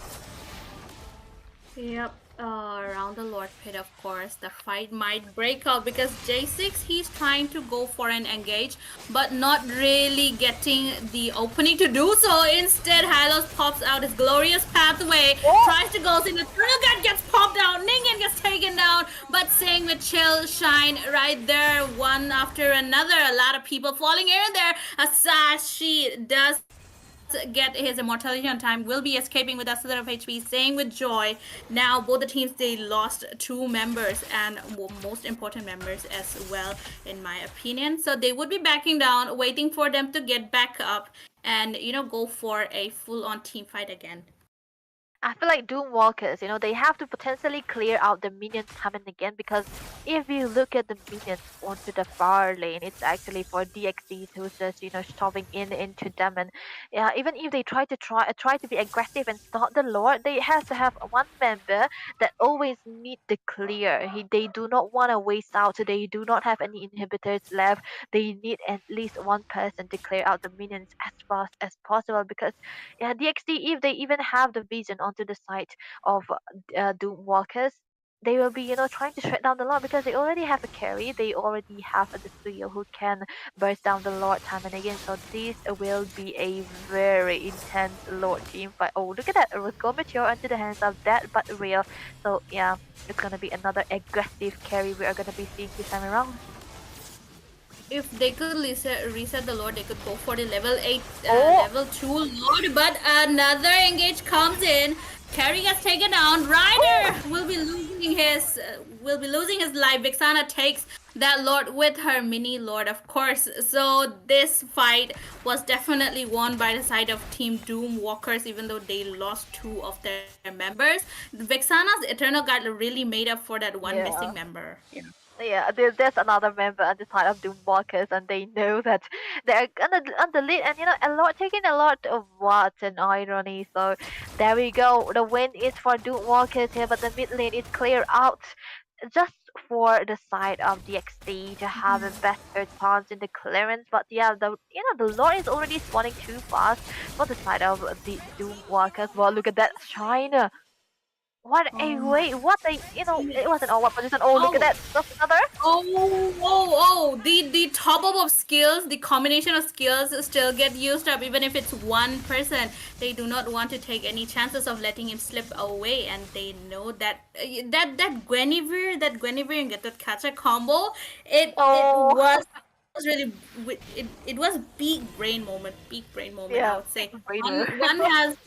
one has the bigger AOG, one has a smaller AOG, and they both stack up. And with double stun, I don't think you can even get out, even if you have any immune skills. It's like approximately 3 seconds stun. So what can you do there, even with the purification that you have onto the kit? So unfortunately for Negan, he was trading his life for a worse game. That has to be it, but still a 50-50 game, already going 20 minutes, 22 kills for its team. What a cinema. But there we go, goalie doesn't matter here anymore because one of the teams are already fat, farm up, and the only way they can. Oh, look at the concealed play. So console play, yes, it is there, but not enough to engage for a team fight. I was gonna say something, but then that abyssal arrow kind of made me stun. Uh, Oh yeah, the glorious pathway Oracle? will be getting taken out. The engage is there. The eternal guard gets used up, but the Vixana would be falling down. CC goes all the way in with her yo-yo blitz and curtain call. Chill Shine gets taken down in the hands of Selena right there. Look at the HPs. They are really, really low. Boy. I'm itching to go near it. But look at that. Joy goes in electrifying beats in her hand. She gets stunned out. But her winter crown pops on in time. She gets away with that. And Ryuzan won't be escaping that team fight though. And Carrie, same with Carrie as well. That was a really, really great Frozen Winter Crown gameplay coming in from Joy right on time. Right at the last moment, they are not stopping. They want to go for more engage. Burst is there. Gets bursted down by Ryder. Oh yes, now I remember. For Rider. those who, yep. Okay, I remember now what I was gonna say. For those Yeah. who are saying 3 seconds is not that long, I think anything can be done in 3 seconds. So Yeah. yeah, Yeah. Joe. In 3 seconds. Yeah, if you know, you know. If you know, you know. But yeah, that was a long stun right there onto Daisy. So the Lord is definitely for Doomwalkers here, being the Doom of Detoll, Detergent time and again, without the inhibitor standing, mind you, because for the side of DXD, they have 3 inhibitors onto their kit, but still, a good read, a good stun. Okay, Ryder does have the, oh, look at that. Okay, that was not much of an engage, but yeah, they have to be very disciplined here at this point and sync out the lanes, sync out the minions, and Ryder, what an amazing dude he is. He's been able to switch out onto those items, right? Time and again, he was able to survive just because of the swapping of those items. And in a perfectly chaotic moment, you would definitely forget what you are buying, what you are switching. But this guy had he got his mind in a straight line. He's just meditating at this point. One in the midst of the chaos. When you are patient, that's where you shine. So, yep, looking at patience, talking about patience, 22 minutes already into the game, 24 to 25 kills. This is, maybe the most ever seen in this tournament, right? Yeah, exactly. I mean, that is one fun thing for having the underdogs play. Like the game gets extended quite long and gives us more time to yap about all of the things that we want to yap Mm. about. But the lord that is marching in, that is a enhanced lord, so team DXD would be having a little hard time, and if it does reach there, there might be a chance that the game end, or at the least all the inhibitors are gotten down and the base is exposed. It would be same situation for both sides. Oh, That would be interesting, but Violet Requiem hits on Halos. Eternal Guard pops up as well, and he gets taken down right there before the Glorious Pathway gets used. The inhibitor is gone for the bottom lane. AOD connects onto the back line. Rider. Dexp doing his job, zoning out, but Joy goes in with her electrifying beats, paired with the Winter Crown. The base is getting marked by the Lord, and two sweeps of that trident, and the base gets taken out.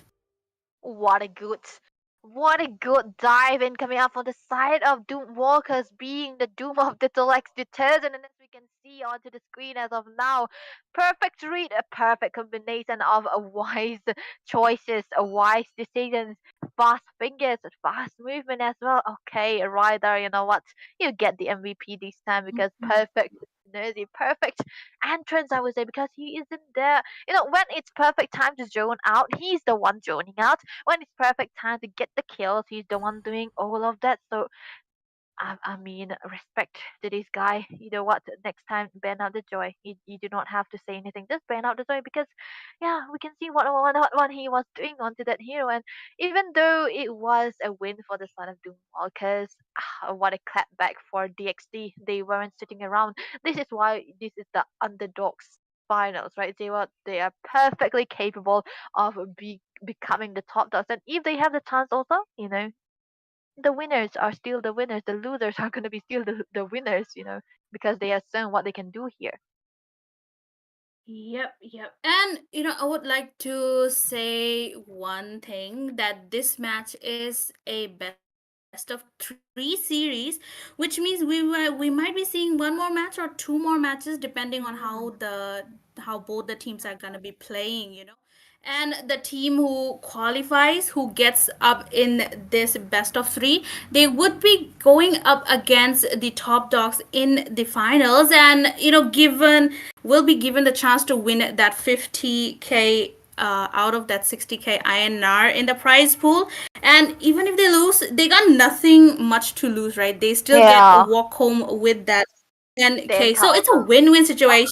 So you really gotta give your everything. Like, even if you lose, you will be at peace knowing that you tried your best, and you can always bounce back next time, right? Imagine this, Joe. You are the underdogs, Mm-hmm. right? You won this final match between the underdogs, and you got 10K, and you got the chance to Yep. go against the top dogs, and you win 60K. That has to be the craziest thing ever. Yeah, winning against Tartarus, winning against Zohunt, winning against Pick, whoever is gonna be there, right? This is definitely gonna be great. So, well, without and yeah, that's why we were calling it a great investment. You could have invest in there, but sadly for you people out there, you did not want to waste. You do not want to give away your 1K for registration. Only 5 people registered, and look at these two teams. They are gonna be given the chances to go get away with 10K gold. 10 what gold? Not gold. I'm so addicted to using gold. 10K cash. There we go. The cash. Yep. Well, yeah, for those who are wondering where these two teams came out from, as Debbie said, there was a registration that was going on giving 1K to participate in this tournament. Since there were only 5 teams that registered, they were qualified for playing the quarterfinals. It was in another bracket, really out definitely all separate from the top dogs, like the underdogs. They both of them just completely separate, so that they are able to go against teams in their own qualifications. And after a series of matches, the teams, they after a series of hard work, they reached where they reached. And at this point, you've got to give it all your best. You've got to come out at the top and prove why you are worthy to be in this tournament, right? And that is one thing I love about this tournament, the separate brackets that comes in. It's Or really underdog. something new, yeah, something really new and innovative, I would say. Yeah, and I reckon that this is something we don't usually do in India, and this is the first time. Very unique, and what I love about this, it's nerd, Nerd, nerd. Everyone is nerd Yep. out there. Gamers are nerd. Everyone is nerd. Only readers can't be nerds, right? The gamers here too. So yeah, let's see who's gonna be the best nerds out here, because right now we'll be jumping into the second game. Drafting phase already up. Doomwalkers have the chance to clean sweep this tournament, clean sweep this series. Meanwhile, Detoll X Detergent, they have the chance to come back, to just try to clap back, as Ray would say.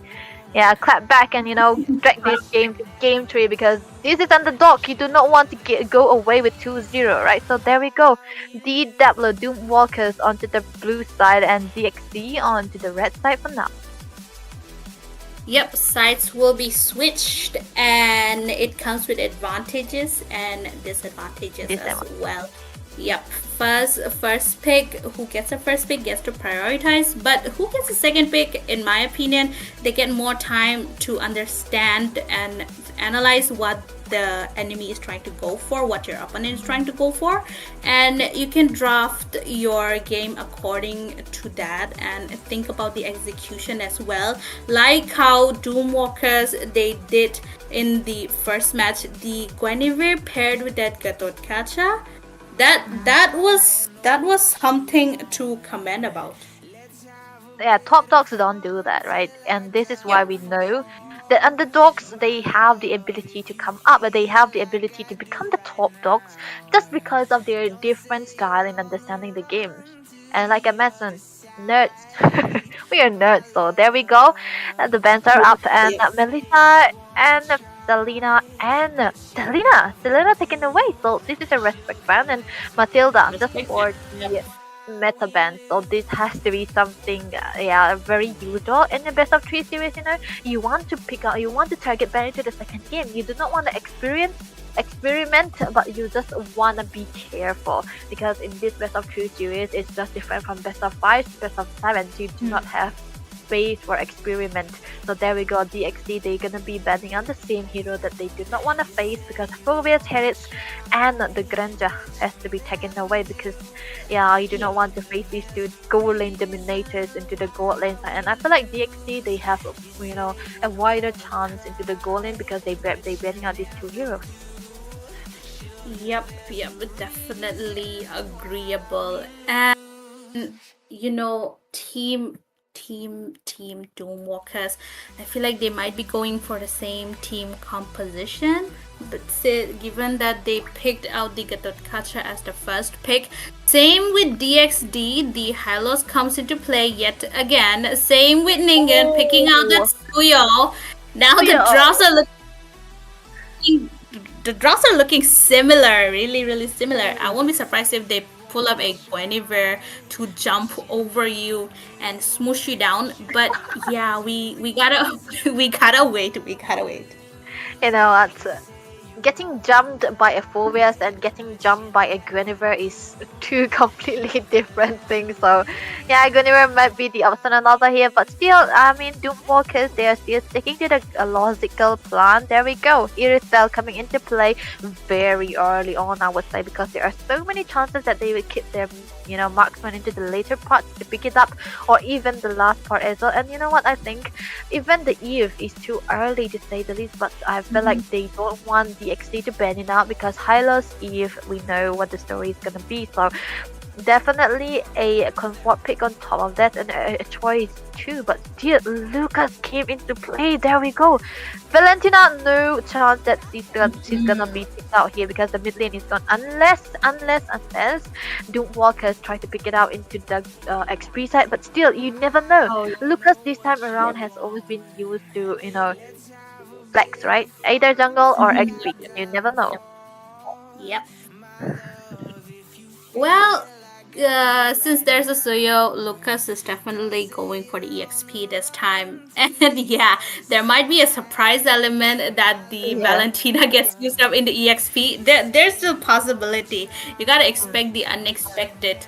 But for that to work, I feel like you gotta be really, really skilled and you gotta keep out your positioning well. Otherwise, you've got two squishy heroes given okay, add the marksman as well. There's three in your hands, and the two remaining would be your roamer and your jungle. Normally EXP is the one soaking up the damage and trying to initiate the team fight, but the drawback of a mage or specifically in this case a Valentina EXP would be quite hard to handle for the team who gets it out right.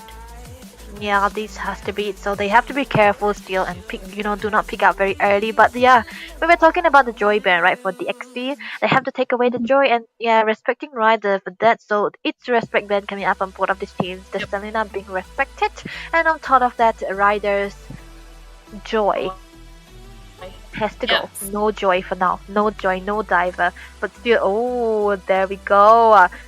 A Sicilian. Okay. You know what? I've always been skeptical about the Sicilian Eve combination. No, not a combination, but the laning phase where the Sicilian is not. See, he's entitled to have a lesser chance in the mid priority against the Sicilian. But oh, look at that! At debut, not a debut pit, but still, Florian Roger duo. What is this? Rare pick, very rare pick coming in. Oh my goodness! We should have known from the first. We should have known from the first game that Team Doomwalkers they could come up with almost any combination. Like any different combination or surprising combination. But Roger, as we know, he's not quite picked up these days. But in this case, Ryder decides to go for it. I guess he's quite confident about that Roger. And they also have Florin as their support this time. Not going for a tank, but going for a healer. Now, the initiation depends on Gatotkacha and his positioning. Otherwise, if he's gone, then I think it would be a win towards the side of Team DXT. Yeah, the only other rotor I've seen this tournament has to be Joseph, right? And he was, able to get a win with the rotor. Very, very unclassical pick, but still, he made it work. So we have to know that Rider onto the rotor can be no different because, he have a Florin onto the side as well. But another debut pick onto the other side, DXT just going for the Beatrix, just trying to go against an Irithel. So Beatrix hasn't been that much of a popularity this meta, but still there are so many options you can have. The Wesker has been buffed, and if you are farmed up enough with the Blade of Hephaestus into your hands, you can be able to burst out and need to squish your members onto the side, but that's where the Florin comes in. This is gonna be the healer, very, very great on top of that, but still, the lack of stat coming out from Doomwalkers might actually be their downfall, and if DXT can make use of this, maybe we can see a game 3 too. Yeah, I definitely agree. In this match, I feel like DXT, they have the upper hand. And they got two setters actually. Hylos is there for the engage. Lucas is there to soak up. He can go for zoning as well. So they have the upper hand in my opinion, of course. And for the later phases, for the late game, they have the Beatrice and that Sicilian. So if it all works out in the execution part, it is gonna work out for the whole match for the side of Team DXT. But we can't underestimate Team Doomwalkers as well. They are going for that team comp because they are quite confident about it. And no, my goodness, already first blood, Irithel gets taken down, saving Beatrice some hassle. First, a good start like it did in the previous game for Nigan here. He already got the first kill. Yeah, this time around it's actually the marksman. Into the previous game, it was actually onto the joy, onto the jungle. But still, yeah, we cannot rule other out just because of the first blood. Because yeah, the starting may be good. Yeah, Beatrix is gonna be having a different lead to say nonetheless. But yeah, you know what? I think the change in the killing spree might be putting Granger, not Granger, but the Roger in a position where he might come back into play. And this is what he's doing here for Ryder. He's going for the killing spree just because of the move speed and the heal, and he might be able to use it much more better than the other assassins here. But right now, as he focuses onto the land of dawn here, the turtle is already up, and both of the teams look at that the XP. Yep, looking for an engage before the turtle. The XP is getting marked out because they know his potential. Lucas, his also beast form, but he will be missing out that, and there won't be much of a damage getting taken out. But again, the fight is definitely going on. DXD, they're getting zoned out. Hylos goes into the glorious path. Battlefield gets used up. AOG connecting, but the XP won't be able to survive. He gets taken down, and again, Hylos. Oh my goodness, Ryder was going for high loss with that 1 HP, but he got taken down instead. Bro got his priorities straight. Yeah, he's a husband material, but we forget about that. But still, a very good and free farm coming out onto the top lane for Chill Shine right here. He's been chilling into the lane for as long as I can remember because Beatrix has been rotating very fastly, and yeah, this is gonna be giving it. Oh, look at that! Oh my goodness, the jungle invade is there. Florin does use over heal, but it won't be enough. Ryder will be falling down again to 0-2-0 in his KDA right now. Last match, Ryder was dominating, but this match, DXD, they know Ryder's potential now, and they are marking him in every single moment possible. Yeah, this has to be the result here, and I feel like the XD does know what their priority is gonna be because they have been. Oh, look at that, the bait! Oh, the damage that's coming in from Beatrix. It's still the early phases of the game, but again, Chase6 gets taken down. Yeeve is forced to stay inside her turret, getting surrounded by 4 people. Every single out from Badasis getting used up. The Bats Feast taking Yeeve out. I mean, she had no choice but to get inside her turret, but it did not help her at all. They have to be giving out first tower under 5 minutes of this game. No compensation whatsoever for the side of the Deadlu here. So, yep. This has to be a great start, a dream start for the side of the XD here. A very different situation in comparison to the previous game as of now. And on top of that, they already have the Sicilian, right? They have badasses onto the Sicilian, who's gonna be scaling up with the bad impact, but Ryder just chunking down the tower, just to look for compensation, but not so much. That's real. Oh my goodness, the amount of damage from that bomb coming in from Beatrix. Oh my, Roger, I don't know if it's just squishy or is it Beatrice, or does Beatrice has more damage, because she's just melting them and it's just first 5 minutes, and that is quite abnormal for a marksman to have that much damage, but it's Beatrice that we're talking about.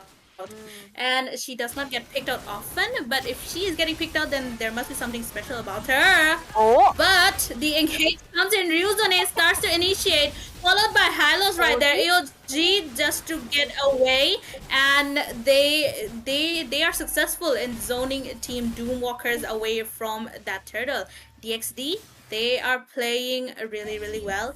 Their minds are really active right now, thinking about every possible engage that they can get to get that snowball from for their side. 09 gives me a flashback of the previous game that we have seen versus Zohunt versus Tartarus, right? But yep, there we go. The Ryder, I still feel like he can have a spacing for the farm because he's level 8 and already Negan is still level 9, just 1 level ahead. I thought that they would be, 2 levels apart. Oh, the damage! Unstoppable for badasses here, being the name. Living up to his name. Just can we see that? I don't think we can. Oh, look at the top side. Roger, he gets caught up there, but there was not much of a damage getting dished out, so he would still be escaping. But if there was a Sicilian or a Beatrix, then it might have been game over for him. But overall, I think Doomwalkers they should start playing it safe because DXD they are getting farmed Yeah. and they won't be stopping until there's a full team shutdown. Okay, there's a damage coming in. Lycan pounce just to Oh pounce my back at the goodness. seal. Okay, look Oh at my that. goodness!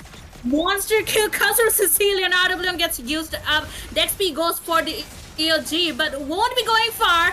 The glorious public gets used up. Badasses gets his hands on Dexp right there. And Yeef is getting followed. The stun is there from Hylos. Ring of Punishment slowed her down. Killing spree onto Ningen. Right there, 3 people down for the side of Team Doomwalkers. And quite ironic because they were the ones who were starting to take that team fight.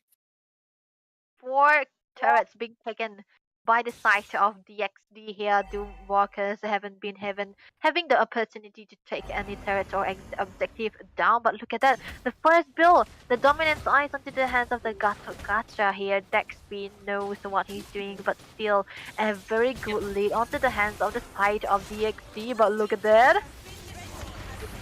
Another team fight. AOG connects to 2 people, but he will be getting melted away by Beatrice. Killing spree in his hands, and Lucas gets taken down. Irithel with her heavy crossbow, but she will be escaping for no long because that's a triple kill in the hands of Beatrice. Maniac, that but real, taking the Maniac in his hands with that Beatrice pick in his hands right there.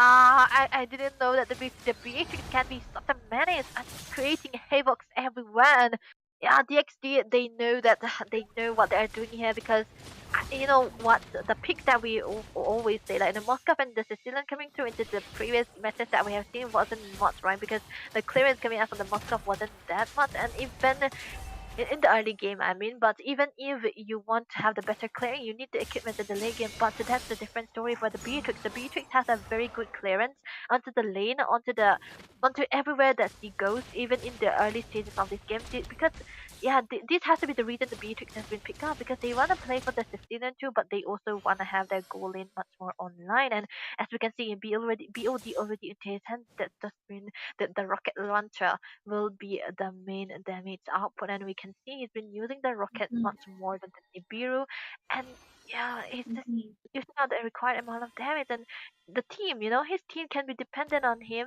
this time around. And even if the game goes 15 minutes, there's the Sicilian with the 143 stacks already before 10 minutes, so Oh my goodness. he's gonna be nearing the 250, you know, the power spike. So yeah, DXD they have their early game security. They had their early game security, and they also have their late game security properly farmed up. Yeah, definitely. The Lord is about to spawn as well, and both the teams they would be going for maybe the Lord, but it's looking quite down for the side of Team Doomwalkers, given that they do not have much farm yet. So, what's the wisest thing to do? Just stay back and defend the Lord, right? But oh my goodness, Cecilian, how much damage do you have just shotting out that Lord in the last hit? Not even the retribution, but yeah, Ningen did not use his retribution there, giving the stacks to Cecilian to farm up more, to deal more damage with that Bat's impact. And as we all know, the stacks are the main damage dealer right there. Yeah, the bats impact are the problem here. That's gonna be for Doomwalkers here as of now, and they're not they you know the high ground coming out from the side of DXD is something you do not want to experience again. You do not wanna test it out as well because look at that Hylos. You know he might be trying to look for something because look at that. Yep, if there's a Halos, there's gonna be an engage with a glorious pathway. Bennett's rage gets used up. Cecilian goes from the back line. Dexp goes in. AOG to zone them out. But another deja vu are we gonna be seeing because Suyo Ningen goes for the legendary. He gets a triple kill. But again, with that sweep of a trident, Lord will be taking the base out for the side of Team Doomwalkers this time. Epic showdown. very cinematic. This is the underdog teams, ladies and gentlemen. They were playing without our eyes, without us watching, and now the two top underdog teams are rolling out into the finals here. This is why they were in the underdogs. They are playing here into the stream, into the live, and look at that. We are going into the third game because their skills, their style of gameplay, their unhinged, decisive, calculative movements are the thing that kept them, that set them apart from the others. No wonder they are called underdogs. And there we can see picks are no different, but very, very brilliant here, because I would like to mention that but real onto that Beatrix, and onto their mid lane they have badasses onto the Sicilian, right? Because they want to focus the early game onto the Sicilian, and they want to have that goal line clearance better. And I would say this is a very, very good decision into the draft as well. They had a good set. They had a good frontliners. And what about the frontliners for the side of Doomwalkers in? They do not have. They have a setter for Dexby, but they have a heal onto their kit, but they do not have the most tankier. The most of the tankiers, jungle. Roger doesn't work this time around. If it was anything like the alpha, maybe, probably, but still, do not experiment anymore, because the third game will be the deciding match. Who will be getting the 10k in cash prize, and who will be, having the chance to go up against the top dogs. Yeah, definitely. The 10k looking really, really scrumptious to me right now. I mean, that is more than my whole month worth of what do you call it? Allowance. Allowance. Yeah. You gotta get your hands on that. And we are seeing the determination from both the teams, because the score is a 1-1 right now, and anything can happen. Anything. Even if both the teams, they will be trying their best out, brawl it out, maybe bring out their best of the best heroes, even if it's not in the meta, even if it's a mastery over meta, if they get their hands on it, then it's gonna be really, really interesting. And but so far I feel like this match is really, really worth talking about and putting it up on the big screen, because these two teams, they were never heard of before, not even in any other tournaments, as far as I'm known, and they are playing it out so really well. So you gotta get some name for yourself here as well. But yeah, moving on to the drafting phase, we are gonna be seeing it out. The final decider of this best of 3 series, of this grand finals between the two underdogs that made their way on top of the roster. Yep, and the question is, will Negan get the CEO again, or will Ashasi play the highlights again? That has been the same pick so far. As we can see, DXD are gonna be banning out the same bans that they usually do, as we can see into the first 2 games. The Grandeur, the Hadis, and the Forest got to go, but oh, look at that, Negan still onto the studio. So there we go, he's got his pick again. But you know what, these two teams have their bans priority straight. No Selena ban so far, but Asasi here being respected. The highlights gone. There we go. No Matilda and no Melissa. What are the choices? Oh, Gatot here. Dexby again onto the Gato. Probably Dexby likes his Gatot Kacha a lot. He likes to jump on. He likes to jump. He likes to jump on people. He likes to jump on top of you. He likes to jump in general. Oh, but we can't forget. It's Ryder onto the Joy again. Yep, Ryder's onto the Joy. Yep, he's gonna be riding around. Yep, deja vu for real. Because the draws are looking really similar as to the first one. Although Zushin is open this time. Zushin is open. Will either of the team go for it? That is the question. Yeah. The Lucas as well, but Juicin, I feel like these two teams are not made to play Juicin. They wanna fight, they wanna go brawl and brawl and brawl. They wanna, give away the mid lane priority. Go, just start a fight. There we go. We get the win. That's their kind of style, and I would like them if they play another mid laner hero. But still, the Sicilian still coming into play. Badasses. He wants to live up to his name and try to do the thing that a Sicilian do, right? Being the vampire, hunt them at night, and there we go. The Lucas coming into play as well.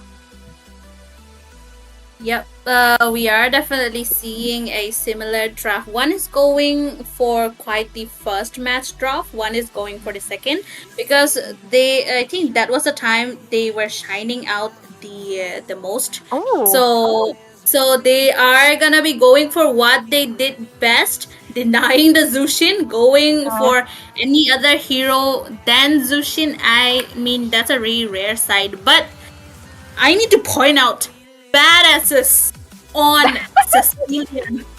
Badasses on Sicilian. Oh my But still, we goodness. cannot forget, right? Sion onto that Vexana again like he did into the first game. He loved the Lord into his hand, so why not pick it up again, right? That's the question.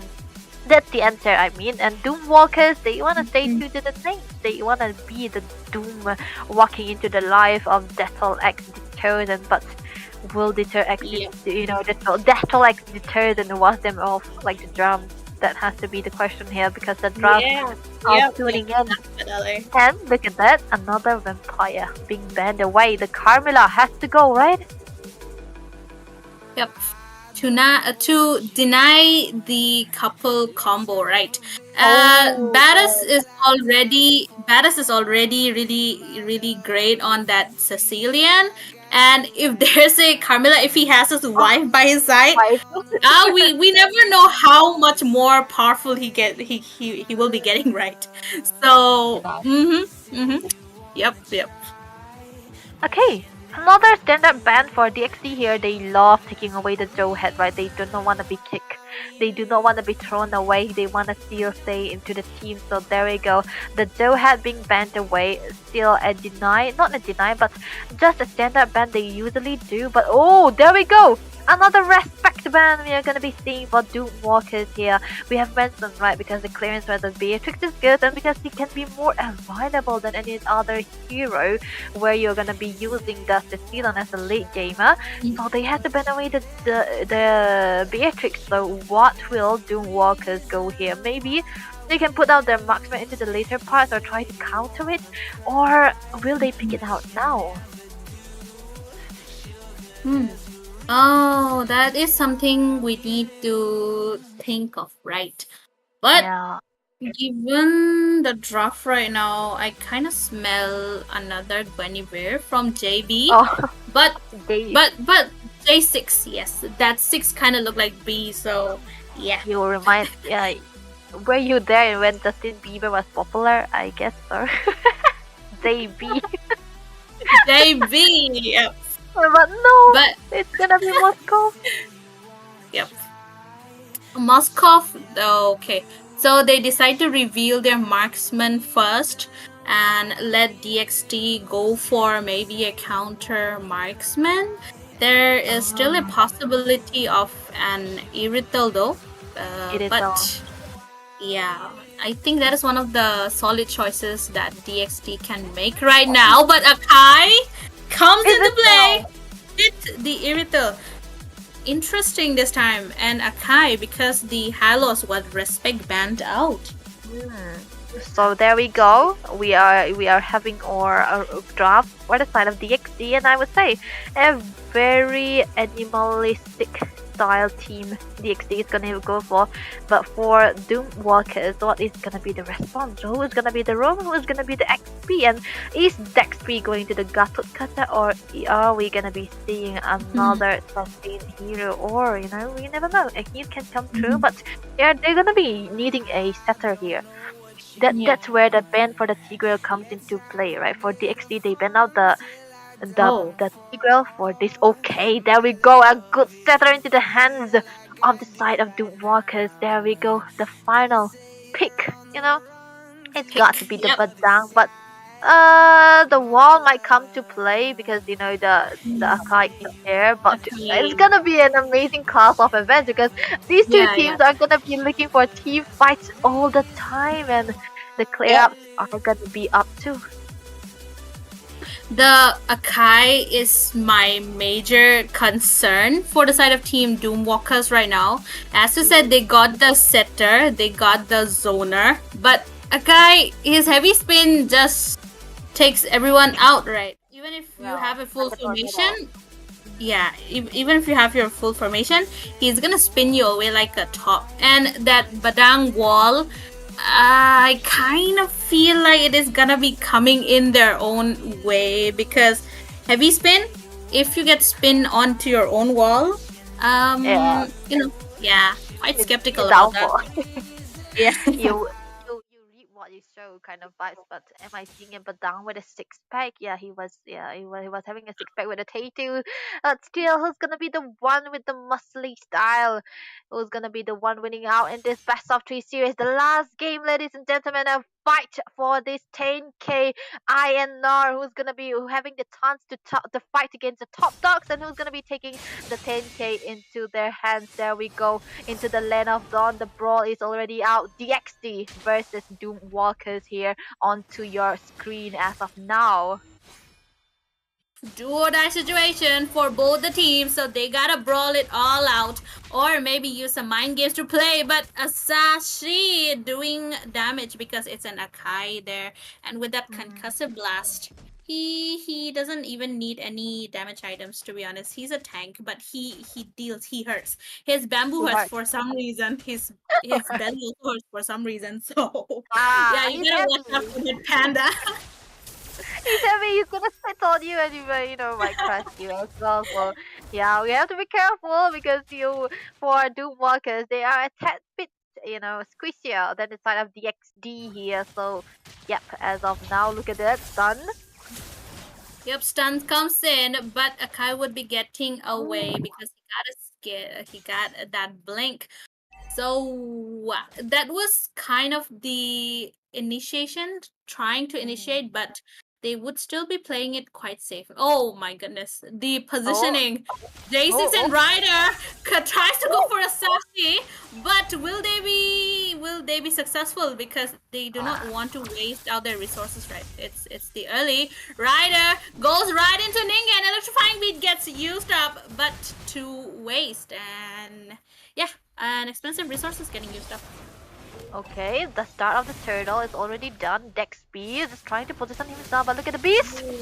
Oh, beast onto the backline while Kacha is jumping over you. First blood goes in. Ningen gets taken down. 2 people down for the side of Team Doomwalkers. They are still going for more bloodthirsty. Dex B goes for a double kill in his hand. Still goes for more. The revitalize gets used up for survivability, and that was quite the engage because both the teams they got their fair share of kills. Yeah, fair share of kills, that has to be because 2-2 into the 2 minutes of this game, and yeah, but still a turtle onto the hands of a rider, that has to be their potential for the start, but still they can equalize into the goal. Yeah, both of these teams, they are toe-to-toe, but look at it. Day 6, he can try to look for something, but still it's just Asasi who's gonna be rolling away and maybe, try to clap back when his team is around you. But, the pressure onto the goal side is something you do not want to face. But look at that flicker!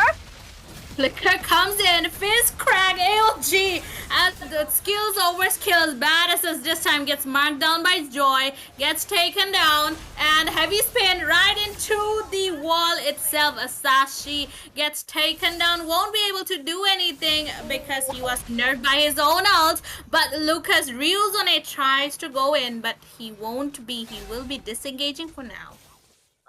There was a great turn of events and Doomwalkers walking out on top right there. They are the one who's gonna be having the lead as of now, and 4 kills onto their hands, and what a good set coming out from J6. You know what? I have my eyes on this guy. the sets we always do is so perfectly on point.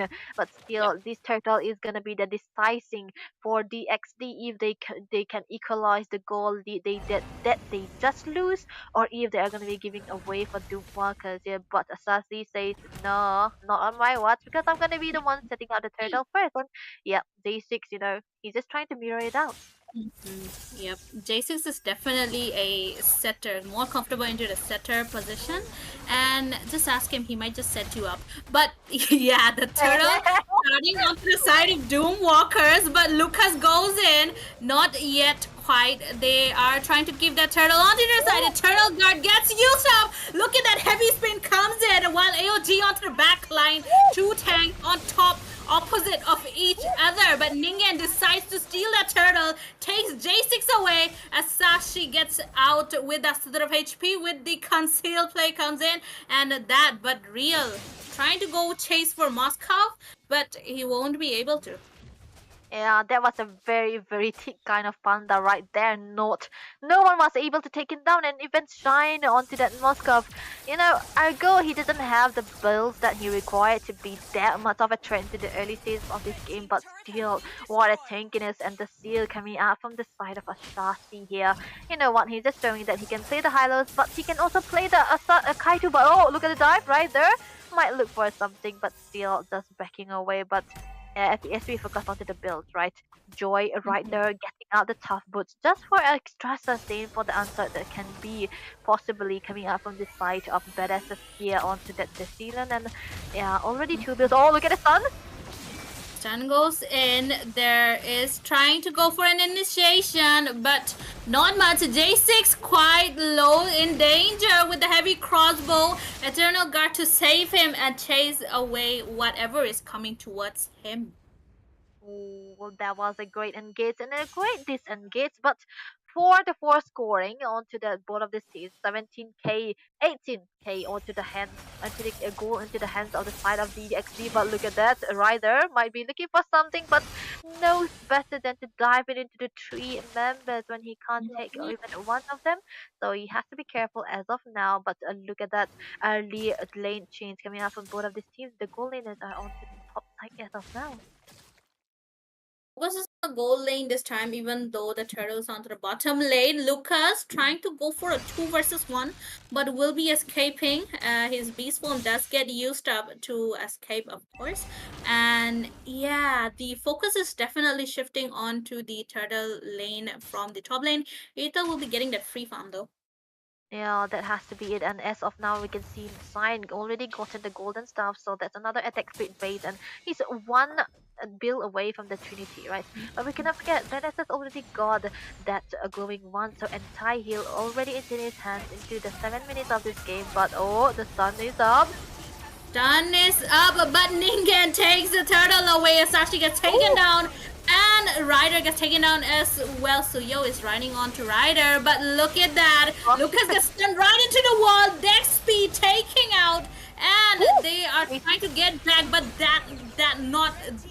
but real doing with his heavy crossbow really a lot of damage. My English is all messed up. My sentence is all jumbled up because of everything that is going around, all jumbling around. Same thing happening with me, but yeah, overall that was a really great engage. A great engage nonetheless, but still for DXD, this is gonna be the best case scenario for them because as we speak, Iritel already got the farm that she's gonna be needing, and yeah, we're gonna focus on the stacks of badasses here.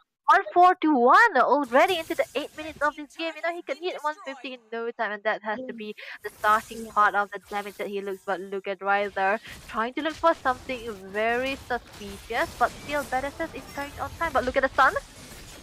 Yeah, another stun comes to stun after stun because there are a lot of stunners onto the side of Doomwalkers, but they won't be engaging anything. So last match it was 143 stacks. Yeah.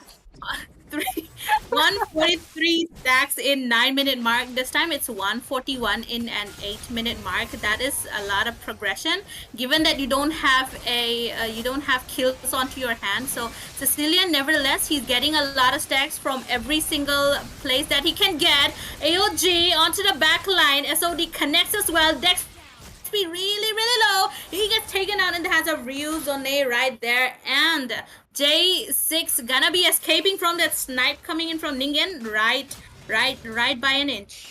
Oh, that was a perfect a drone coming out from Ashashi onto that heavy spin, using it to the perfect members.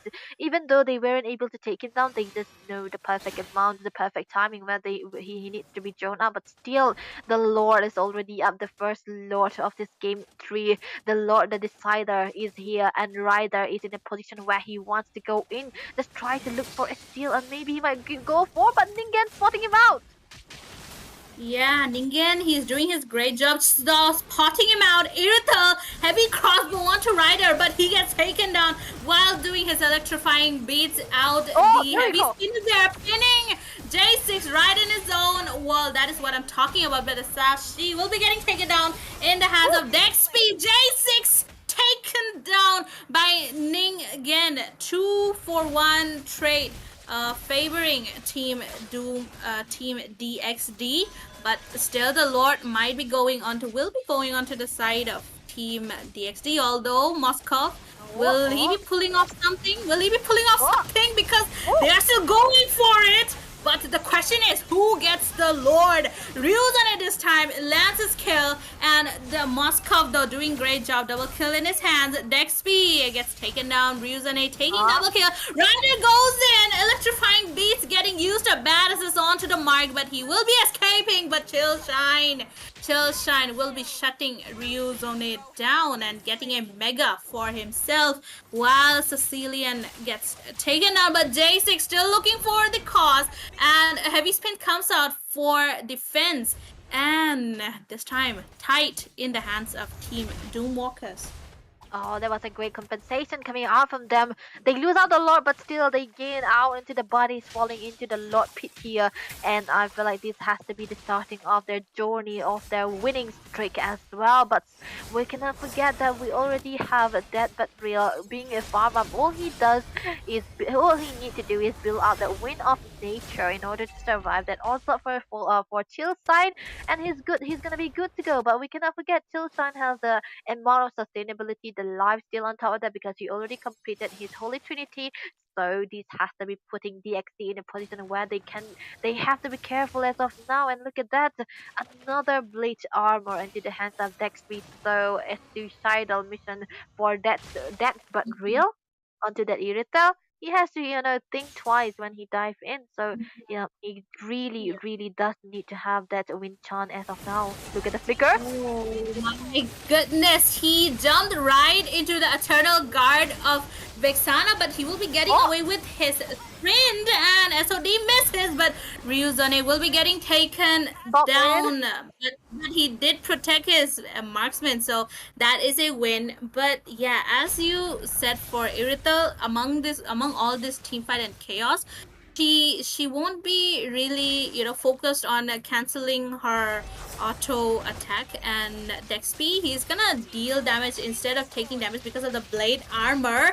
But another engage comes in. J6 really low, that but real takes him down. Dexp sanguine claws slowing him down, getting away. Oh my goodness, it took him quite a long time to get taken down. And yeah, Dexp, he really likes that Gatotkaja, and he excels at playing it. Yeah, that has to be something of a sustain that he's looked for. But what can he do there? He was pinned down by 3 members, so he has to fall there, or else it's gonna be such a godly Gatot user. As you can see, he's already got the radiant armor just for the to have the survivability for the onslaught of the Sicilian badasses. Yeah. But yeah, how long can he sustain when he does not have his member around him? So safe to say, Moskov, he's going for the win of nature. But look at the heavy spin coming in, and not much into play. But look at Ryder. Ryder tries to go in right inside, so deep, but Yeah, he will be getting away though because he has his mobility.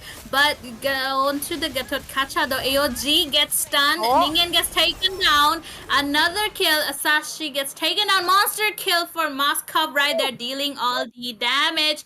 And the Lord will be in the hands of Team Doomwalkers right there. Moskov, he's been playing really well this time. Chill Shine, 605 KDA in his hands. And the builds are looking for almost completion, and it's gonna be it's gonna be an all or nothing fight that is gonna be coming up. Yeah, for Doomwalkers, I would say that they are safe to take any kind of team fight they want because Moscow already gotten his items power spike, and look at that, 261 stacks onto the hands of badasses here. But do he have the spacing because the Lord is already marching down onto the mid side, and they might be looking for something here. Eyes on Dexby though.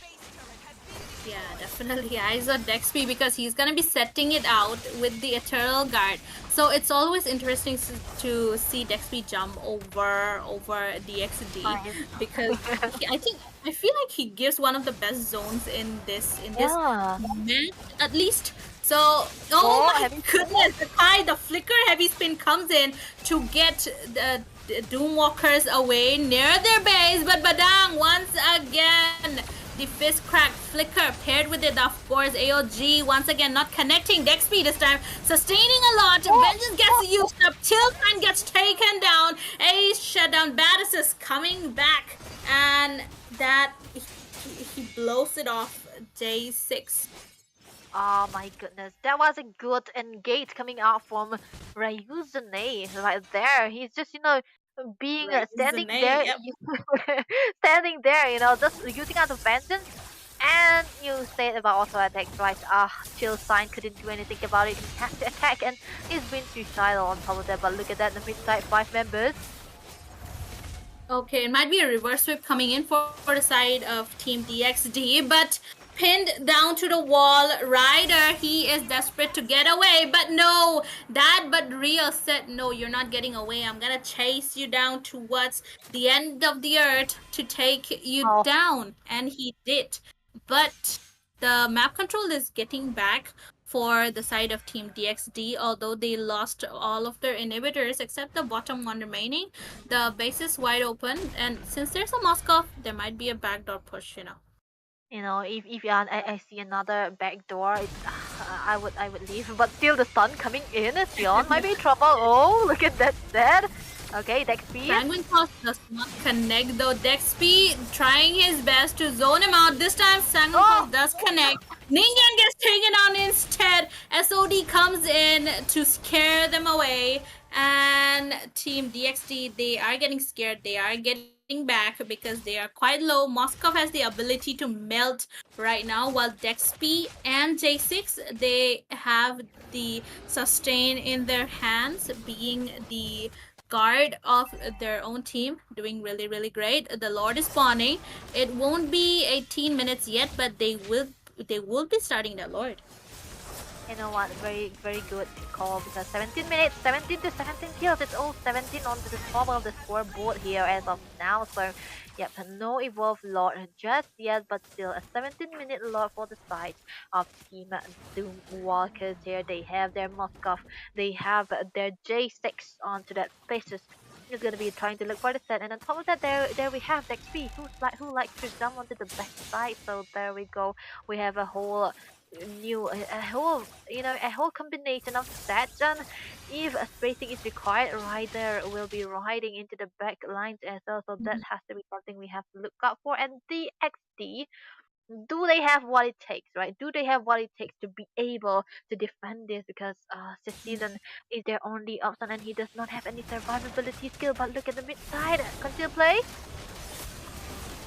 Yeah, conceal play comes in. Lucas is onto the back line trying to zone away Chill Shine, and the Lord is getting melted. Ryuzu trying her best. Ryder gets taken down, and a clapback comes in. Ryuzune takes Vixana down right there. Lord is already down, and heavy spin coming in from Asashi, zoning him out. 5 people defended their base successfully, but minions are gonna be pouring in. The pressure is gonna be high for them, but if they can survive this out, they can survive the whole match. And given that both the teams, they are playing it really well, not letting the other opponent end at any given time, giving out their best, trying their best. But look at that, J6 gets taken down. Sicilian, huge damage output coming in. Moscow pops out his Wind of Nature, tries to go for Ningen, but he won't be able to. He will be getting back, though. A clapback definitely comes in from the side of DXD, goes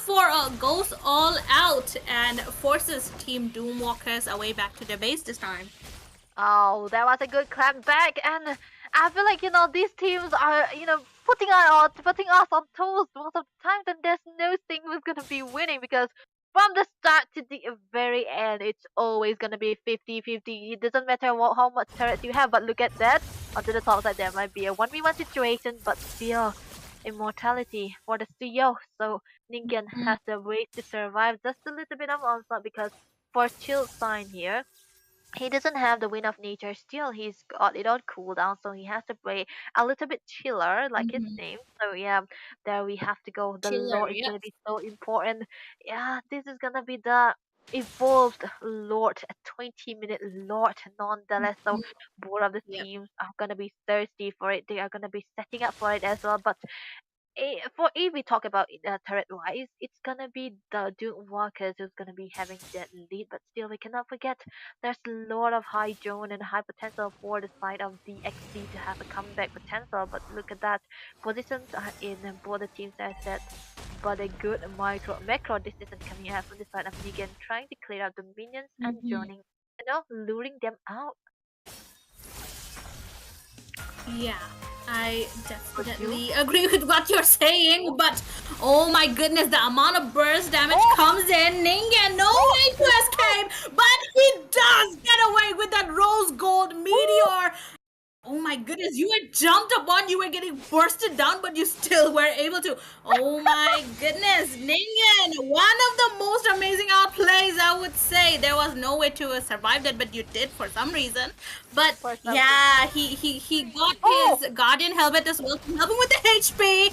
Moskov gets taken out in the hands of Lucas. Heavy Spin comes in, J6, knocked back away, trying to knock him out, but he will be getting taken down. 3 people remaining. Joy is going for the Lord though, and it seems like DXD, they're kind of neglecting her, but yeah, they do spot her out. Ryder just going away, riding on her electric beats around here, and tries to go for the base, but Lucas is there, and he should be able to successfully defend it out unless minions are gonna be the MVP.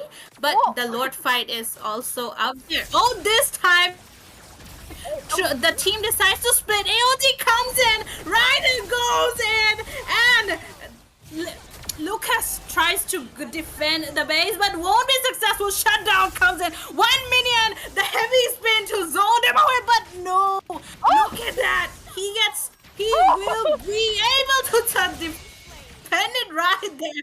Team DXD trying their best not to let Team Doomwalker end the game. The base HP 1%, almost set down. 1 pixel of a base standing, it's almost naked zero.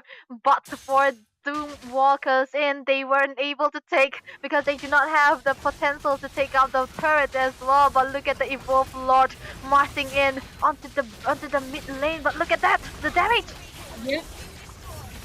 Yeah, damage comes in that, but real shutting Moscow down, taking him out. J6 and that is one reverse sweep coming in from the side of Team DXD. Team Doomwalkers, you have my respect for trying to go for the base directly, but DXD, they have my bigger respect for defending that chain onslaught.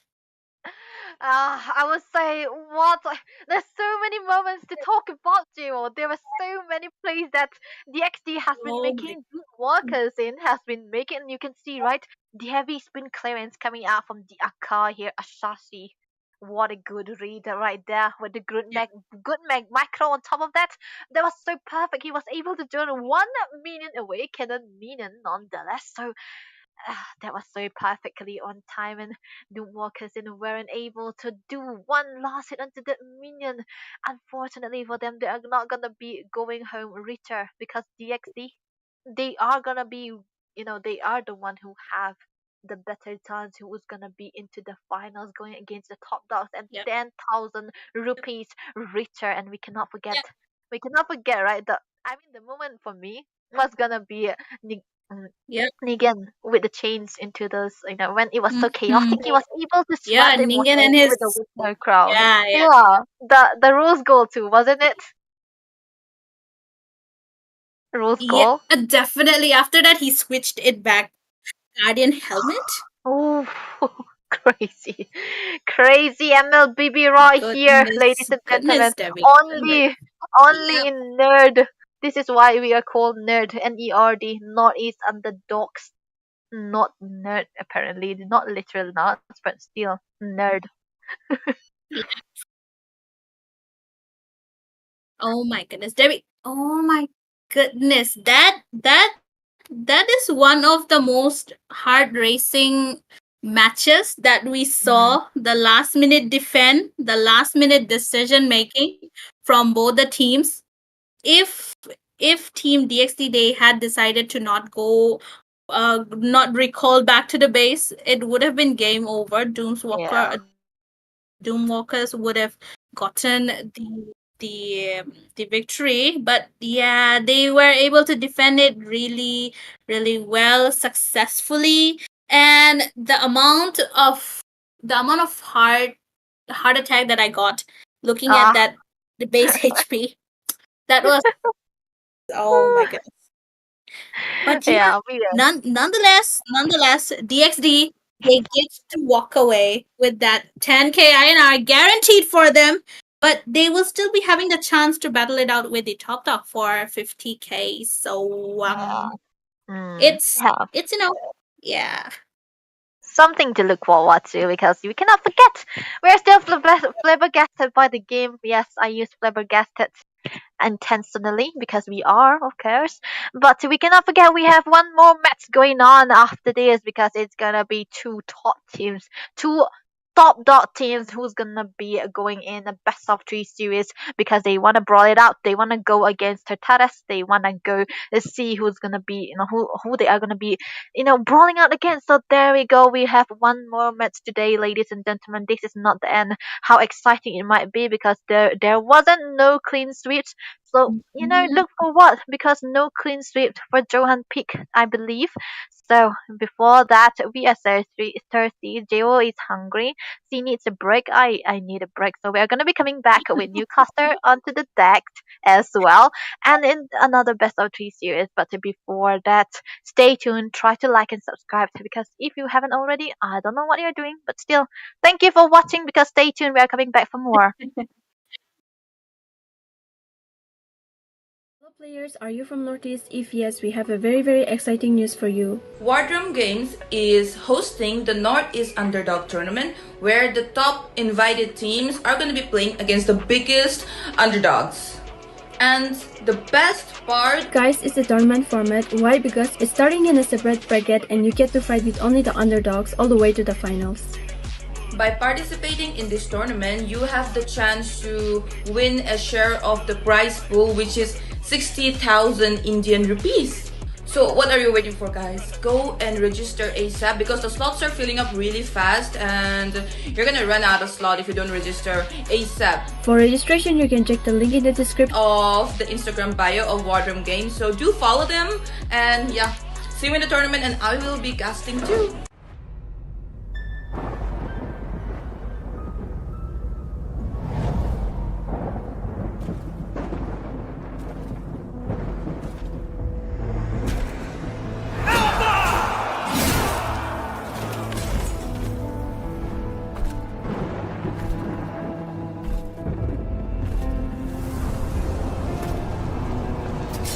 Alpha, my dear doomed king.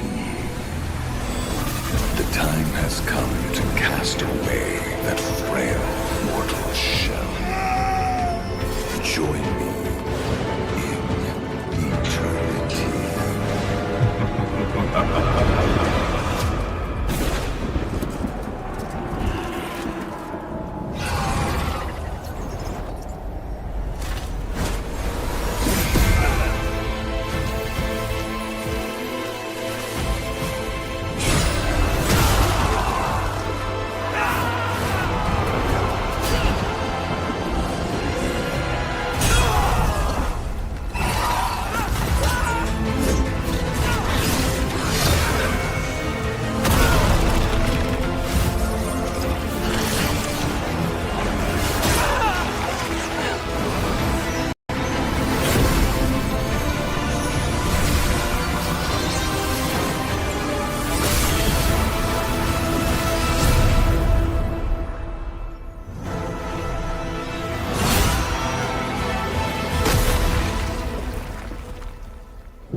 Like fairy tales?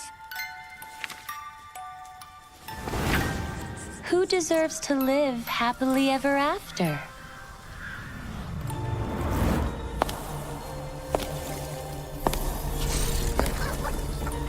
Be good, and you will have a loving home.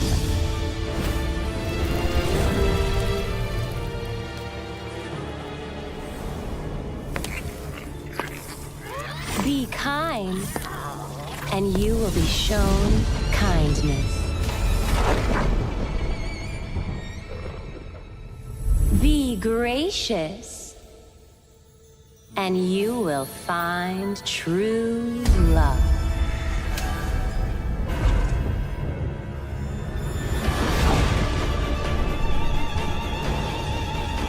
It's all your fault! I was just having some fun. Your mother died because of you! What a bunch of drivel.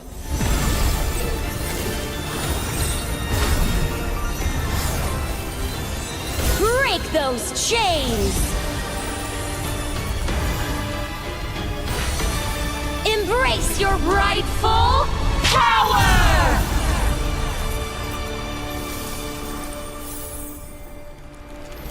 I really love a good fairy tale. Who will be the lead of our next story?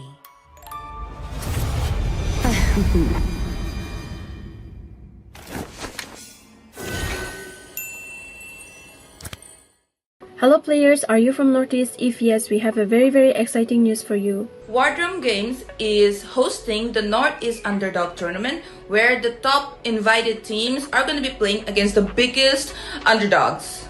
And the best part, guys, is the tournament format. Why? Because it's starting in a separate bracket and you get to fight with only the underdogs all the way to the finals. by participating in this tournament, you have the chance to win a share of the prize pool, which is 60,000 Indian rupees. So what are you waiting for, guys? Go and register ASAP because the slots are filling up really fast and you're gonna run out of slot if you don't register ASAP. For registration, you can check the link in the description of the Instagram bio of Wardrum Games. So do follow them and yeah, see you in the tournament and I will be casting too.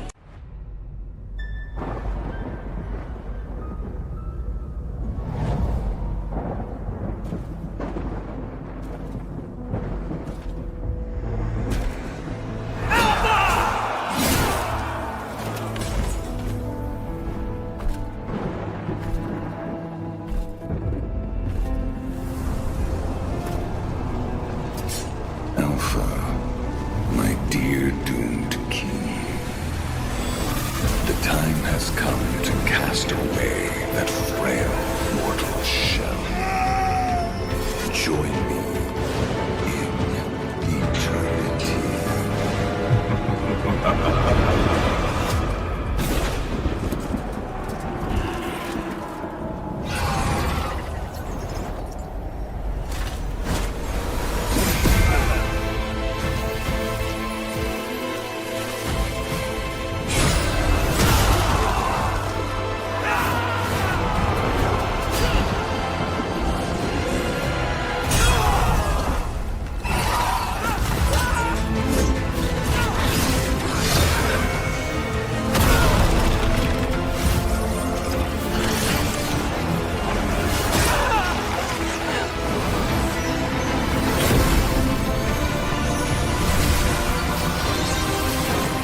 like fairy tales?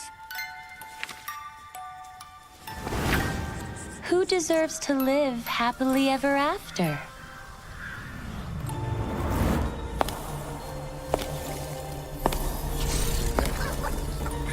Be good, and you will have a loving home.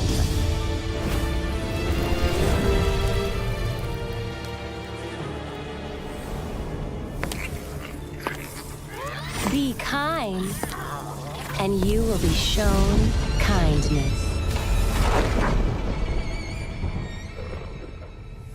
Be gracious, and you will find true love.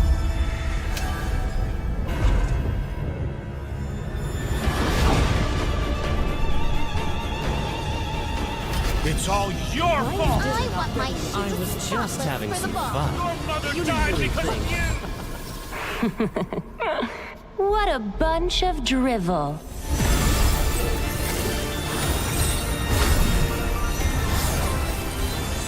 Break those chains!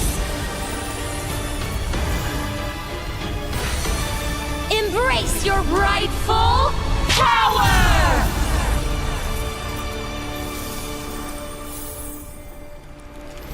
I really love a good fairy tale. Who will be the lead of our next story?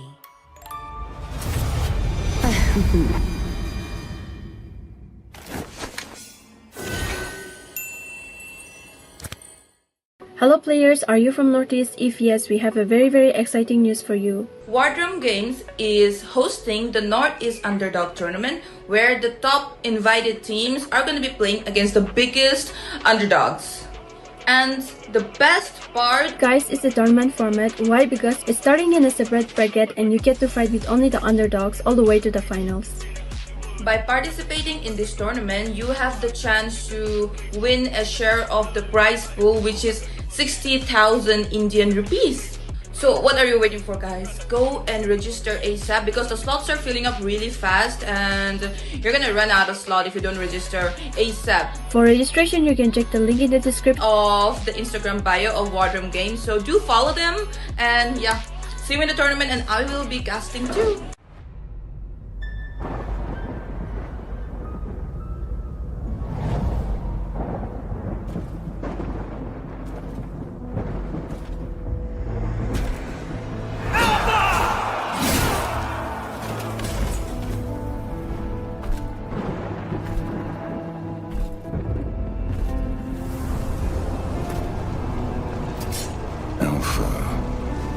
Dear doomed king, the time has come to cast away that frail mortal shell. Join me in eternity.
Like fairy tales? Who deserves to live happily ever after?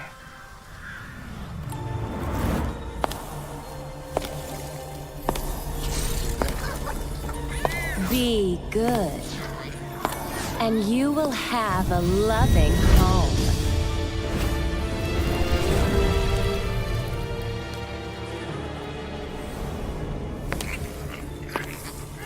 Be kind, and you will be shown kindness.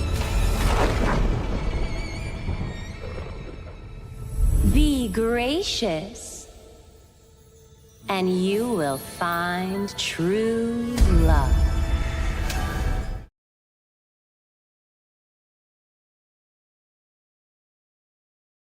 Ladies and gentlemen, welcome back, and we are back again with the Northeast Underdog Tournament presented by War Room Games, and we're going to be heading straight into the last match of the night, and it's going to be between, obviously you know it, it's Zohunt versus Peak to Plummet. I know a lot of you have been waiting, and it is really greatly appreciated because it's already midnight in here, but still people are waiting to see who can come out on top and who will face Tartarus again for the revenge. I mean, it does make sense for Zohunt to win, but at the same time, Peak to Plummet, they're also looking for their own revenge, isn't it? Everybody wants another chance against Tartarus to show themselves how strong they are. But anyways, we're going to be heading straight into the last game of the evening. It's me back again on the casting desk. It's Ray, and alongside me, joining back again from the first match, is Fredo this time. So, hello, Fredo. It's nice to have you back. Hello, Ray. We are back once again in Peak to Plummet versus Zohunt. These two, they faced each other, against each other before, and it was Peak to Plummet who came out on top, if I remember correctly. And this time around, let's see if Zohunt will be able to win this one, because, of course, like you mentioned, they want to take the revenge against Tartarus. Definitely, right? I mean, also, this is really fun, right? I mean, I can already see, Tartarus, they're definitely going to be watching this match. They're going to be watching who is their opponent tomorrow, right? Who's going to be the one playing against them. And let's just see how it works out, right? Because both of these teams have shown promise. Peak to Plummet was the team that was able to eliminate Dads and Sons out of this tournament, right? So they have a lot of reputation already, despite being a team that is kind of new, kind of unknown, doesn't have the biggest fan base, yet they are kind of showing their proof. And on the other hand, we have Zohunt, who have been rising, but they obviously sadly lost to the Tyrants. But this time around, they are looking for more. Let's see how this game plays out. It's already midnight, and they're doing their draft really fast. Looks like they also wanted to want to finish this job as soon as possible, because sleep is important, right? But jokes aside, the draft is going on so far. What do you think of it? Well, so far it seems just the usual thing, nothing out of the ordinary here, except the fact that there's a Fanny getting banned out here. Even though I feel like Fanny is a threat when it comes to people like Joseph and Insane, but when I see the Fanny of Yaipaba, I don't really feel like it's a big threat overall. So banning it out, I think they could have went for some other ban here. I mean, understandable, right? But still, okay, they go in for the Eve and Hylos, a combo, the slow combo. Oh, but they gave away the Farsa. The zoning out is going to be really... I mean, overall, against an Eve and Farsa, the Farsa wins out most of the time, but it does come out into the execution, because there is a Suyo, so he does have the upper hand on diving into the back end. So, I mean, we've been seeing Suyo. His performance has been, I would say, consistent. Sometimes when he loses a snowball, it's a little bit hard to come back from it, but when he does snowball, the game almost like 80% of the time it's won, except for the exceptions where there are slight blunders that are made. But anyways, we are seeing the top first three priority picks from both ends. Look, Zohunt though looking really strong with these power picks, the Granger, the Fovius, and the Farsa. Yep, looking really strong with these picks, especially because the Farsa, like I mentioned, they missed it out in that match, but in this game they pick it up. I definitely said before as well, the Farsa is one of those mages that can actually go head to head against a Yve in terms of lane matchup, in terms of map control, river control as well. But when it came to Tartarus, Zohunt did not really get their hands on the Yve, on the Farsa. They instead went for the Valentina, went for the Sicilian, and eventually lost out the lane to Eden, who was on the Yve. So, they're facing a Yve again. Let's see if Savage Warrior can make it happen. I mean, they made it happen against Tartarus, was it? The Farsa, right? So I think they did. Oh, okay. It's a classic Suyo and Joy. Most of the time, the Suyo wins it out, but it's Zohunt we're talking about, and it's obviously going to be Dusty Mizo on it. So I think, I mean, it's one of his specials, so he does have a little bit better chance. But let's just see how the game works out, right? Because we still have the last few picks to be coming in soon. And right now, the Chip has banned out the Rafaela. They're really paying respect to each other's heroes. It's really nice to see. I mean, even the Lucas. But oh ho ho, I think this is the okay. Lot of counters coming in from the hands of Peak to Plummet. I feel like it's been a while since I've seen a Hilda because usually either she's not picked or she's banned out. So I think it's one of those rare instances where Hilda has been picked throughout this tournament. Yep, Hilda is, of course, a forgotten hero these days, especially in the pro scene. But Indians still like to use it, especially because of the utility that she provides. Her tankiness is intact, and she does not really go down quite easily, can disrupt and also bait out a lot of skills. So that could be the possible reason why we're seeing a Hilda being picked up here by Peak. On the other hand, the other side, Zohan going in for a more pick off oriented lineup, especially with the help of this jawhead that they have brought onto the table right now. And along with that, the Phobias as well, right? It is on par as compared to the Hilda, but the only thing that the Phobias will be lacking is going to be the mobility. But overall, the Phobias mobility will definitely be compensated with the mobility that the Farsa brings to the table. Absolutely. And family problem is, of course, going to be creating problems overall everywhere. And, you know, it's been a while I've casted for Zohan because usually Volti is the one who picks up. And, of course, there's a reason for it. But still, right now, finally getting to cast the game for Zohan. I'm really excited. And, of course, we also have the rising team, Peak to Plummet, that's looking to face off against Tartarus again. And so does Zohan after the loss tonight. But anyways, ladies and gentlemen, welcome to the Land of Dawn. It's going to be the lower bracket finals between Zohunt and Peak to Plummet. And whoever wins it out faces Tartarus, and the other will be eliminated. We'll have to stop their journey here. But still, it was a great journey nonetheless. Myself, it's Ray, and I'm joined by Plato on to the casting desk. Yeah, but once again, we are back, and it's Peak to Plummet going up against Zohan. Similar things might happen as we did see in the league stage, but this time things are different because these two teams are competing for that final spot, and of course, the final winner will get their hands on the prize pool of 50,000 rupees. Not just that, the runners up will get the 10,000 rupees for sure. So, okay, this time around. Moba seems to be aggressive onto the EXP lane, not something that we like to see this time. I definitely feel like the goal lane should have been the priority for him. Yeah, absolutely. But it's gonna be okay. There's heavily bombing. Pulls Yai Baba around. There's a dash immediately used. I think he was trying to bait out a skill, but was not able to do so. But the turtle is gonna be up in 10 seconds. Let's see how it works out. Oh, there's family problem. Looks like he's gonna be the one who's gonna become the first blood after the throw. Immediate revenge coming in from the hands of Peak to Plummet. Wow, they have the opportunity to get that turtle quite easily, but it seems like Asuki Mizo wants to go in and try the retribution. Will not get it though. Still trying to take down Win, who is in a dicey position. And yeah, he's gonna also get taken down. Yaifaba making it a double kill. And already 2-0-1 in just under 3 minutes. Oh, there is Fade and no with the aggression. There's the kill. This guy, like a mage killing an assassin fighter. You don't see it every day, do you? Yup. This is what Faden had been missing out in the match versus Tartarus, but finally he's back. He wants to take his revenge.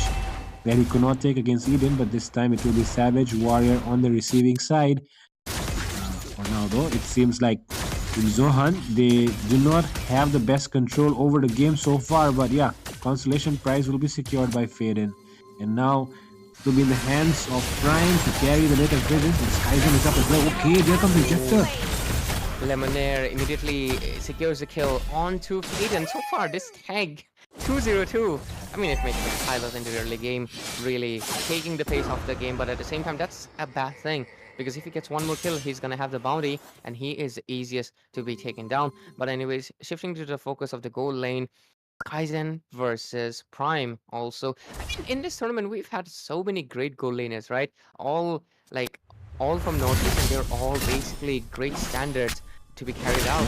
Inspiration for all the gold laner players all over, not just Northeast, but India itself. But let's see, onto the bottom lane, Dusty Mizo making the movements toward there, but overall, no engage just yet. Obviously, they're waiting out for the next hurdle that's going to be coming in 15 seconds. But Dusty Mizo, it wasn't a retribution being wait. Oh, there's the glue spot being used up as well. It does escape with the dashes and goes back. There's one ultimate used and paid it out. And retribution used up as well. Overall, team peak to plummet. They're still in the positive. And Tizen, you will have to watch out though, because look at into the top lane. There's a Jawhead. The ejector also comes in. The Granger will probably secure a kill right here, right now. And yep, there we go. There we go. And the turtle will be secured by Yaifaba as well. To pick the plummet, want to go for an invade. Actually, they do. But okay, getting outnumbered. Getting a little outnumbered, but there's the RW and as well as the feathered airstrike. This is not enough damage that Wind secures a kill into Yaifaba. That was also kind of compromising, honestly, from the hands of Eve, because he could have been taken down, but yep, their focus was Yaifaba, and because of that, Eve will not be in danger. But so far, they have lost out their jungler. The score is 4-3. It's looking good so far for both sides. Of course, getting trades across the map. Peak will have a slight advantage though, and in terms of river control as well, but seems like the focus, their attention onto Styzen, who seems to be there in the ejector play. A lot of ejector plays coming in, but this time seems to be the primary target, and he might get taken down here because look at the hill that's doing the kill, but at the same time Dusty needs to equalize it by taking down Styzen, but he might be the one getting the punish. Lemonade secures a triple kill, looking for the main. Oh no, double kill. Okay, the triple kill was by someone else. No? Oh no, double kill. It was double kill. My bad. But 3 down for a trade of 1. Team pick to plummet. They're still advancing against Zohunt. Yep, they're advancing pretty good as well, right? And so far, I did not really expect this to happen because, you know, Zohunt, they usually want to bounce back harder when they face a loss. And there's a reason why after losing to Tartarus, I definitely felt like Zohunt should have come into this game, you know, with a much more killer mentality. But it seems like Peak to Plummet is the one. There's the RWM, and I feel like Savage Warrior, that was a compromising position to use that, and okay, right now Styzen trying to escape as much as possible, but Yaifaba looking for that kill onto Prime, dodges the Danush, and right now he's gonna get taken down instead. 2 for none trade, and right now, okay, no invasions, but looks like the third turtle, this is the third one, right? Yeah, the third one is gonna go into the hands of the third or second, because it is 6 minutes, but yeah, it's gonna go on contestant as Zohunt is gonna be picking it up. Oh, they're still looking for a little bit more. Lemonade gets thrown around. There's a revive. Let's beat it out as well, and that was the issue, giving the kills to a tank. Right now they get the bounty, they get the shutdown, and Zohunt equalize the gold as well as the kills. My god, that is a lot of gold going into the hands of Zohunt, especially into the hands of Prime, who has right now built 2 items already. Meanwhile, the Irithel is still behind, still 4k gold. And that just speaks for itself, as Zohunt were not in any sort of control, but right now they're in the driver's seat and they're taking it away from Peak to Plummet, slowly but surely. And now Peak to Plummet are forced to respond. Let's see how they do respond though. Okay, Prime walking up right into the face of Yaifaba. That was kind of a mistake, isn't it? Didn't go into the bush so unattended. There should be someone with him. That was really close actually. If it was 2 people, they would, yeah. But anyways, oh, Yaifaba looks for a target, but there's a retribution being used. Flicker also baited a RWM into the arena. There's the glorious pathway. Family problem looking to take some problem into the hands of Peak Diplomat, but will he be able to do so? Hilda is after him, but he does get a situation. Moby is jumping from one top of another. There's the feathered airstrike dishing out the damage into the mid lane. But at the end, all of skills used, but none trade made. Both of the teams, they survived. Yep, and that is exactly what these people want to do at the moment. I mean, of course, they want to take down the objectives, but without losing anyone, right? But they will fail to do so this time around, as nobody will be hurt. No damage will be done as well on both sides. And with that, right now, it seems like Zohunt are trying to take down a turret down bot, and they're going to do so. 2 turrets secured by Zohunt. One, in an advantage, but oh, another ejector play coming in, it seems. case. The first target was Lemonair, but there's a Feather Extract coming, dishing out a lot of damage. Heroic pathway used to save Hilda, but it's gonna be enough. That's the looking for the target. Secures a kill for Prime instead, as Prime gets a mega kill. And right now, oh, Yaiba also gets taken down. Aizen might be next in the chopping block. Prime looking for a little bit more. Savage Warrior gets taken down, makes it a double kill for Prime. But Irithel is the only one left standing as the Lord is up 9 minutes in, and Zohunt just completely turned the game around, shifted the tide, as it looks like they're the ones in leading, and it almost looks like they're the ones who are doing a snowball. These are not looking good here, and once again there comes the ejector play. Skyzen. What was that? Here's triggered as well. Prime is in his prime once again. This guy taking things in his own hands. Doesn't matter the position, which may be. The first match against Tartarus, this guy was the one on the MVP, carrying the entire game by himself, and once again he's here carrying his entire team when they were down in the early stages. Right now, though, Skyzen has been on the focus of Zohunt, and in terms of team fight, Peak to Plummet have not been able to find the right targets, because every time they go in, it's always win or else it's family problems. They need to focus on Faded, they need to focus on Prime or Dusty Meter. Let's see if they're able to do so. Another ejector coming in. Oh my god, another ejector, and look at the damage. Monster kill for Prime. He's looking for a little bit more as Yaiba, but full retreat win does go in, and there's the Death Sonata. But so far, Team Peak to Plummet, they are able to retreat, but can't do retaliate because look at the amount of damage. US Pathway being used up to force back, create a little bit zone. The Lord does get taken down, but it's okay. It's just the first Lord, but their turret shields, they are losing it left and right. And let's just see, Team Zohunt right now, they are on the lead. They forced 2 inhibitors in just under 11 minutes, and right now they're looking for the third one as well. Yep, and they're going to go to all lanes. There's only inhibitors left. Team Peak to Plummet, the game in the early phase looked like it was into their hands, but right now Zohunt just complete. Oh, there might be another ejected play, but no, stop it. Decide to not go just yet. And in this match so far, Savage Warrior has been one of those players which has been, what to say, undermined, I would say. And not just undermined, he has underperformed as well. Faden completely using the advantage that the Farsa has in this recent patch, using the mobility and the damage to his advantage, and creating the zone for his teammates to fight in. And that is exactly why Zohan have been able to dominate, and that is exactly what me and Ray point out in every single match. Pick up the Farsa and you will dominate the mid lane. But seems like Zohunt will be able to do that, but Peak to Plummet won't be able to do, and Savage Warrior will be completely undermined in this match. He has not been able to exert the control that you expect when somebody plays a Yve. And on the other side, Zohunt have been able to get every single thing on the map, not just the turrets, the jungle creeps as well, and everything that they need to build up their arsenal. And look at this guy.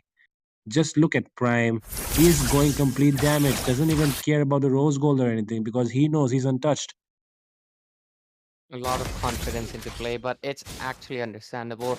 I mean, Blade of Despair, most expensive item, but who cares when you're 9.4k gold, basically 2k gold ahead of the highest farm, which is through Yo right now, and that is tremendous. But right now, 8k gold lead into the hands of Zohan, and right now the Lord has already begun. There's a concealed play coming in, but it does get infected out. And oh, there's a Biggest Pathway being used. They're looking for a target.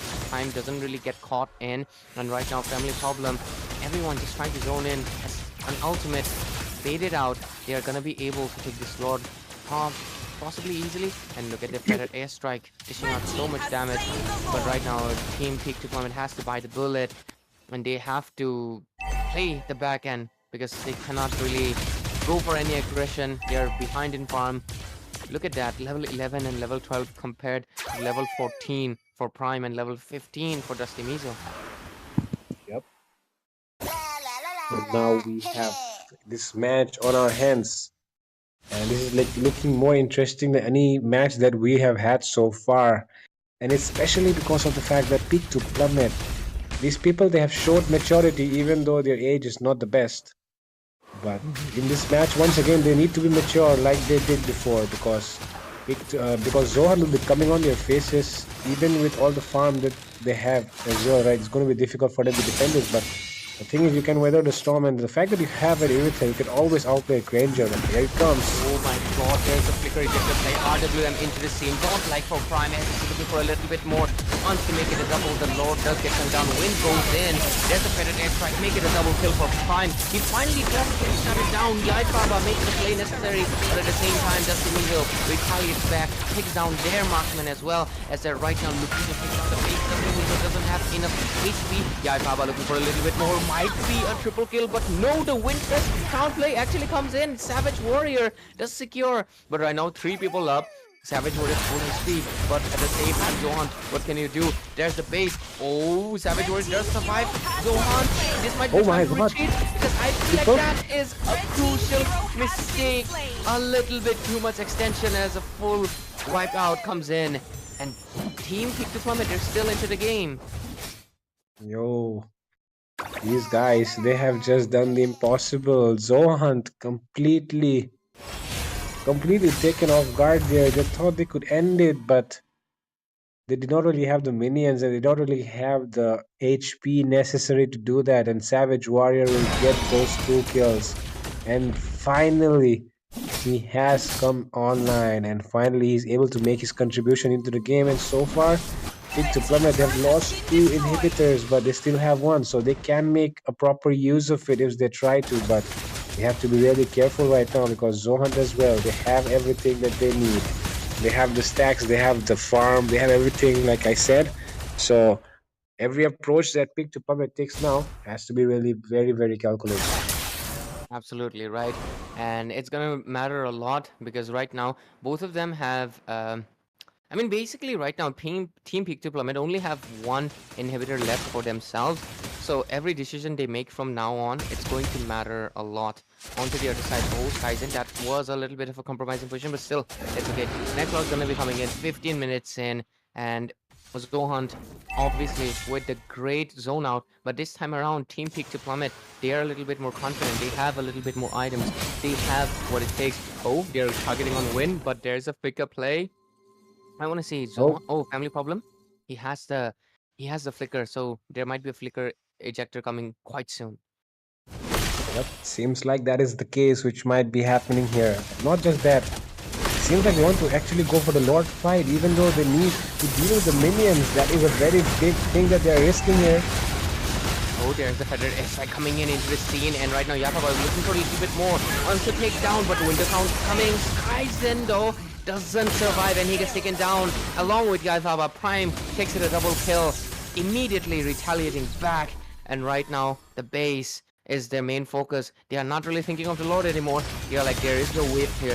Savage Warrior, he can't really defend. There's a minion wave, and Zohunt ended right here, and right now there's so much time bought, but look at that, this Jawhead going in, forcing Savage Warrior into the base, and Dusty Mizo also taking it low, but the base, Prime locks it in as Zohunt secures the first game into their arsenal. Victory! First match secured by Zohunt. The second one will be more interesting though, as Big Diplomat will be looking to bounce back. But this match, my goodness, Prime once again on his Granger. This Granger is a hero that needs to be banned out actually. I mean, Kalia just got released, but this is a hero that still needs to be adjusted. Because even though the developers keep saying we have balanced it, no, it's not. It's still broken. And we can definitely see it in the hands of Prime. That this guy, if you give this guy Granger, he's going to give you a lot of trouble, especially Peak to Plummet right now. They will try to respect Granger off Prime, and even though they had the counter of the Granger, which is the Irithel, they still were not able to make the best out of it. Yeah, and we gotta give credit to Family Problem. This guy was a menace. He was using Flicker Ejector every time on Skyzen. I mean, it's unfortunate, but he only had a Flicker or Sprint, if I'm not wrong, but yeah, no Purify. So yeah, he cannot really do anything about the Ejector. So he was getting thrown into the enemy territory each time, and he was getting taken down.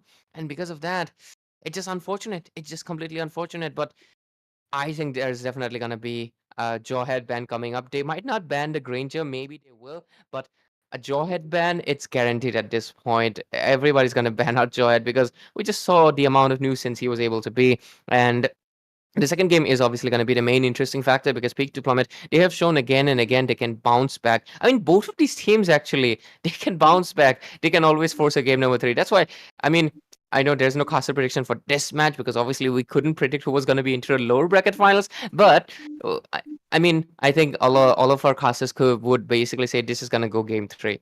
But you know, our predictions have been proven wrong and teams have proven us wrong. So can Zohunt make it a clean sweep? What do you think, Fredo?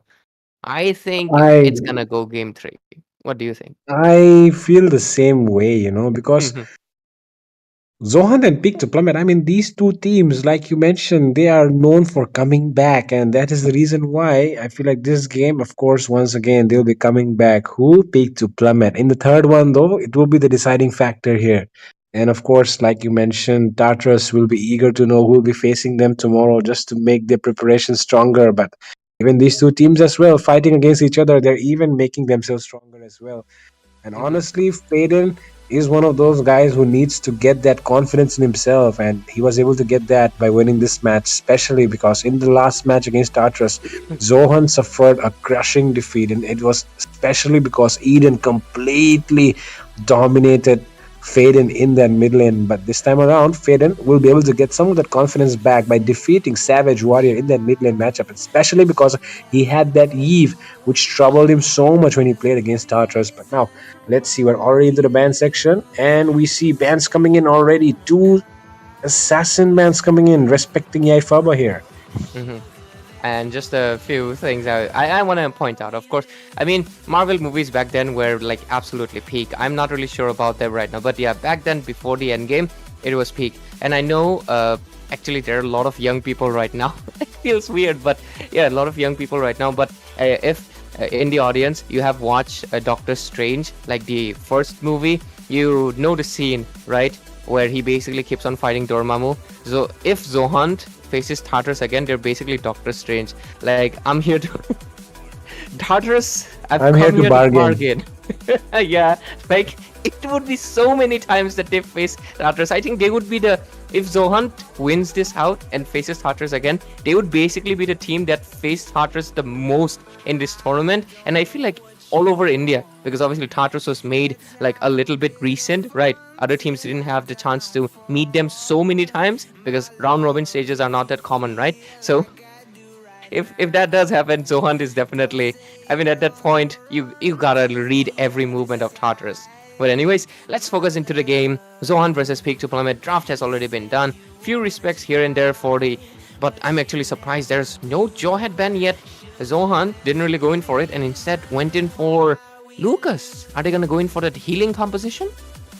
It's probably going to be the Ube lineup happening once again, probably. But if they want to go for the Ube, then I feel like P can definitely use split push or macro strategy, implementing the Luo E Moskov chip, whatever they can, or even, I mean, the Fanny has been banned out, so they cannot really go for that. But like I mentioned, the the options that I just mentioned, they can go for that if they want to go for a more macro-oriented lineup. But seems like they also want to go for the brawl here, looking at the fact that they've picked up the Phobias already. Zohunt, on the other hand, Faden, he just wants to get his confidence back, it seems. Definitely, right. He wants to make sure his Selena shines again. I'm mispronouncing it because of Selena and Shine, right? But yeah, Granger again into the hands. It's going to look interesting, but on the other side, there is also the chip, which is going to be a menace, a complete menace, because we know this guy, conceal, flicker, and shortcut right on Granger. That's the plan. I 100% know it, and that's how they're going to call the whole Avengers Assemble. There's going to be Yaifaba jumping on top, and there's going to be Aizen with the Phobias as well. So because of that, I think that's their whole strategy this time around, leaving out Granger open, as well as maybe they will go for Joe Headband right now. Maybe they can go for the Joe Headband. Yep, there we go. After the previous game, there's no chances. But I'm really curious if Zohunt would like to go for the Florian composition, because it would work out well, but at the same time, they would need a really good frontliner. Yep, you said it all. It's going to need a really good frontliner if they really want to go for the Florian here. But I cannot really think of anything other than the Gatot or the Hylos, which can do that, right? I mean, we do have the Glue. We do have the Hilda still open. But do you really want to go for that? Because, like I mentioned, it's going to be a really hard lineup for Zohunt to execute it if Pig to Plummet likes to go for the macro plays. And with the help of a chip, it's definitely sure that you're going to go for macro plays. But if you pair it up with a Luo, it's going to go to the next level. Yeah, but obviously, they're aware. Gonna ban it out immediately. I mean, we saw it, right? There's no chances you'd get the Louis along with.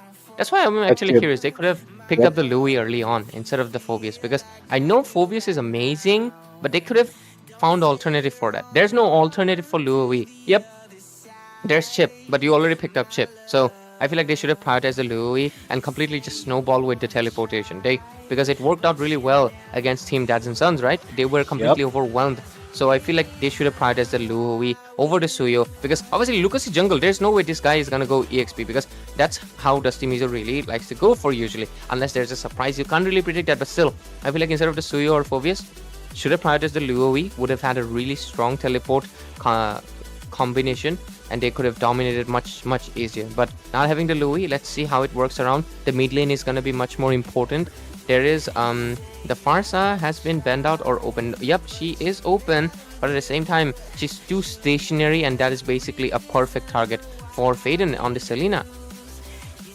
Yep, and not just that, you have the Gatot Kacha as well coming in, so it's going to be really hard to see if Peak will go for the Farsa or not. But I mean, I feel like Peak to Plummet, they can pull it off even if they pick it up, because the zone that they'll get is going to be very useful. But yeah, it's going to be a very big problem as well if you pick up the Farsa, because you know you have this Joy as well, so it's not going to be easy to target the Joy or the Granger or even the Selena. So they can go for the Vexana, I guess. What do you think?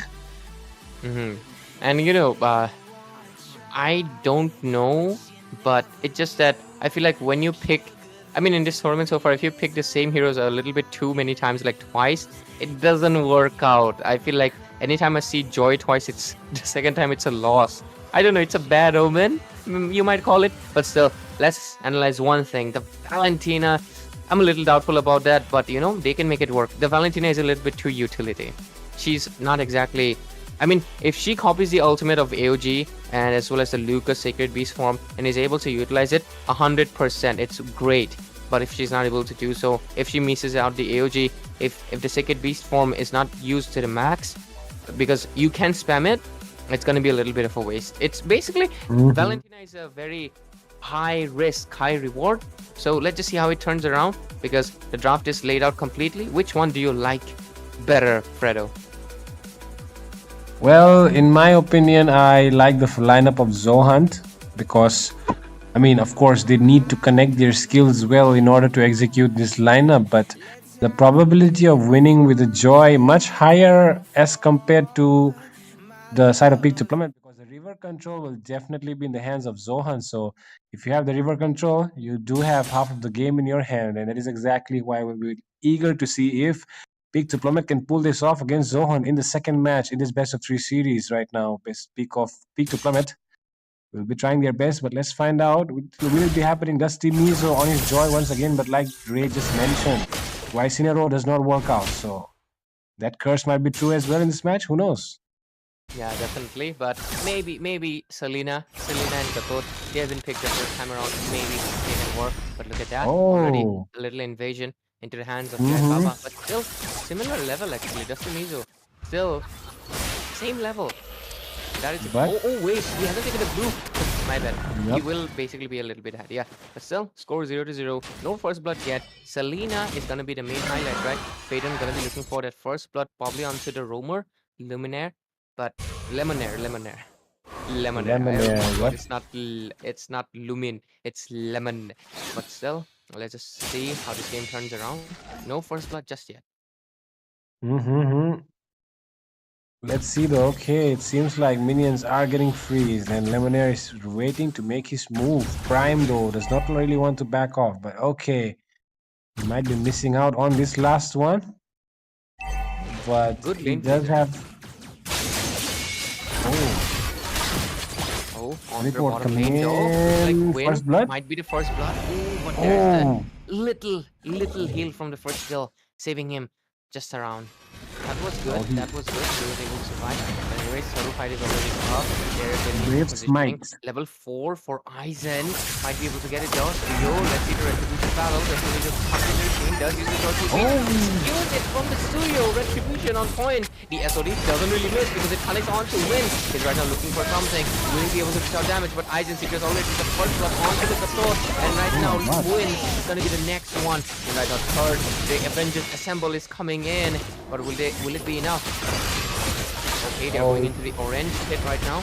They're trying to take it. And I think there's definitely there's the AOD. It doesn't really connect. Guy Baba dodged it at the nick of time. But there's the dancing beats again. But they are kind of forced to go back. They do defend their orange buff, so I feel like that was necessary because making sure that Dusty Mizo doesn't lose out his farm, it is valuable after all. He's their jungler. Yep. And now with that, we're back once again. Look at this. 0-2, right? Happening right now on the screen. And in terms of farm difference as well, not so much. Peak to plummet still in the game. And Zohunt a little behind as compared to the first one. But, you know, in the first match as well, Peak to plummet were leading and Zohunt took back the control. So in this match, once again, Peak to plummet is leading. Zohunt can definitely take back the control. That deja vu could happen anytime, right? Yep. But let's see how it works out. Valentina copying the Lucas ultimate will probably get the damage up soon. But anyways, looking at the map, not much change just yet. 0-2 still onto the board. The turtle dog goes into the hands of Zohunt, so I would say it's still a little close, 50-50. But let's just see how everything proceeds. So far, though, we can clearly see Skyzen this time around having that Moskov dominating his lane a little bit more, making sure that Winter doesn't really get the most out of his back. Oh, Lucas just want to go in because Aizen already trying to fight. And okay, they might be a little bit early, but SOD comes in between the Advent Assemble and AOG also connecting the three people. Oh my It's God. gonna be enough as family problem. And Wind both gonna get taken down. Aizen survives at 1 HP. Oh, Faden might be next under the chopping block because look at that, the Valentina is both of them survive at 1 sliver of HP and forced to go back. Prime also coming into the scene, wants to take down someone, but does he have enough damage? And the answer might be no. Because Jai he's gonna get the turtle, no issues. This time they get the turtle and 4 kills onto the board, 0 for Zohunt. It seems like they have become aware of their own mistakes that they made in the last game, and that is exactly why Peak to Plummet seem to be doing better. They are not giving away the lead this time to Zohunt, who have also been trying their best to find the opportunities, you know, to capitalize on the mistake that their enemies make, but Peak to Plummet have not provided them with any opening. But this time, seems like they do realize that Prime is still on his Granger, so he goes in. But will he be That is a TPing? really great SOD.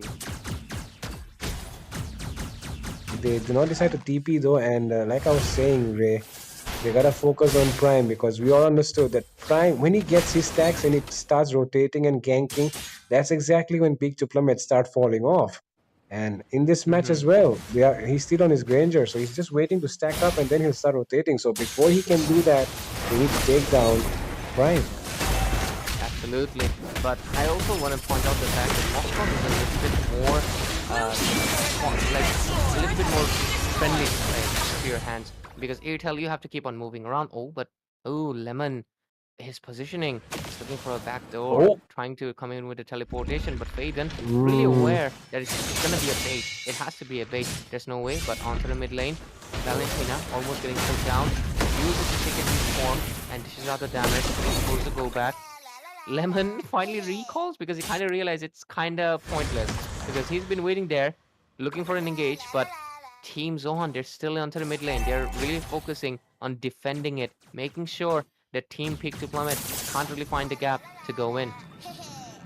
Yep, and it seems like they've been successful in doing so far, but now Peak to Plummet want to focus their attention into the mid lane, it seems, but the turtle will be coming up as well. Last turtle of the match. And Zohunt already onto it, and there is late rotation coming in. The Moskov will want to throw his SOD. Here it comes. There's the SOD, and Aizen dishes out the damage, and but he will get punish the first time around. Dusty Mito secures the total on his hands again. Retribution on point from the hands of Yaitaba, but family problem secures the kill onto Savage Warrior. My God, this guy. Some time, but it's not enough. And look at that, Zohunt easily bounces back, dishes out the clapback that it was required, and right now the game is back again into their pace. Dusty Mizo, how does he win a retribution against Yaifaba and on the Suyo itself? That's exactly my question as well. I mean, when you have a Suyo, you're able to land that S2 retribution combo, right? Enough damage to take anything down, but in this match, Yaifaba really struggling to make that happen for his side. And now, once again, like I said, they might be giving away control. And this time around, once again, Deja Vu is happening as Prime has come online. And he's being left unchecked so far by Peak once again. And but there's a teleportation, but it's quicker right at the nick of time. But Lucas trying to fight with the Secret Beast will get pinned against the wall, but there's the AOG. He will be the first one to falling. Family problem with the great unbreakable taunt on to Skyzen. Not gonna be able to stop him just yet. But right now the team are looking for the target. Yaifaba will get taken down or not. There was a stun coming in, and Team Big Plummet, they actually defended. SOD! That SOD from the base Moskov recalls back the comebacks with the SOD, secures a kill onto Faden. This man, this boy, he's not even a man, this boy, Skyzen, both of these marksmen, like, oh my god. Yep. Oh my Now god. once again. Still wanting to go in, and Dusty Mizo as well, but yeah, they will have to forcefully go back. Yep, they go back.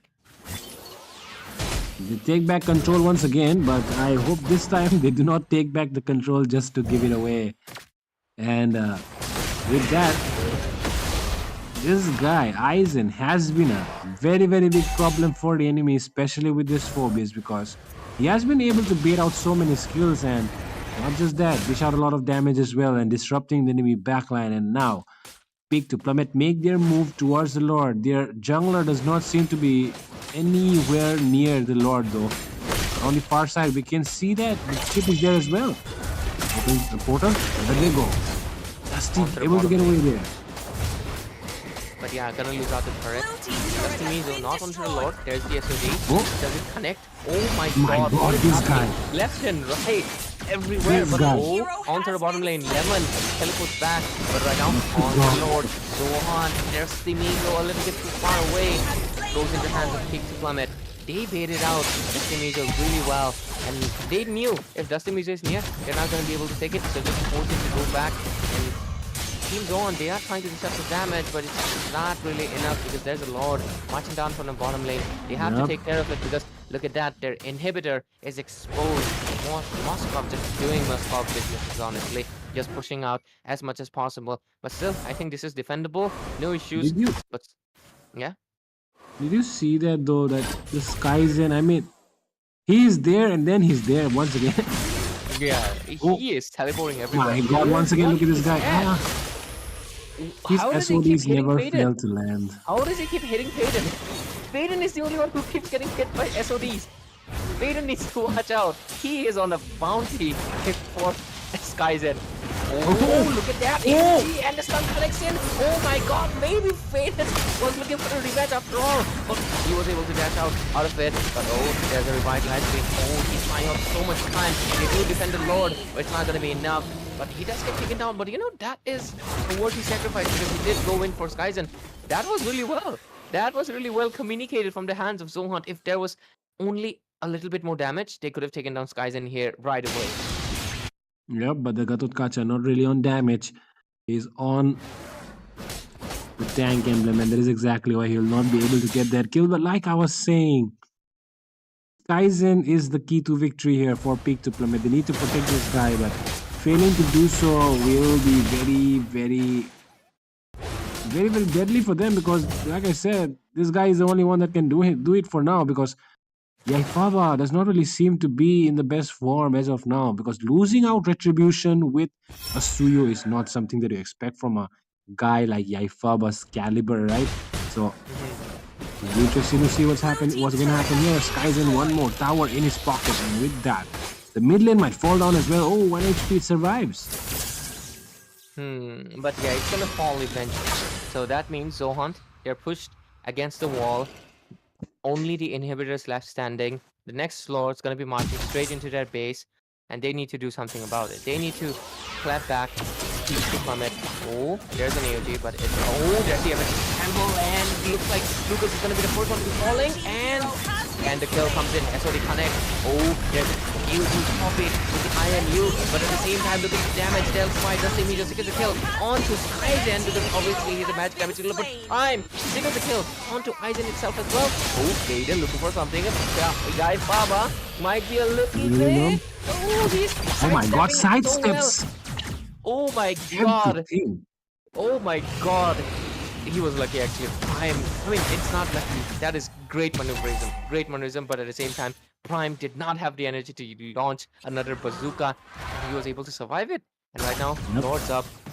And actually, that is really crucial. Because Yaifaba was not taken down, Team Zohunt, they're still a little hesitant to get the Lord. Look at the side of Team Zohan. They don't have their flickers. All the flickers are on cooldown, so it should be a perfect opportunity for them to strike if they find an angle right now. It's gonna be the main crucial factor here tonight. It's gonna decide if Peak to Plummet is gonna get clean sweep by Zohunt, or it's gonna force for game number 3 at midnight after all. But those guys in trying to go for that backdoor sneaky one, and gonna be forcing recalls from the hands of Team Zohunt. Oh, there's the Lord coming in, and Avengers assemble as well. The Dusty Mizo gonna be the first one to falling. AOG copied. It looks like Skyzen is looking for the more, makes it a double, make it a triple, because this guy, AOG does survive, but the Ivava comes in to clean house, clean place, and right now he's looking for a little bit more.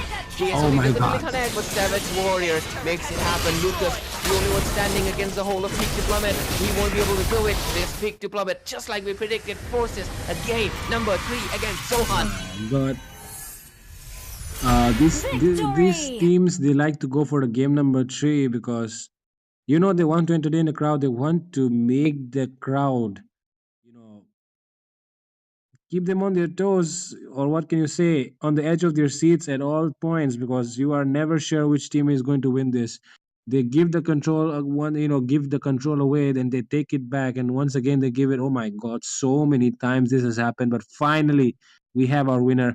It's Peak to Plummet in the second match, and now it is going to go into a game number 3 to decide if Zohunt or Peak to Plummet, who's going to face Tartarus tomorrow in the finals of Top Dogs. And to decide that, we'll be having the third match soon, but don't go anywhere, because we're still going to be here before the draft begins. And let's discuss right now, Ray. What went wrong here for Team Zohunt? What do you think? I think it was mostly just that joy. I mean, one pick doesn't work out twice. That's the thing, right? Because once you make it work, your opponents are basically able to tell it, oh, they did this in their previous game. And when you become predictable, that's when the weakness happens. And I know what's not broken, don't fix it. It's an ideology. Sometimes it works out, but what's not broken means it's close to broken, right? But at the same time, I feel like there are like 3 elements. First of all, Zohunt, they picked up a little bit too similar, became a little bit more predictable. Peak to Plummet, you can't really do that. Peak to Plummet has shown that if you become predictable, they will get a win against you, right? I think they even got a win against Tartarus, was it? I'm not really sure. But still, when you become predictable, it's hard to win. On the second hand, both of these teams, they bounce back every time, and it's their specialty. So a game 3 was bound to happen, and it's also my curse, because look at that. Tonight, there's not a single game that has been clean sweep, but honestly, it is expected. We are at the most later stages of the tournament. Basically, the final stages, the final stretch to find out who's going to go against Tartarus, and we will find our top dog finalists going against the underdog finalists in a matchup of the main prize, 50,000 for the winner and 10,000 for the second, which is basically secured for the underdog, unless, of course, surprises can happen. But anyways, let's discuss that later, because we're diving straight into the game number 3. Ladies and gentlemen, this is going to be Peak to Plummet versus Zohunt in a best of 3 series of lower bracket finals. The winner will fight Tartarus again tomorrow, or today if you consider 12 a.m. as the next day, and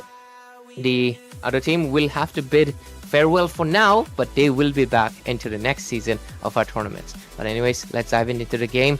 Peak versus Zohunt. This game is going to be interesting because, as usual, this is where all bets are off. This is where the decision is made. Yep, and with that, the first few bans coming in already from Pick to Plummet and Zohunt. We can see that Phobius has been banned out, and they have taken out the Matilda as well. I'm not really sure though why would they want to take out a Matilda. On the other side, we can see the chip getting respected and the Zushin a perma ban as usual. So far, nothing out of the ordinary, but I would like to see I would like to see Pick to Plummet either pick up the Granger or give it away. But the team that will hold on to that Farsa, especially if it supports them, take a big fortress with you like the Hylos and Gatot Kacha, back it up with the Farsa. Really good actually. But let's see if they do, if any team does that or not. Yeah, I think it's not just about Farsa. Like, I know many people might call it one-trick Farsa, but Farsa is just too overpowered. I don't really understand why Farsa was left out open into the previous game and nobody picked it up. It was weird for me. I mean, she has everything. She has everything. And unless there's a really concrete assassin picked up that can, like a Hayabusa. Like, Hayabusa, I feel like, is the only assassin. Or maybe a Ling, which is not meta anymore. There's a really less chances of a Ling getting picked. So yeah, I feel like Farsa is just undefeatable right now. And if anything, just pick up the Hayabusa yourself, because Suyo cannot really reach. And a Fanny, it's not gonna work out because Fanny can be stopped mid-air, and Joy has the same issues. I mean, your frontliners are gonna be taking care of that business anyway, so I feel like they should not hesitate and lock in the Farsa if it's open, because Farsa has actually, I mean, I know we have been glazing Granger throughout this tournament because, I mean, this guy has went under the nose of the developers and he's not been nerfed yet, but still, the Farsa is gonna be, there we go, Peak to Plummet. It feels bad, but the Farsa onto the peak. Zohunt, what is going to be the response? Of course, it's going to be the Jawhead. Damn. Things getting spicy up here as we see the Farsa. Like I said, the Hylos or the Gatot as the fortress before the Farsa comes in with the Feather Airstrike, and that is exactly what they went for. Zohunt, though, on the other hand, going in for a pick-off oriented composition so far. But the fact that they have Lucas on their side should provide them with a lot of damage in terms of EXP lane as well. On the other side, Pick to Plummet, if they decide to send this horse down to the EXP, Lucas is going to have a really easy time laning against it. In the second phase, we can see that Zohunt have decided to take out the Gatot, which is actually very good. So the response, the perfect response from the side of Pick to Plummet should be the Eve ban, but will they do that is the question here. Absolutely. And for a second, I almost forgot the Jawhead was open. And he's actually, I think, other than Hayabusa and Ling, this guy is the next one that you want if you want to pick off. Obviously, I mean, Chao does count, but I feel like Chao kind of needs a little bit more, right? He needs the defense. He needs to basically level up a little bit before he can make those plays, because he's a little squishy. I mean, he got nerfed like 600 times, but he still is still in presence. But still, Jawhead on the other hand has shield, has ejector, so it's much more safer, and you can always come back just in case you mess up. Chao, you need to go in with the flicker, right? Jawhead is different. You can go in with the ult. That's why Jawhead is much more safer, much better option. But at the same time, if they are able to disable Jawhead, this presence of the Farsa will be felt throughout the Land of Dawn, and that's something that Zohunt will have to be prepared for it. And I also feel like maybe just twist things around this time. Maybe go in for the Lucas jungle, because I feel like it's gonna work out much better, and it will also be okay. They're going in with the Alpha jungle. It's just that, Fred, I don't really prefer Lucas into the EXP lane, honestly. I feel like he doesn't fit the EXP lane role much. He feels more like a jungler to me. Not just that, he's a beast. Same here, I have really similar thoughts to you, Ray.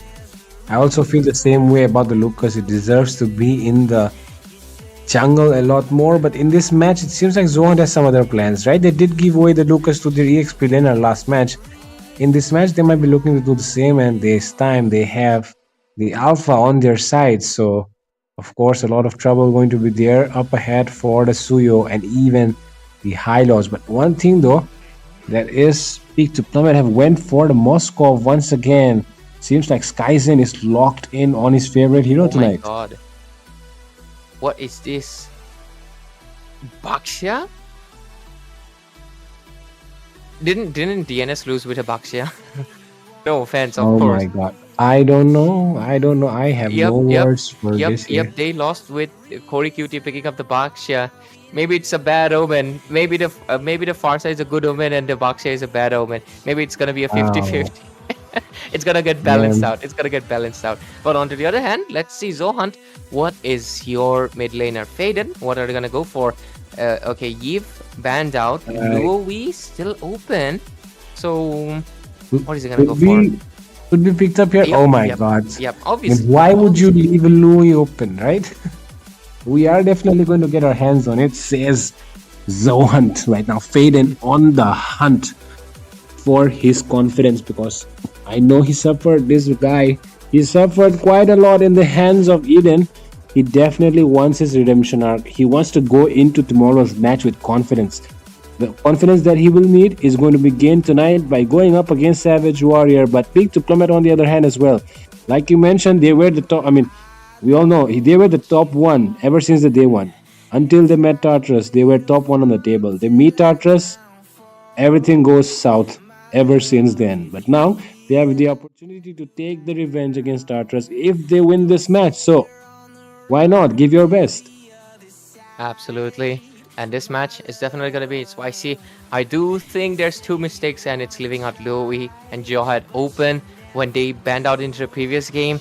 And this might haunt Peak to Plummet this time around. But overall, let's see how this game goes, because this time Dusty Mizo on a much more comfortable hero, that is the Alpha, because it requires a little bit of a less risk. But anyways, ladies and gentlemen, welcome to the Land of Dawn, and this is the North East Underdog Tournament presented by Wardrum Games. Why am I saying the intro again? Because this is the last match of the night. It's already going to be 1 a.m. by the time we're finished, but still, thank you for all the audience that's tuned in. We appreciate and love your support. Do subscribe to the channel because more tournaments coming in. But let's focus into the game. It's Peak to Plummet versus Zohunt. It's going to be the match point, and the winner faces Tartarus in the finale. But anyways, myself, Ray, and on the casting desk along with me, it's Fredo. Yup, the one and only talented Ray here to entertain you guys with his. Being said, we're here already. Seems like some action is happening in the mid lane side, and Faden will be able to dominate. And Ejector coming in. Immediately. Team Zohunt, especially Family Problem, is like, oh, Farsa is OP. Let me do something about that, and he did. And this is why they need to watch out. This is the issue. Don't leave the Jawhead out open, guys. Don't leave the Jawhead out open. But anyways, one kill onto the hands of Zohunt. And right now, they're looking for Savage Warrior again, because look at that. The concentration on the bush. They're really hungry this time around. They want to go for the kills. But Savage Warrior, really well aware.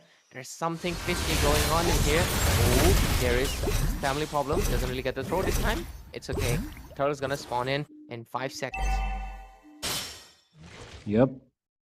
And this is the first turtle of the potentially last match of one of these teams. Don't want to regret it. If you do it well, the early game snowball must continue, especially because, you have a Suyu on one side, and on the other side you have an Alpha. Both these heroes need that early game snowball. So early game snowball will be really important for both the sides. But so far, Zohan seems like they are in a better position as compared to Peak to Plummet. So oh my god. In this match, yep, some trade of blows happening. But in this match, like I was saying before, Ray, and like a witness as well, I mean, the one who takes control first usually loses it quite soon as well. So in this match, we see Zohan taking control. So I feel like Peak to Plummet will be taking it back after a while. Yeah, very possible, because they do have, I mean, they are going to be targeting Farsa, but how much? That's the question. Because Savage Warrior will still have the burst, will still have the low cooldown, and will still have the zoning, giving the opportunity for Skyzen as well as Yaifaba to dish out the damage or clean base. But anyways, right now, both of the gold laners have similar amount of farm, level 5. And oh, look at the concentration. There might be a diversion play. Skyzen, are you aware? Looks like he is not, because there's whole of Zohunt coming in from behind. He was aware, but it's gonna be enough or not. The SOD doesn't really connect, but the Purify is being used. I think he was aware. He was pretending to not be aware to bait out the skills. That was beautiful. My God. Beautiful is an understatement for that, but now it seems like they've shifted their attention into Skyzen. They know that this guy is the threat. He was the threat in the last match. In this match as well, he is a big threat. Oh, there goes the Spear of Alpha. Spear of Alpha being used out, and looks like Aizen might have fallen out, but the Revitalize does get used. And right now, one spell baited out. So far, though, no kills. It's actually impressive that Team Peak to Plummet has the discipline, has the awareness, really making sure that Faden doesn't get a chance to use the diversion to its max potential, as in 10 seconds, the next turtle comes in.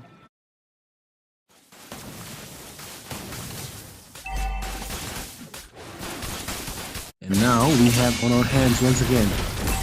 Oh, ejector play coming in. Yaikawa just dodging out, and family problem. There's the SOD, and looks like he's gonna get punished immediately. My God. Comes into the area, Skyzen. tough damage, but look at the same time. Oh, this time around, Vengeance trying to take down Skyzen, looking for the target. Is gonna be enough. He does get pushed back, and there's this diversion play being used as well. Who's gonna be coming in from behind? Savage Warrior hardly aware of it. There's not enough damage just yet, but so far 2 for 1. Family problem got taken down, but he's back. 2 for 1 trade, and they get a turtle as well. Zone still on the positive. Yep, on the positive side is still Zohunt, who do have the kill lead along with the farm lead in their hands. Big to Plummet, on the other hand, has not done much yet, but of course we did see Skyzen get a kill there in that team fight, and it just speaks for itself that Skyzen is the main guy here. And as long as Zohunt can shut down Skyzen, they should have an easy time winning this game, but Skyzen will also try his best not to let the enemy do that, and that is exactly why he keeps throwing these SODs, lands into the back line, arrives, TPs, and then takes off 1 or 2. And with that is the exact same way how they're trying to do this one, but they installed it. Oh, there comes the airstrike, just to clear though.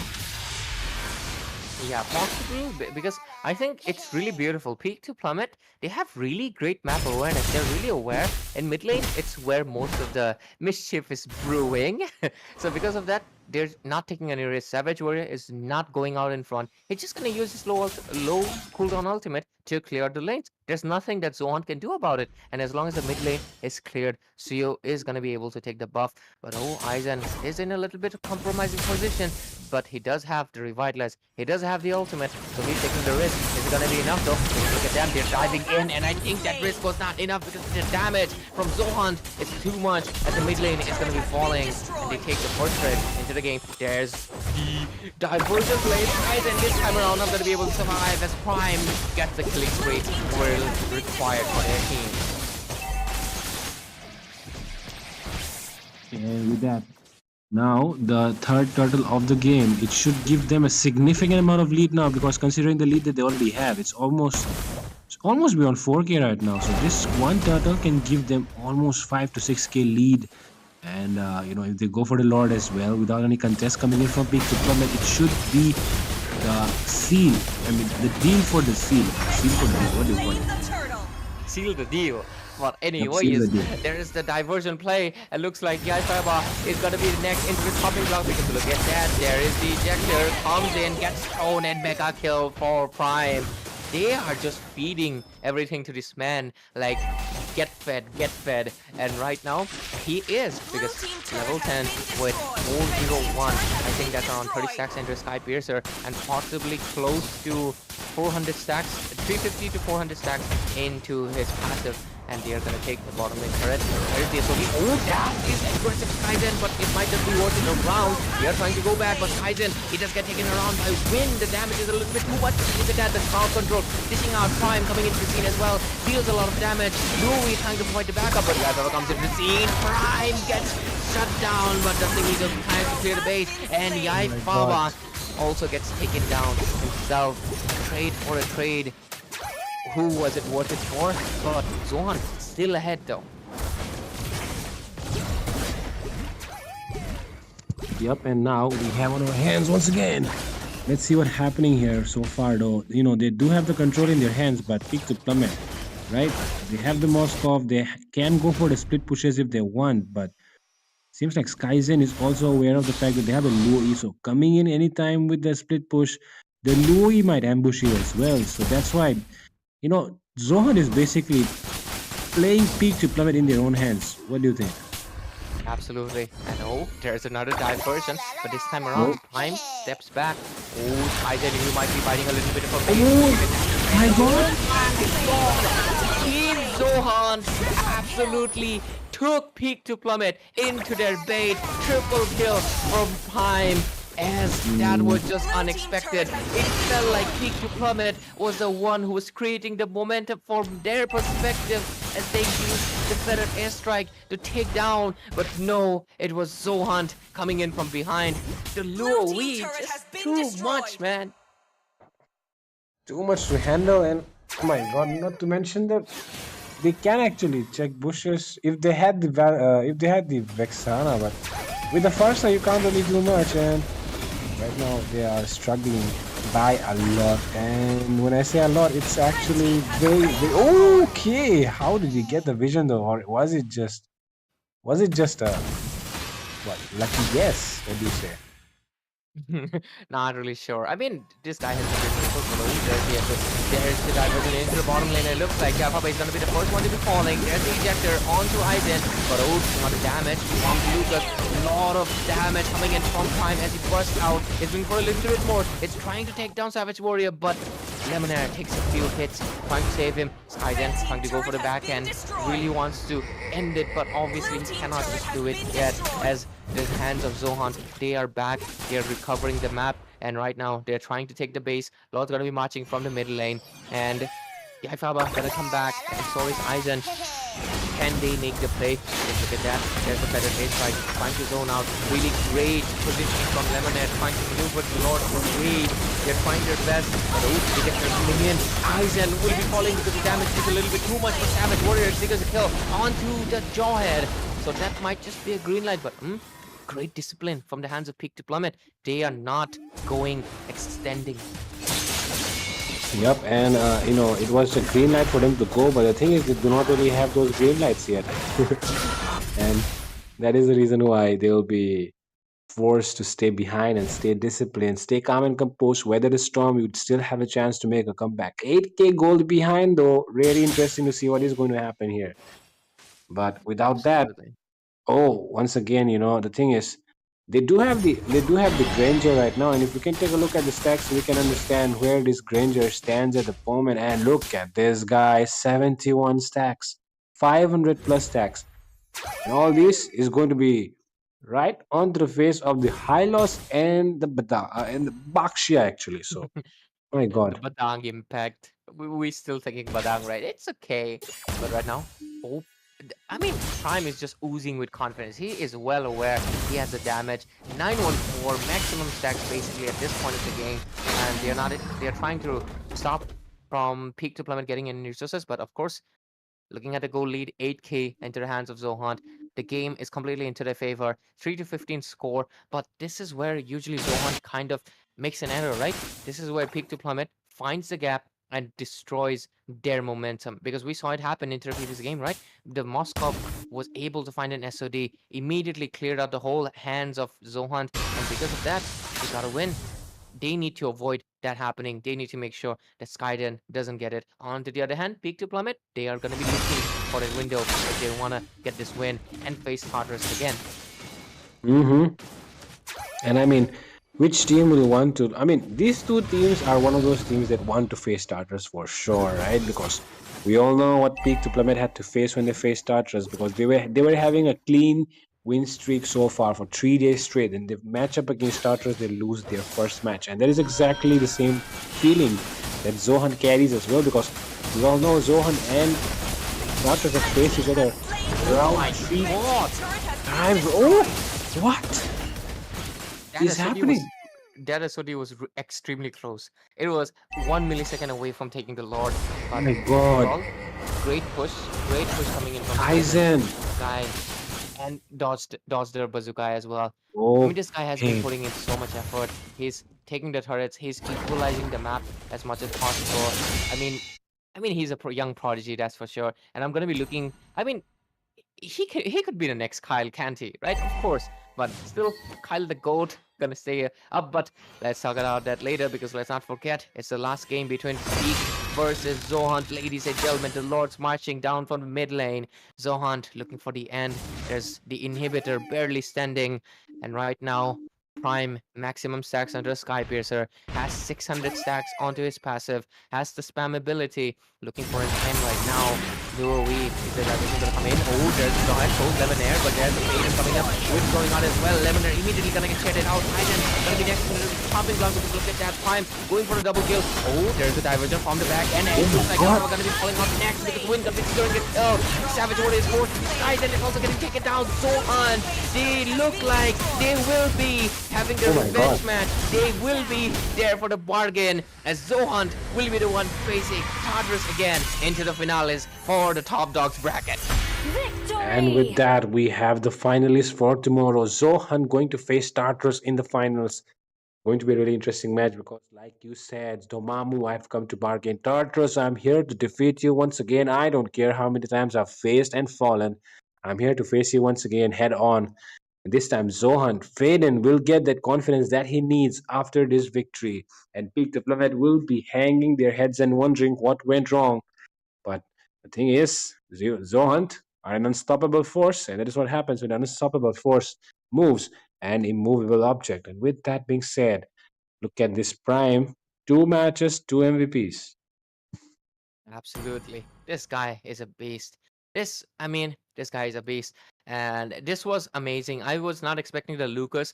This is actually really well planned. They kind of knew they want to pick the Louis and they pushed Lucas into the back end and it really worked out. But still, congratulations to Zohunt. It's making a statement. It doesn't matter if they win against Tartarus tomorrow or not. Many people will obviously bet on Tartarus because Tartarus is just a tyrant in this tournament so far. But still, they have made a statement that they are better than all the other teams, and it is something to be respect worthy. On to the other hand, Peak to Plummet, don't be disheartened, and we're going to be looking more forward to you because you were a team that I think many people were not expecting. Possibly many people even thought you would be in the bottom of the leaderboard because not many people heard of you. There's not a big fan base, but you got a fan base now because you came in third in the Top Dogs, right? This is third basically because they were able to come so far and defeat so many teams. They defeated Dads and Sons, which made a statement. They defeated so many teams to come here, and that's really saying something. They were at the top of the round robin stage for a simple reason. They dominated a lot.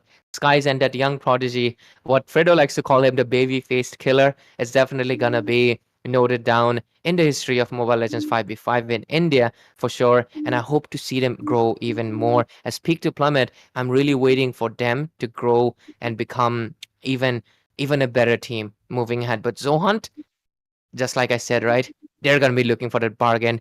They're going to be looking for that revenge onto Tartarus, and it's going to be spicy tomorrow. But if there anything you want to say before I close it off?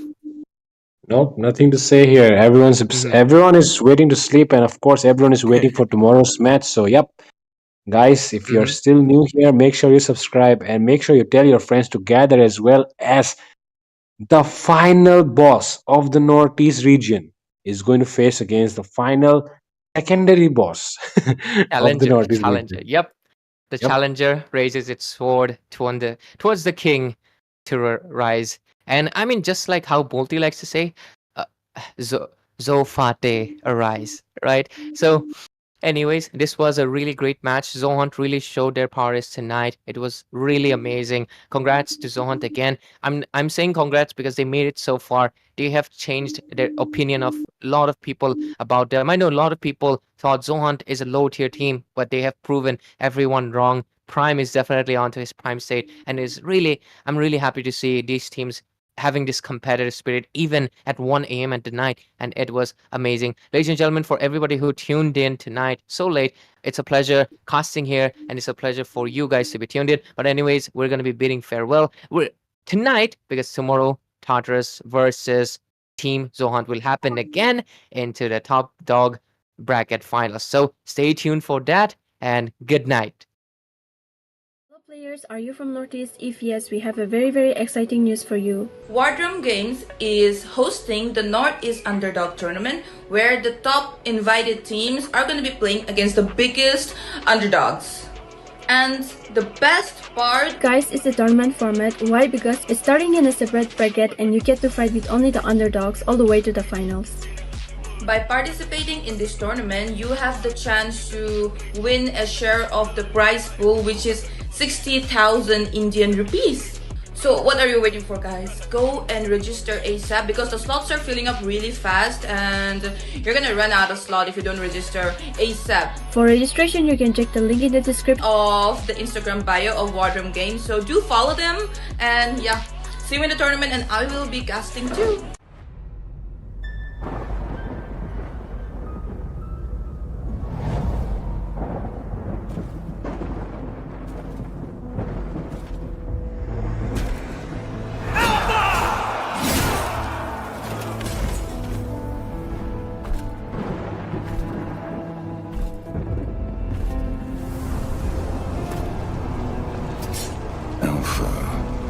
My dear doomed king, the time has come to cast away that frail mortal shell.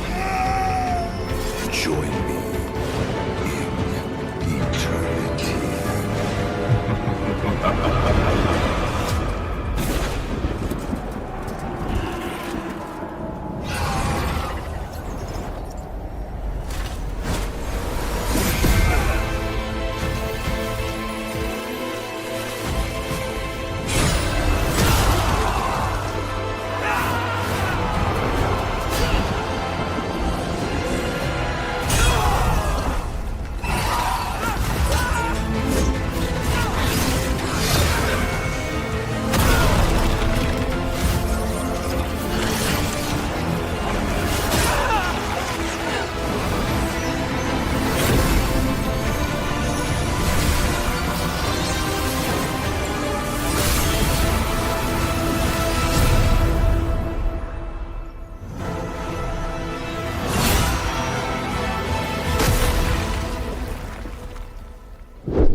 Like fairy tales? Who deserves to live happily ever after?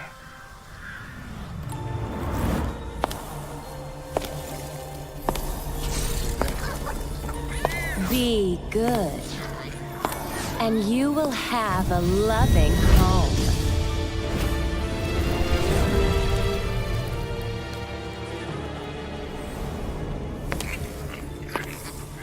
Be kind, and you will be shown kindness. Be gracious, and you will find true love.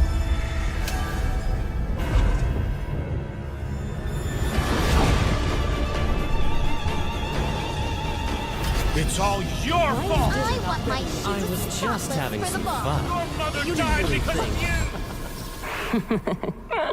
What a bunch of drivel.